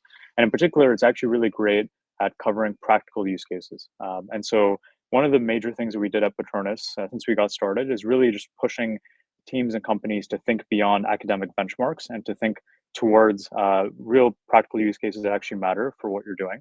And so this is actually how we visualize HalloBench using Nomic Atlas and using the new Atlas Analyst agent that they actually announced a few weeks ago. And so would definitely recommend Nomic Atlas if you're trying to use a really powerful platform to visualize all kinds of data, but especially AI data. And so so I thought I would just conclude on links itself. So like I mentioned, there's the 8 billion and 70 billion parameter model. We have multiple versions of them, so I definitely recommend the most recent versions. And we benchmarked it against the large scale 15K sample benchmark HalloBench, which covers practical use cases.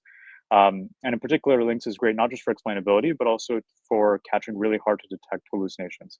And this is in particular because we actually trained it on semantically perturbed data, including in particular chain of thought reasoning data, which was the very first time that anyone had trained an evaluation model on chain of thought reasoning data. And so if you want to read more about exactly how we train this model and just more around how it works in general, you can check out the paper on arXiv or on Hugging Face as well. So the next one that I thought I would focus on is a separate new model that we actually also open sourced. And this is a state-of-the-art small language model judge, SLM judge. And so what's unique about this is, of course, it's not just an LM judge that you can use, but it's not specific to RAG use cases. It's actually more general purpose. And in addition to that, it actually is a 3.8 billion parameter model. So it's extremely small, cheap, and really fast to run. And what's great about this is it actually outperformed GPT-4o Mini on the same evaluation tasks. And we actually benchmarked it on benchmarks that haven't been trained on, especially LiveBench, for example, and others. And so we also published a paper on this as well. And what's really great about Glider in particular is it's also the first judge model that actually gives you explainable evaluations out of the box. And so it actually gives you high quality reasoning chains and scores and different kinds of highlight spans. And it actually is based on a rubric scoring method, which our paper covers a bit more about. And so it's unique in that it's sort of an all-purpose judge that also just gives you a ton more information right out of the box. And so here are just some numbers on exactly how Glider 3.8b actually performed. And so this is kind of some of the performance that we were seeing in general.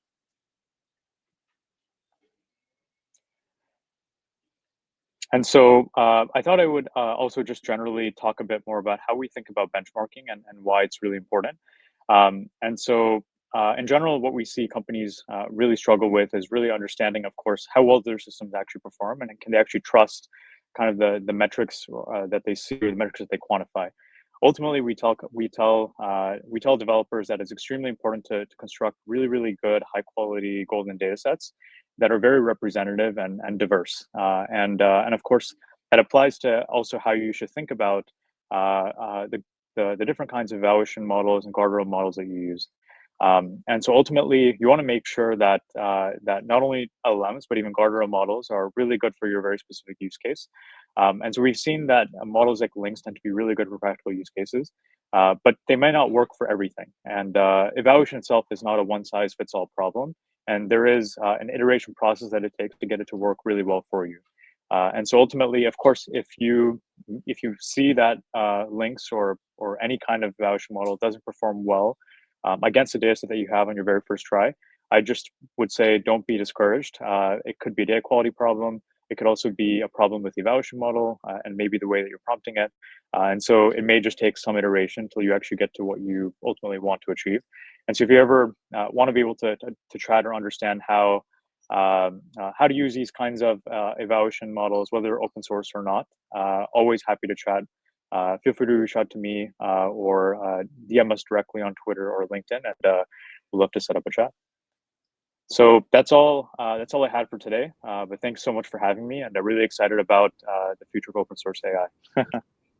That was awesome. Thank you so much. And just to check, as you were testing your models, was that you were doing it in Nomic? We saw sort of a similar. Andre gave a demo earlier. Was that is that what you're using to debug some of these? Yeah, we were using Nomic Atlas to be able to visualize any kind of evaluation data, including benchmarks like HelloBench. And that helps us generally understand not just what, for example, our customers might be doing with Patronus, but also understanding how the benchmark is constructed. Are there any potential biases in the benchmark itself? And I'd say it's been great and really not just pushing us, but really just pushing the community forward and really high quality evaluation data. Awesome. Well, thanks so much for joining. Awesome. Thanks so much for having me. This is amazing. See you soon. It's been fun. And now I'm going to add Artyom. Did that work? Yes. Hey. Hey, how are you? Good. Good to see you. Yeah, good to see you. We've I want to say you and me did an early live stream as a kind of MVP of how we can get more awareness out about some of the open source approaches and models, and you were sharing a bunch about that. So I'm going to have you repeat yourself a little bit, and then we'd love to dig in on a couple of things. But first, do you mind doing a quick intro for yourself? Oh yeah, sure. I'm excited to be here today. Hi everyone. My name is Artyom. I'm co-founder and CEO at a company called Cube, which is based on open source project with the same name. We started Cube and we open sourced it in 2019, and then in 2020 we built a company around it. So I'm coming from software data engineering background and excited to be here today and share more about our journey and what we're building with Cube and our learnings from open source and how we're thinking about AI, Gen AI, as it relates to data space. Yeah, well, I'm excited to hear all about it. So maybe we start with like what the Cube product is today, because it's evolved a bit. But sort of what is it today? Yeah, we call ourselves Semantic Layer, and it has a whole new meaning with Gen AI, which we can talk about in a few minutes. But original, like kind of as a product today, and like why we build it is that we found an interesting problem in the modern data stack is that as organizations adopt a lot of different business intelligence visualization tools, so they build some visualization tools capabilities into their own product. What is happening is that the logic of semantic modeling, and semantic modeling is essentially idea of like where you build the metrics, right? You need to build metric revenue, metric active users, something else, right? you need to code that somewhere, right? You need to write a SQL code, a Python code, or some sort of a code, and you need to put it somewhere. So what is happening is that organizations usually kind of do a bunch of stuff and coding in Python, like to expose the data to customers. Then, like a lot of logic goes into LookML models and Looker. Some sort of like some organization would use Power BI, they would put a lot of logic in Power BI. And that sort of logic is getting kind of really spread it across all these places. And in software engineering, we have this idea called DRY, do not repeat yourself. That's sort of like the whole problem in that we in data, we're repeating ourselves by doing this. So we thought we would build a product, Cube, as a semantic layer to solve exactly this problem, to make data stack dry. So idea was, let's take these calculations out of the visualization layer, sort of like a decouple visualization layer and a logic layer, and I put logic on top of Cloud Data Warehouse in this sort of like standalone semantic layer, then can be connected to all these visualization tools, Power BI's, custom visualizations, React front end, all of that. So that's a core product as we have today. Cool. And so I guess, can you talk a bit about maybe what kinds of developers are using it and how that's evolved? Is that the right way to ask? Is that the right way to lead you sort of towards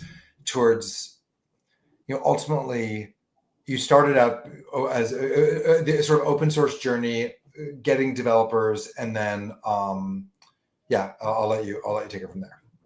Yeah. Well, we started it with open source because when we had this idea, we thought, oh, how do we get into as many hands of people as possible? And we're kind of building for builders, right? Like people take our product and they build stuff on top of that. So I thought if our main users are builders, because in many cases they're using Cube to power custom built internal applications. Nowadays, people build a lot of like a chat, like agents on top of Cube. Open source is a whole separate story. When we started, it was mostly web applications. So, organization would build a customer facing web application or, like internal kind of a BI application. So we thought going open source would make the most sense because that's sort of like where builders are, right? Like, if you want to build something, where you would go, you go on GitHub and kind of, I don't even search in Google if I want to find a library. I would just go and search on GitHub directly to find a library, if I want to build something. So that's why we did that. I think, over time, we build a cloud product, commercial product, because in some cases enterprises come to us and say, hey, we built on top of open source, but we really need, like an organization that can support us, we need a commercial product. And sometimes they just go straight off to commercial product because that's how enterprises work. But initially, to get this off the ground, we thought, and I still believe that was the right approach, we were building for builders. So we went to the place where builders are, and that's GitHub. Oh, interesting. So you thought about GitHub as almost like the homepage for developers. And so that's where you want to live because that's where they live, in the same way that you would, as a brand, want to be on Twitter or something or Instagram. Right. What is the difference between when you say some people want to go straight to the commercial product? Right. We talked earlier with a couple of other people about what separates the commercial product from the open source product. Is it, for some people it's if it's deep infrastructure, hosting it is very complicated. It's not just like throwing up a hosting kind of a server. It actually does require some ops. Other people, they talked about it as kind of an opinionated version of it is the one that's commercial, and and to some degree, some even have to buy their own server racks to be able to do it, but then it really works well from an infrastructure perspective. What is the difference between your commercial product and the open source version, or how did that evolve? Yeah, it's a great question because really, to be honest, when we built open source, we open sourced it in 2019. We got a lot of this traction. We got 10,000 stars. Maybe that doesn't sound that crazy in 2025, but back in 2029, we got it in a few months. So and we were like, wow, that's crazy. So we got all this open source traction, adoption. The Slack community was pretty good. And then at some point we thought we need to think about the monetization, because we kind of decided to build a company around it, right, and all of that. So we for-profit organization, and we started to brainstorm what we can build. And the first version of that was more of an instrumentation platform, like kind of APM for people who are building sort of like with Cube, right? Like, so you would run Cube, and to be able to see performance, like a tracing, all of that stuff, you would go in a Cube Cloud. And it feels like it's always so obvious. So that's kind of feels like something that many companies would build first. When I saw, like LangChain introduce Langsmith, it gave me a flashback, because it's exactly what we did, right? Like kind of a tracing platform for open source project. So we built that.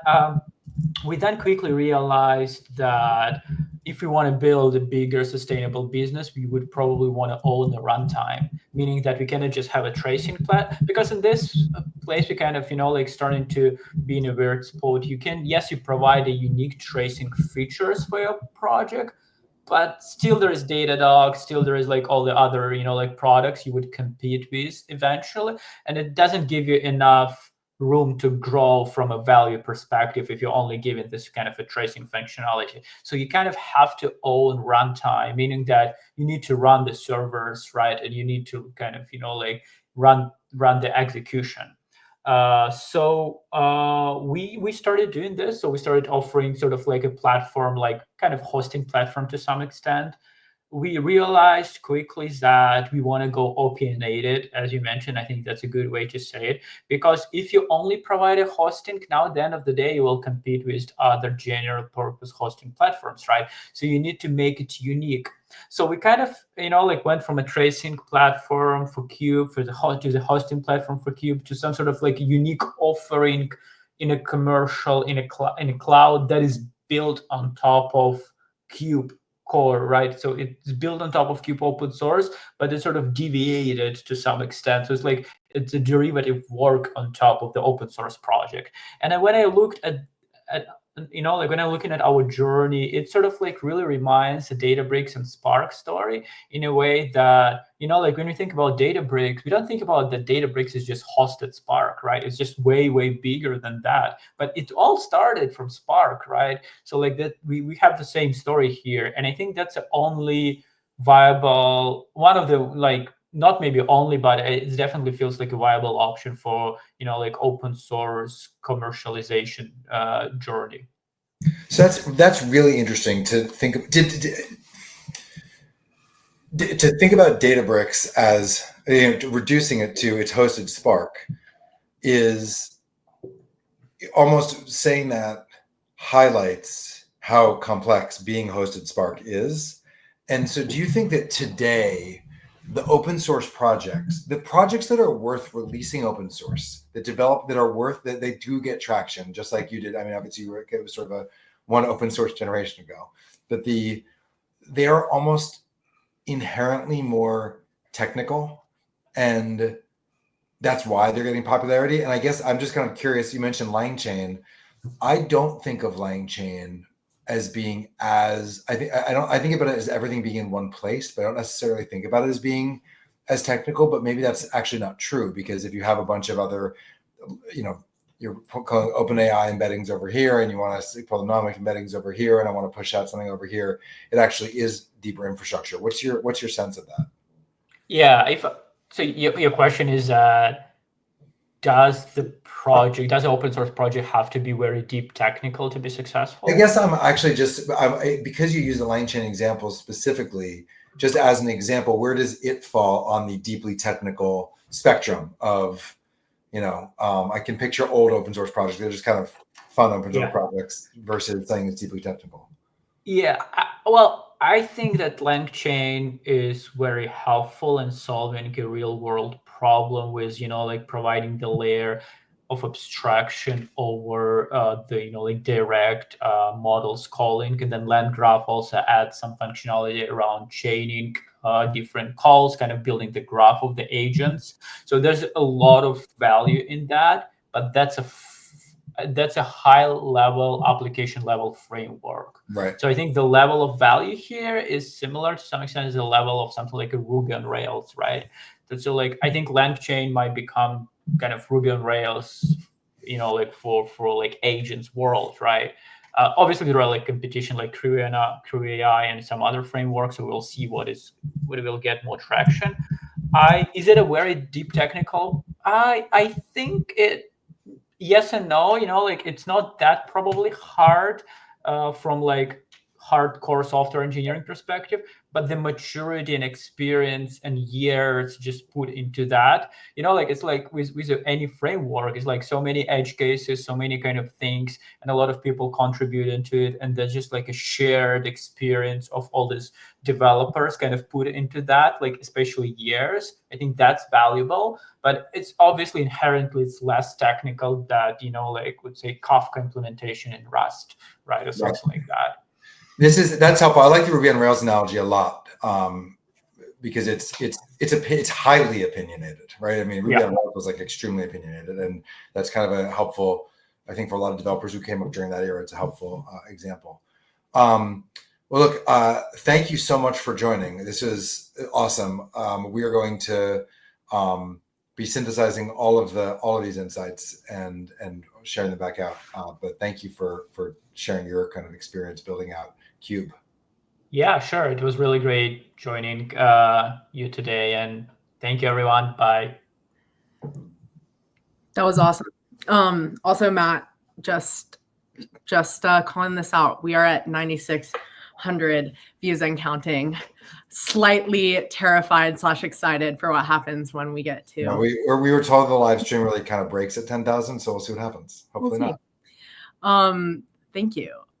Okay, I'm super excited to bring on my next guest. What's up, Holly and Noah? Hey guys. Well, I hope we break the live stream. I hope you do there's more too. than 10K viewers out there. Nice to be here. Welcome. Yeah, I'm just to give everyone kind of like a super quick intro to you guys. Holly and Noah are the co-founders of Bytes, which is a unified platform for AI models and papers.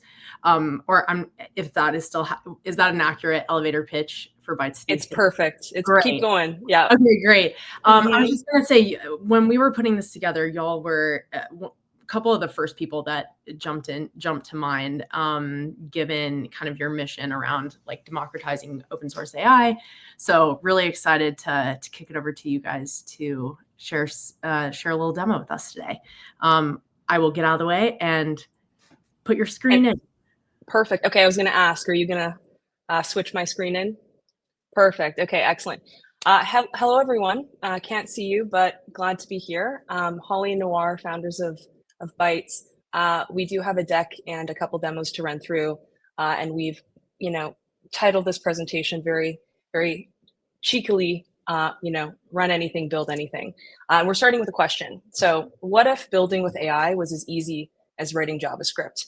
Well, as Becca mentioned, we're trying to build a platform that makes every model and paper interactive, programmable, and production ready. And this is really in service of collapsing that gap between AI research and usable infrastructure. So who are we?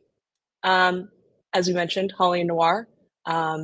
You can read a little bit of our TLDR CV there, but we've scaled and sold AI and robotics companies. I was on the founding team of Sanctuary AI. If you follow the humanoid space, Noah is a hacker and a heretic and an incredible architect. And now we're focused on a grand mission of building super intelligence tools that actually work. And what do we mean by that? How do we design such a system? Well, as many viewers know, most models and LLMs are generalists or task specific. So they can write poems or generate some text or summarize history or parse PDFs, but they don't really understand AI itself. And so at Bytes, we're building something different. We're trying to build a system specialized in AI. So AI specialized in AI. And that means a system that has knowledge of every single breakthrough AI research paper, has awareness of every model, all of the data sets, and the methods and the SOTA research coming out of the field, to then make that research usable in industry to solve real human problems.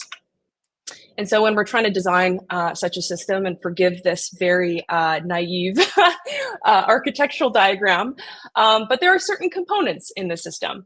You need obviously a system that has read every research paper, as I mentioned, can run any model, can factually answer questions in research, and can actually build any complex workflow, chaining together models like Legos to really unlock anything you want.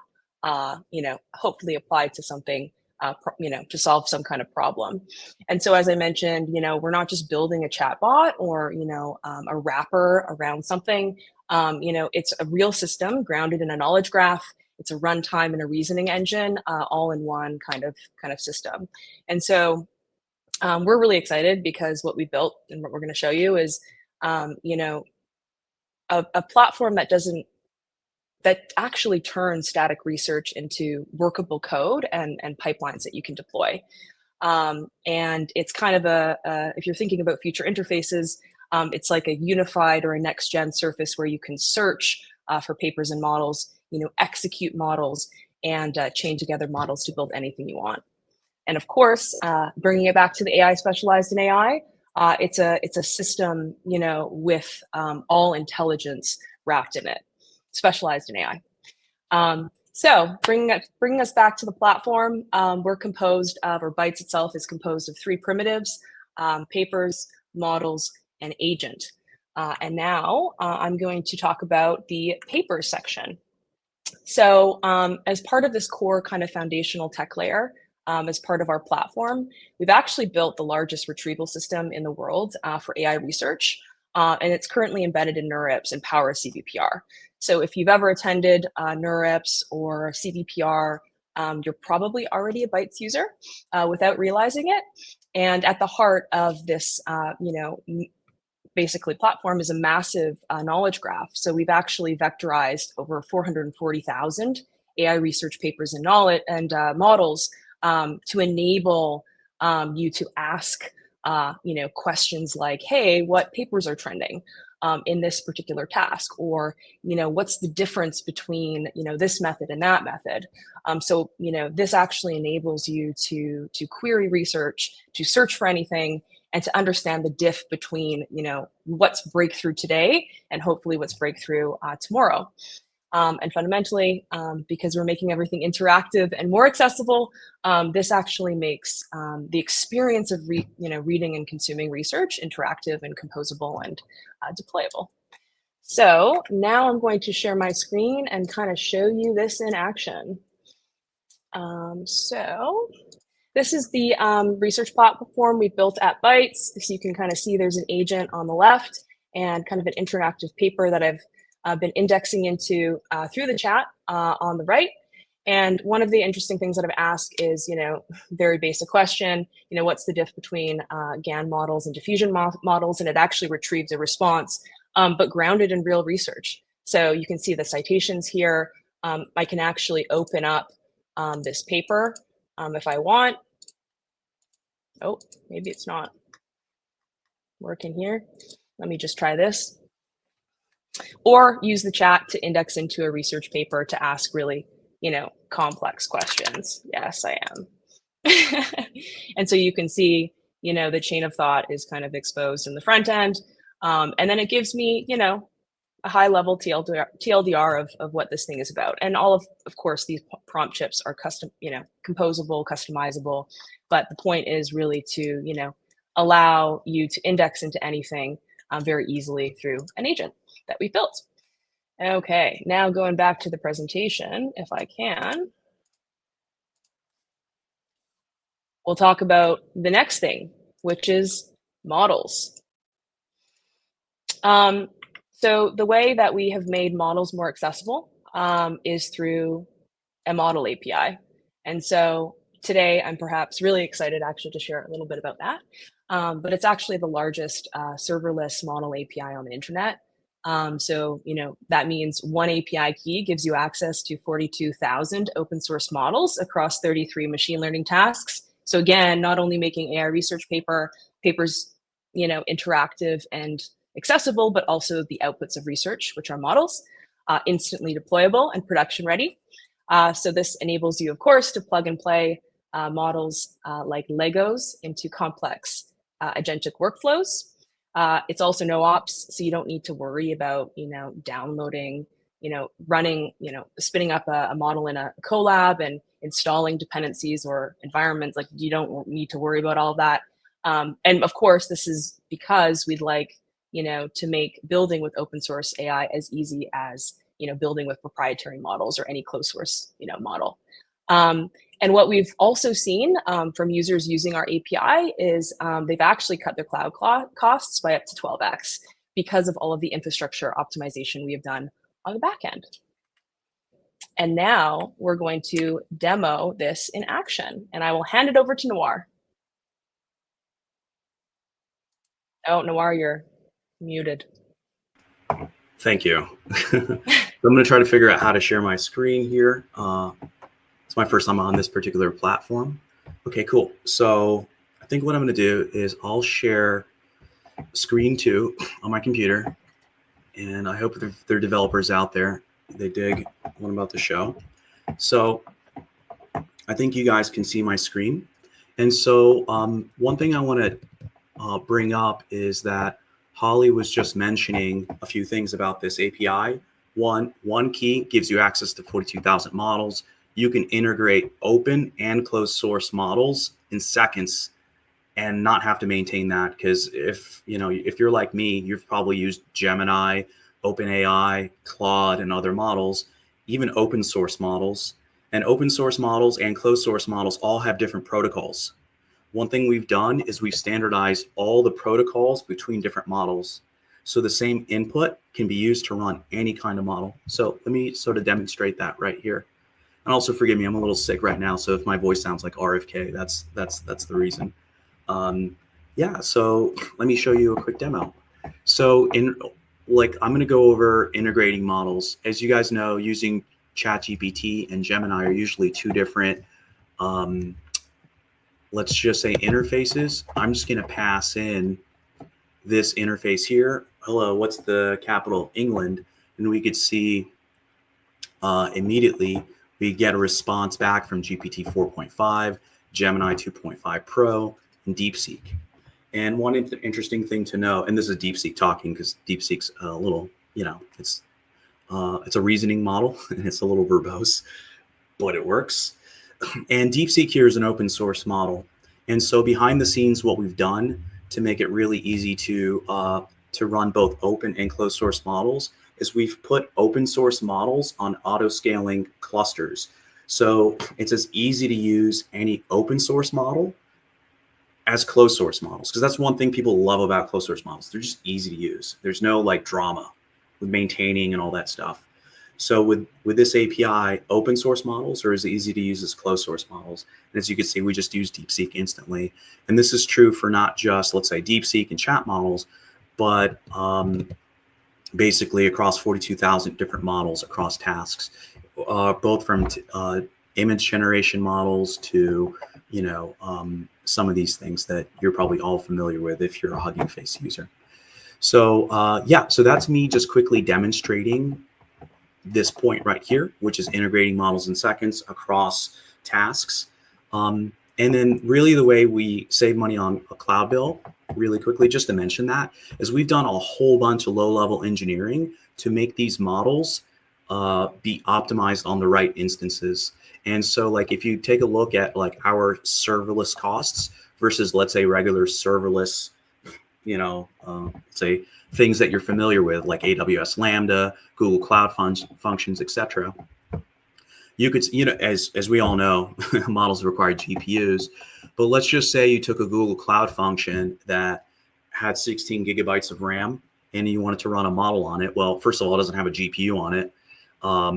but there's a certain cost per second of using that sort of serverless function. You can compare our sort of serverless costs versus all the traditional Azure, AWS, GCP, and you'll find that we'll actually be cheaper than all the other CPU only based, let's say, providers, plus we throw in a GPU. So that makes it really affordable to use open source models at scale across all sorts of different modalities. And that's how we're helping our users save a ton of money. So Holly, I'll just pass it back to you.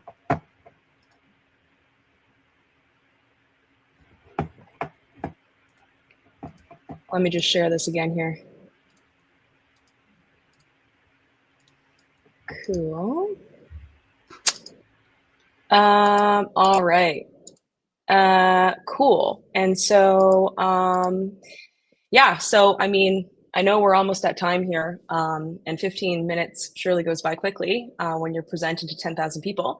But yeah, I mean, effectively what we're trying to do at Bytes is make using, building with breakthrough AI research really easy, and, helping developers and researchers keep up with the field.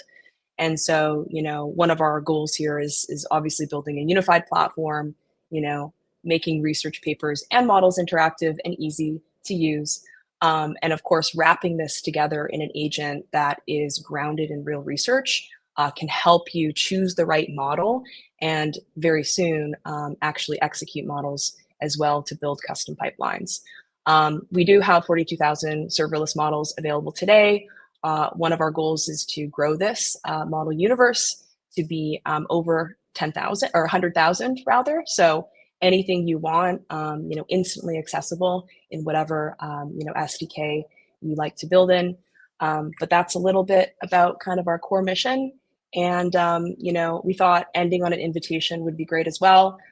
So if, experimenting with our API is interesting to you, or even getting access to the agent API is interesting to you, so that that chat UI I was interfacing with before, we are actually running a user access program. So you want to give us feedback, we'll give you free inference to, so you can deploy and build with anything you want. And then also, access to kind of new experimental features that we are very soon releasing. So partner with us, send us an email, hop in our Discord, and we'd love to see what you guys can build. So cool. Thanks, everyone. Thank you guys so much for joining. And you get the crowning achievement of being people speaking live when we crossed 10K. Oh my God. Well, let's go. Amazing. Push us over the line. We got over 10K. Perfect. Thank you guys so much. Absolutely. And Becca, I know we were short on time, but so Holly sort of cut it short. But actually, we had a very special thing that if we had time, we were going to show, which is our agent having not just one brain, but 42,000 brains. So one model that can run 42,000 open and closed source models on demand. So that we think it's the first of its kind. So we were going to show that, but you only have so many. I mean, we tried to show that was three sort of demos. Magic, that was the magic sauce at the very end. But, 3 demos. It's totally. 3 demos. Yeah. No, I love the ambition. Well, we'll definitely do more. Matt and I are going to be doing more live streams like this, so we'll have you guys back to do a full thing with. You can do as many demos as you want. So. Yeah, we should actually maybe have an hour so we can play around with the agent. And I'm not like switching a million screens, of course, on live while I'm live streaming. This is just a teaser. It's a teaser. It's a teaser. It's cool. Thank you so much. All right. Thank you guys so much. Okay. Bye, guys. See ya. Bye. All right. Let me bring in Robert. Hello. Welcome to Glozaic. Oh, I think you're muted. There we go. There we go. Awesome. Hello. Thanks for having me. Of course. Thanks for joining. Welcome. Thanks. Yeah, I'm excited to be here. Me too.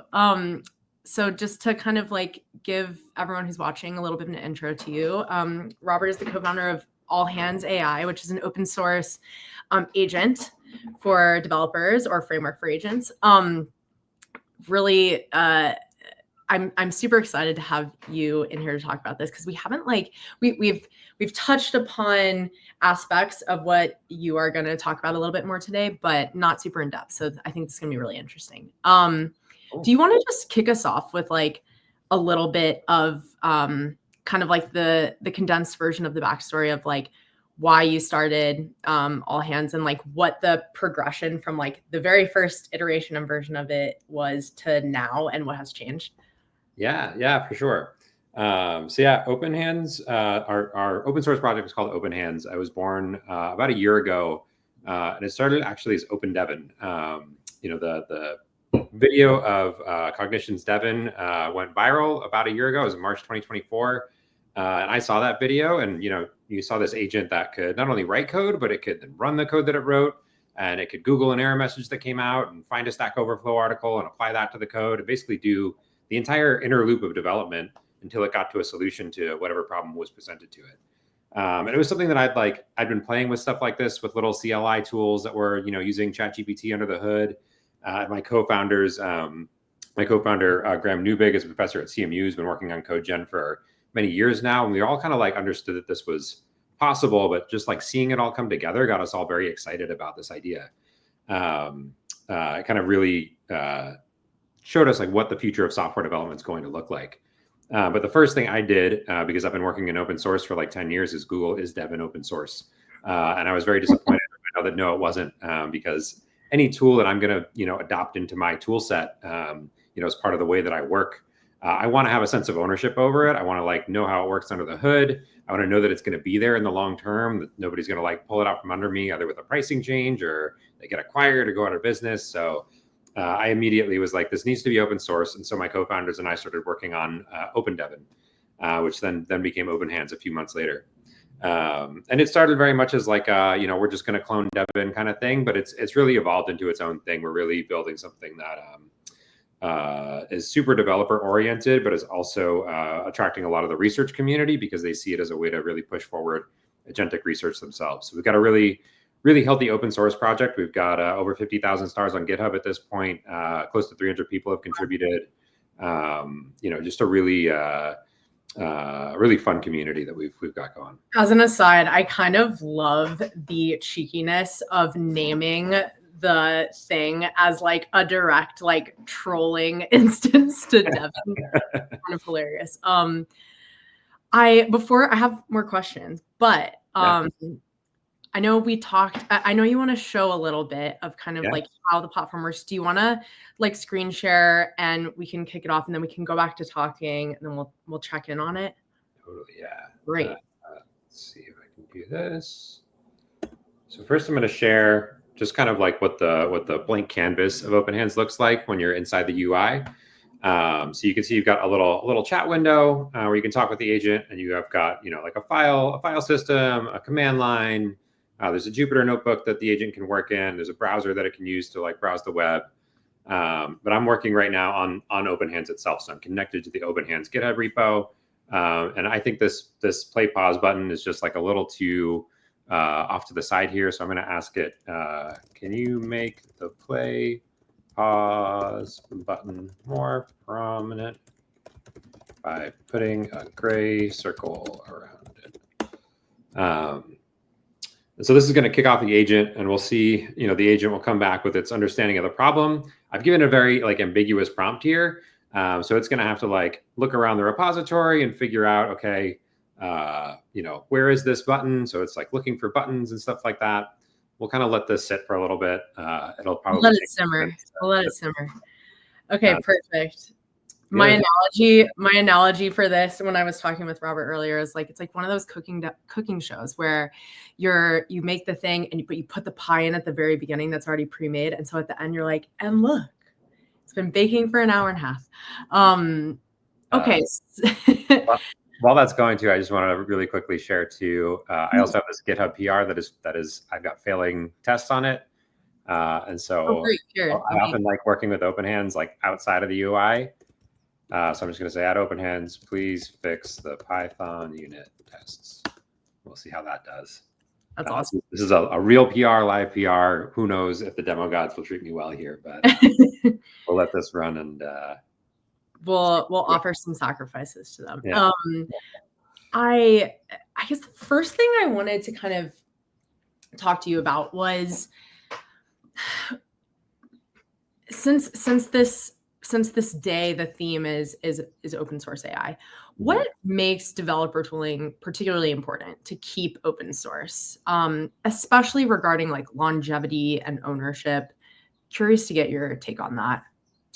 Yeah, I mean, I think the biggest thing is like this is going to change the way we work, right? It's going to change the job of software engineering, and I think for that change to be driven entirely by a closed source, venture-backed company or a large corporation without any kind of like input from the community, I think is a little scary for me personally. Like I want to have a say in how software development changes and what the future of software development looks like. And so it's really important to me that the community has, an alternative to whatever is out there in terms of, what's closed source. I think there's definitely a place for the closed source stuff, but I think the world really needs an open source alternative so that there's something that the software engineers who are actually doing the work have ownership over. Totally. I have a burning question for you about this. So, I mean, I told you a little bit about this, but for the audience, for context, as maybe some of you saw earlier, like I've been using a lot of code generation products. More recently, I've been using Replit a little bit more. It's what I made the Glosaic website in. And it's really interesting to see how these different platforms are designed and are built depending on who the end user is that they're geared towards, whether that's someone who is like, I couldn't write a line of code to save my life. I just want to like say, hey, make this button blue and click it and it makes the button blue, to, okay, I have like a little bit more of an understanding. I kind of know what code looks like. I know how to ask for different things. I'm just not necessarily good at writing it from scratch, to like a senior developer working on like production quality code with some of these things. And my understanding of Open Hands is that it's in the latter camp. How, when designing and building a product like that for that more, I'll call it like sophisticated technical end user, what are some of like the differences between how you go about building that and like some of the other products at the other end of the spectrum? Yeah, it's a great question. I think for like an end user who's just trying to like, get a game together really quickly, wants to just, do a quick prototype, something like that. You probably just want to like ship it into production, straight from the agent, just like no code review, just YOLO, get it running. Like code review, what is that? Exactly. So it's a very like quick dopamine hit, which is really fun to play with. And like I love playing with tools like V0 and Lovable and those folks. I would say one of the things that really helps them too is you can have a very opinionated stack because the developer's not working with an existing code base. The AI has just like a greenfield application to work with.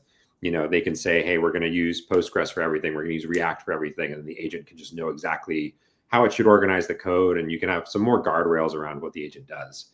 In other words, an opinion into what the user ends up working with. Exactly. Yeah. And that way it makes it a little easier for the agent to iterate. I would say we're still in early days of kind of figuring out how you can repeatedly iterate on a code base that an agent has been building from scratch without a human in the loop. I think eventually you reach a level of complexity where things start to get weird, but the more opinion you can inject in there, the more things can stay kind of on the rail and like, not go too wild. But it's a lot trickier to inherit like a big existing code base, maybe an enterprise code base that's been evolving for 10 years and start to work with that. And Open Hands is really oriented towards that task. It's a much harder task. And I would say the big difference is that the agent has to work like a real software engineer, right? It needs to open pull requests that get reviewed by a human. It needs to be able to respond to feedback on like inline comments on the code. It needs to learn over time about the structure of the code base and develop some knowledge for like, this is how I run database migrations, and this is how I look at the tests, and this is how I see if things are working. So It's a very different problem, a very different user set. You know, at the end of the day, it's all generating code under the hood. But I think what's really important is thinking about that human computer interaction. Like, do I want the quick dopamine hit and just like ship it into prod, or do I want to like have a lot of certainty over what is going into my code base? Are these changes the right changes? That sort of thing. Totally. Oh man, I wish we had like an hour to talk about this. Do we want to check in on the baking? Yeah, so it is trying to start the front end right now, which is like well, maybe work, while we're oh sorry, go ahead. And push your changes to GitHub and create a pull request. Just for the sake of brevity here, it is nice to be able to just like interrupt the agent and say like, hey, you know, you don't need to actually test these changes by looking at the browser.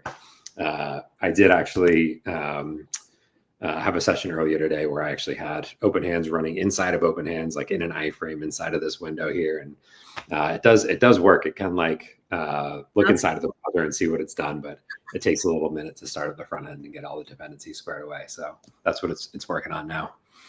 Oh, this is awesome. I know we're at time, so I'm gonna I'll kick it over to Matt in a sec. But thank you so much for joining. This was such an interesting conversation. Yeah, this was really fun. Thanks for having me. Of course. Have a great rest of your day. You too. Bye. Hey, Matt.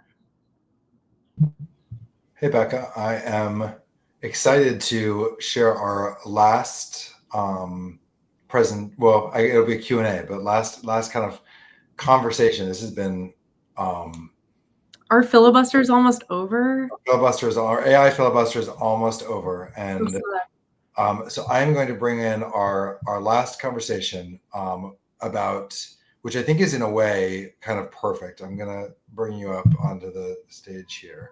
Can you see us? I'll see a little bit, Becca. Yeah. Awesome. I'm really excited to talk to you because all day we've basically been talking about. First of all, we haven't actually met. I feel like most of the people I've talked to, I have met in the past. I'm really excited to get to chat because, likewise, yeah, like what you're doing is like at the intersection of all of these things. It's like a collective, and it's on Hugging Face, but it's open sourced, and you're experimenting with different models. And I'm excited to hear how you guys got to like building the thing that you're building. But maybe as a starting point, do you want to just give a quick intro for yourself? Sure. Well, first of all, really excited to chat with you, Matt. Thanks for having us. I'm Karan Malhotra. I'm the head of behavior and one of the co-founders of Nous Research. And what we do is we're an open source research organization that works kind of at every level, from pre-training to mid and post-training, fine-tuning the RL stuff to agents. So we're kind of a full lab. Our mission and goal is to bring the best possible AI to everyone, and to do that in a way that is totally open source and open to people. We're worried about the future of pre-training and access to larger and larger models openly. And so with our distro optimizer, we've managed to actually connect GPUs without needing them physically co-located by lowering bandwidth requirements for training. And in doing so, we hope to be able to aggregate the people's compute in order to train these open models on our network, the Psyche network. That's our plan and what we're really, really excited about. Cool. Okay, so that sounds related, but also almost like it's next to all this research. I think all of this research you all are doing, because you guys have released a whole bunch of state-of-the-art models when people weren't competing on state-of-the-art models. You're just sort of, my understanding was you guys were just like building things and shipping them, and people were like, these are really good. We're testing them, and they're beating benchmarks. And it was almost like incidental. So can you just tell me a little bit about how you were doing that? Right. So, I mean, yeah, absolutely. Outside, yeah, I mean, that's how we started. It started with myself, Technium, and a few others who were already trying to do distillation and train models after the Alpaca paper had come out. And what we realized was, hey, we have like a pretty good thesis for like data synthesis. And we can probably make some really, really cool models off the original Llama. So we made the first Hermes model. It got like it just blew up, got like hundreds of thousands of downloads in like a week. People start asking, what is Noose Research? It was really just a few of us at the time, just working as like an open source cohort. And we decided to kind of level up once we realized a lot of talent was interested in continuing the work on making these models with us.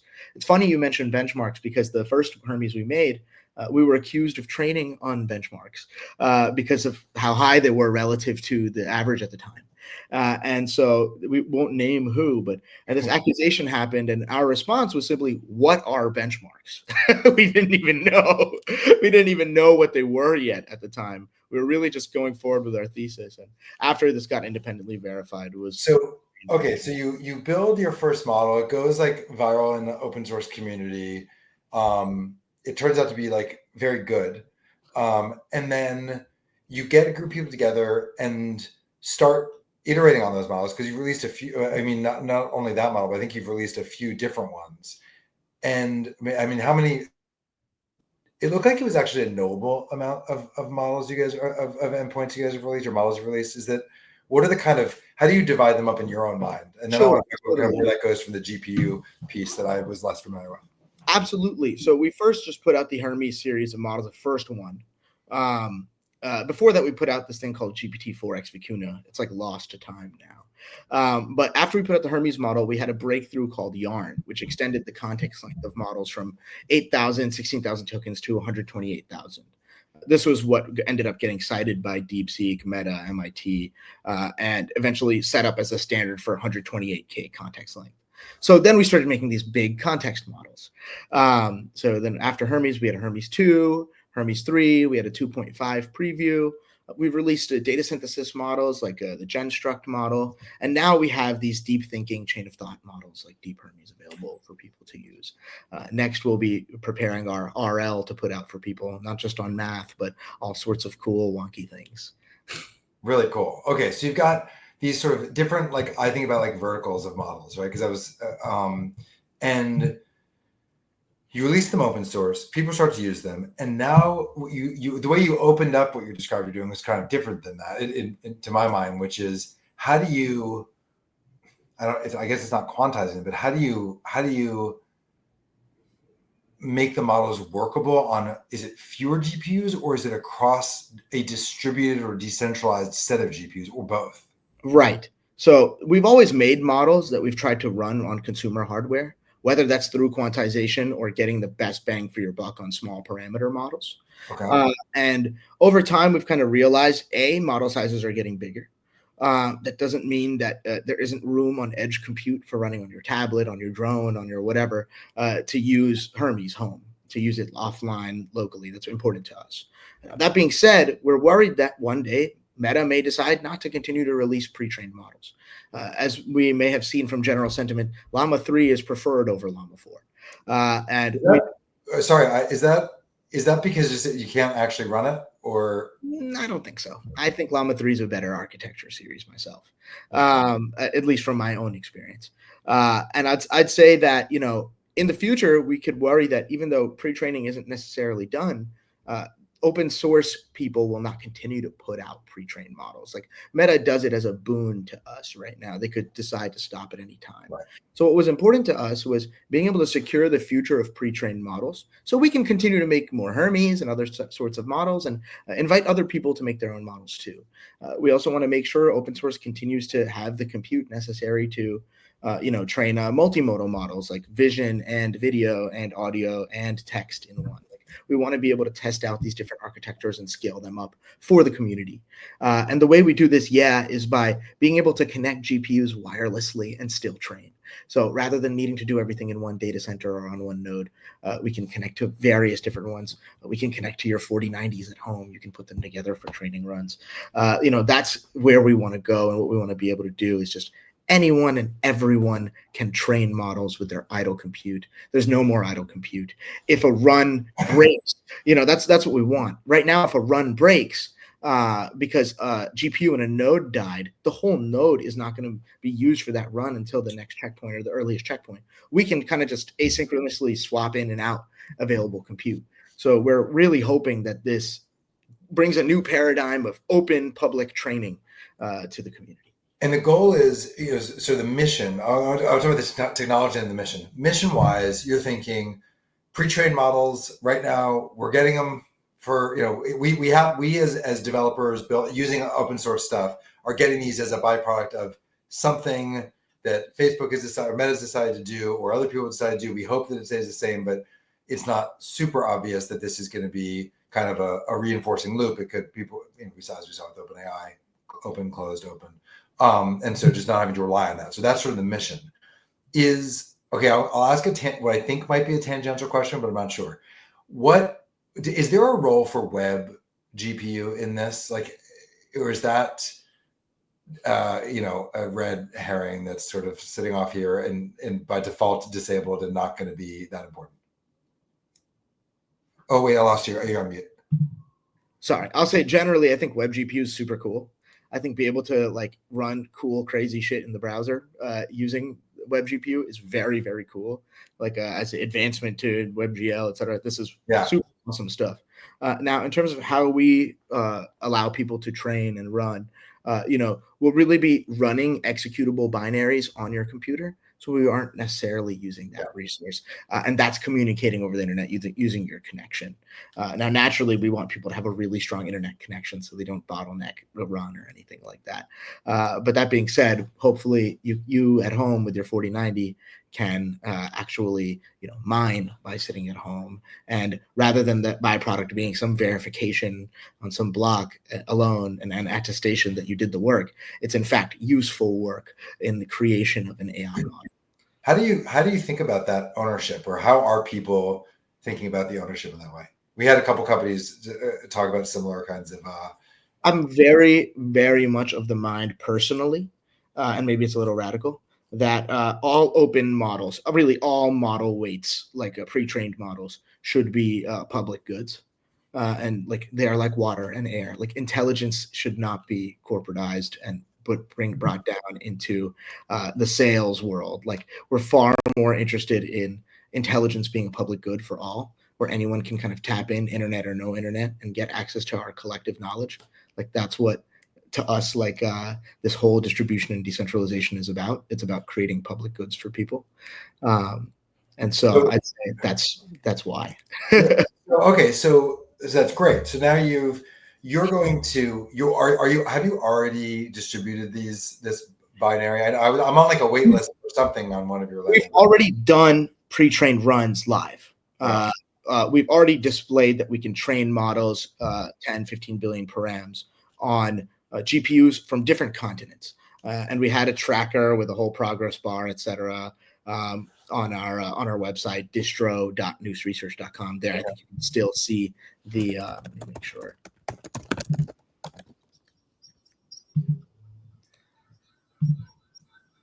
You can still see the run there, yeah. So basically, we have this run set up with the progress bar. It's now finished. We did it a few months ago. Okay.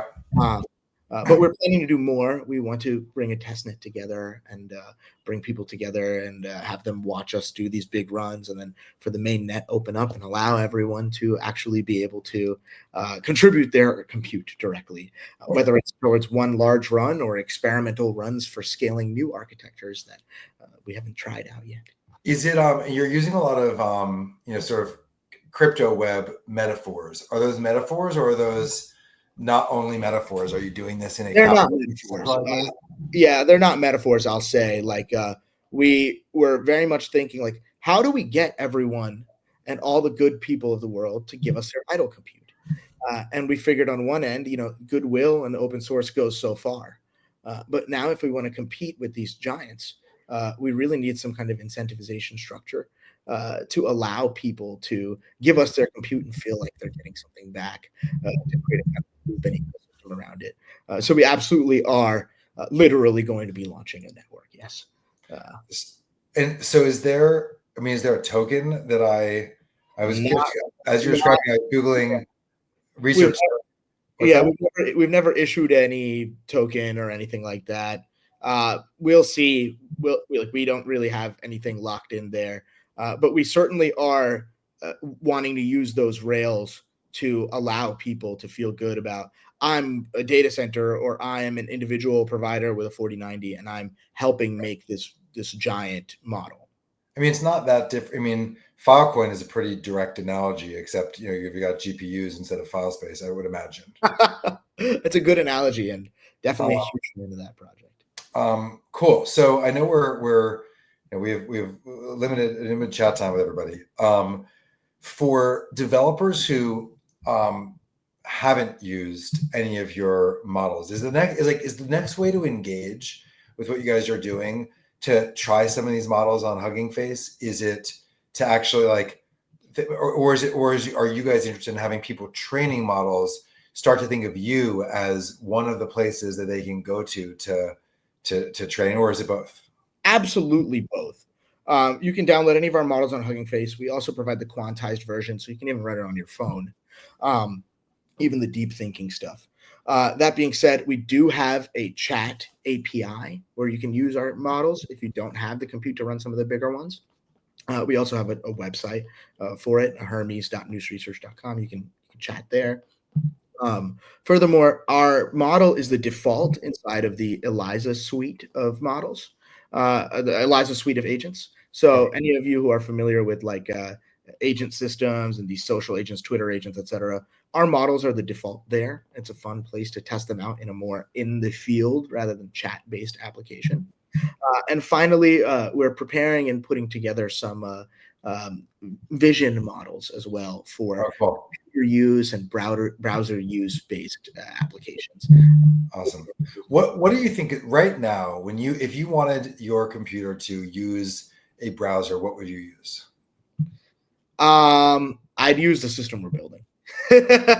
Because the closed models, they're very censored. They're not going to let you go everywhere and try everything out or necessarily bypass anything that you need to have full use of a browser.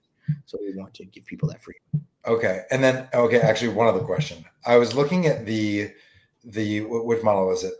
Deep Hermes 3 Llama 3.8 billion preview.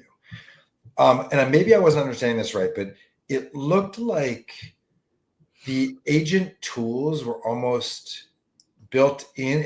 Was it generating a tool on the fly for doing stock lookup? And have I just not seen that elsewhere, or are you guys the first to do that? We'll say we've seen people train models for tool calling like Claude.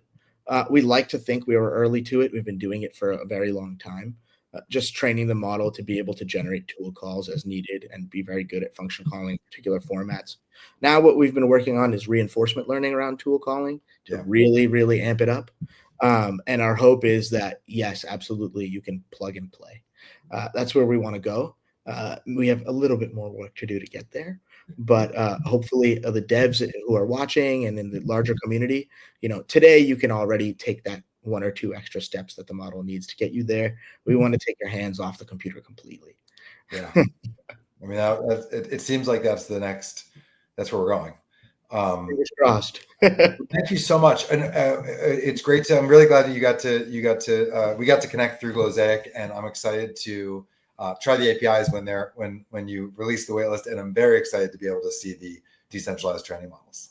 Thank you so much, Matt. Thanks for having us. God bless. All right. I'm going to bring Becca back on. Becca, we got to, I think we had 11,000 people who joined the live stream, which is pretty awesome. Thank you. First of all, thank you everybody who spoke today. Thank you everybody who joined today. Thank you, Becca, for making all of this work seamlessly. I know we thought that maybe we put this together very quickly, and we thought that maybe it'd be easier to do virtual. And I think in many ways it creates a lot of complexity with time zones and software. And it worked. And it didn't break 10,000 people, which is amazing. It worked. Yeah, this was awesome. And thank you for birthing this idea. And together, this was awesome. Anybody who's registered, we have their email, and we will send out the recording. I will tweet it out. You can follow me. If you're not following me, you can follow Becca. She'll tweet it out too.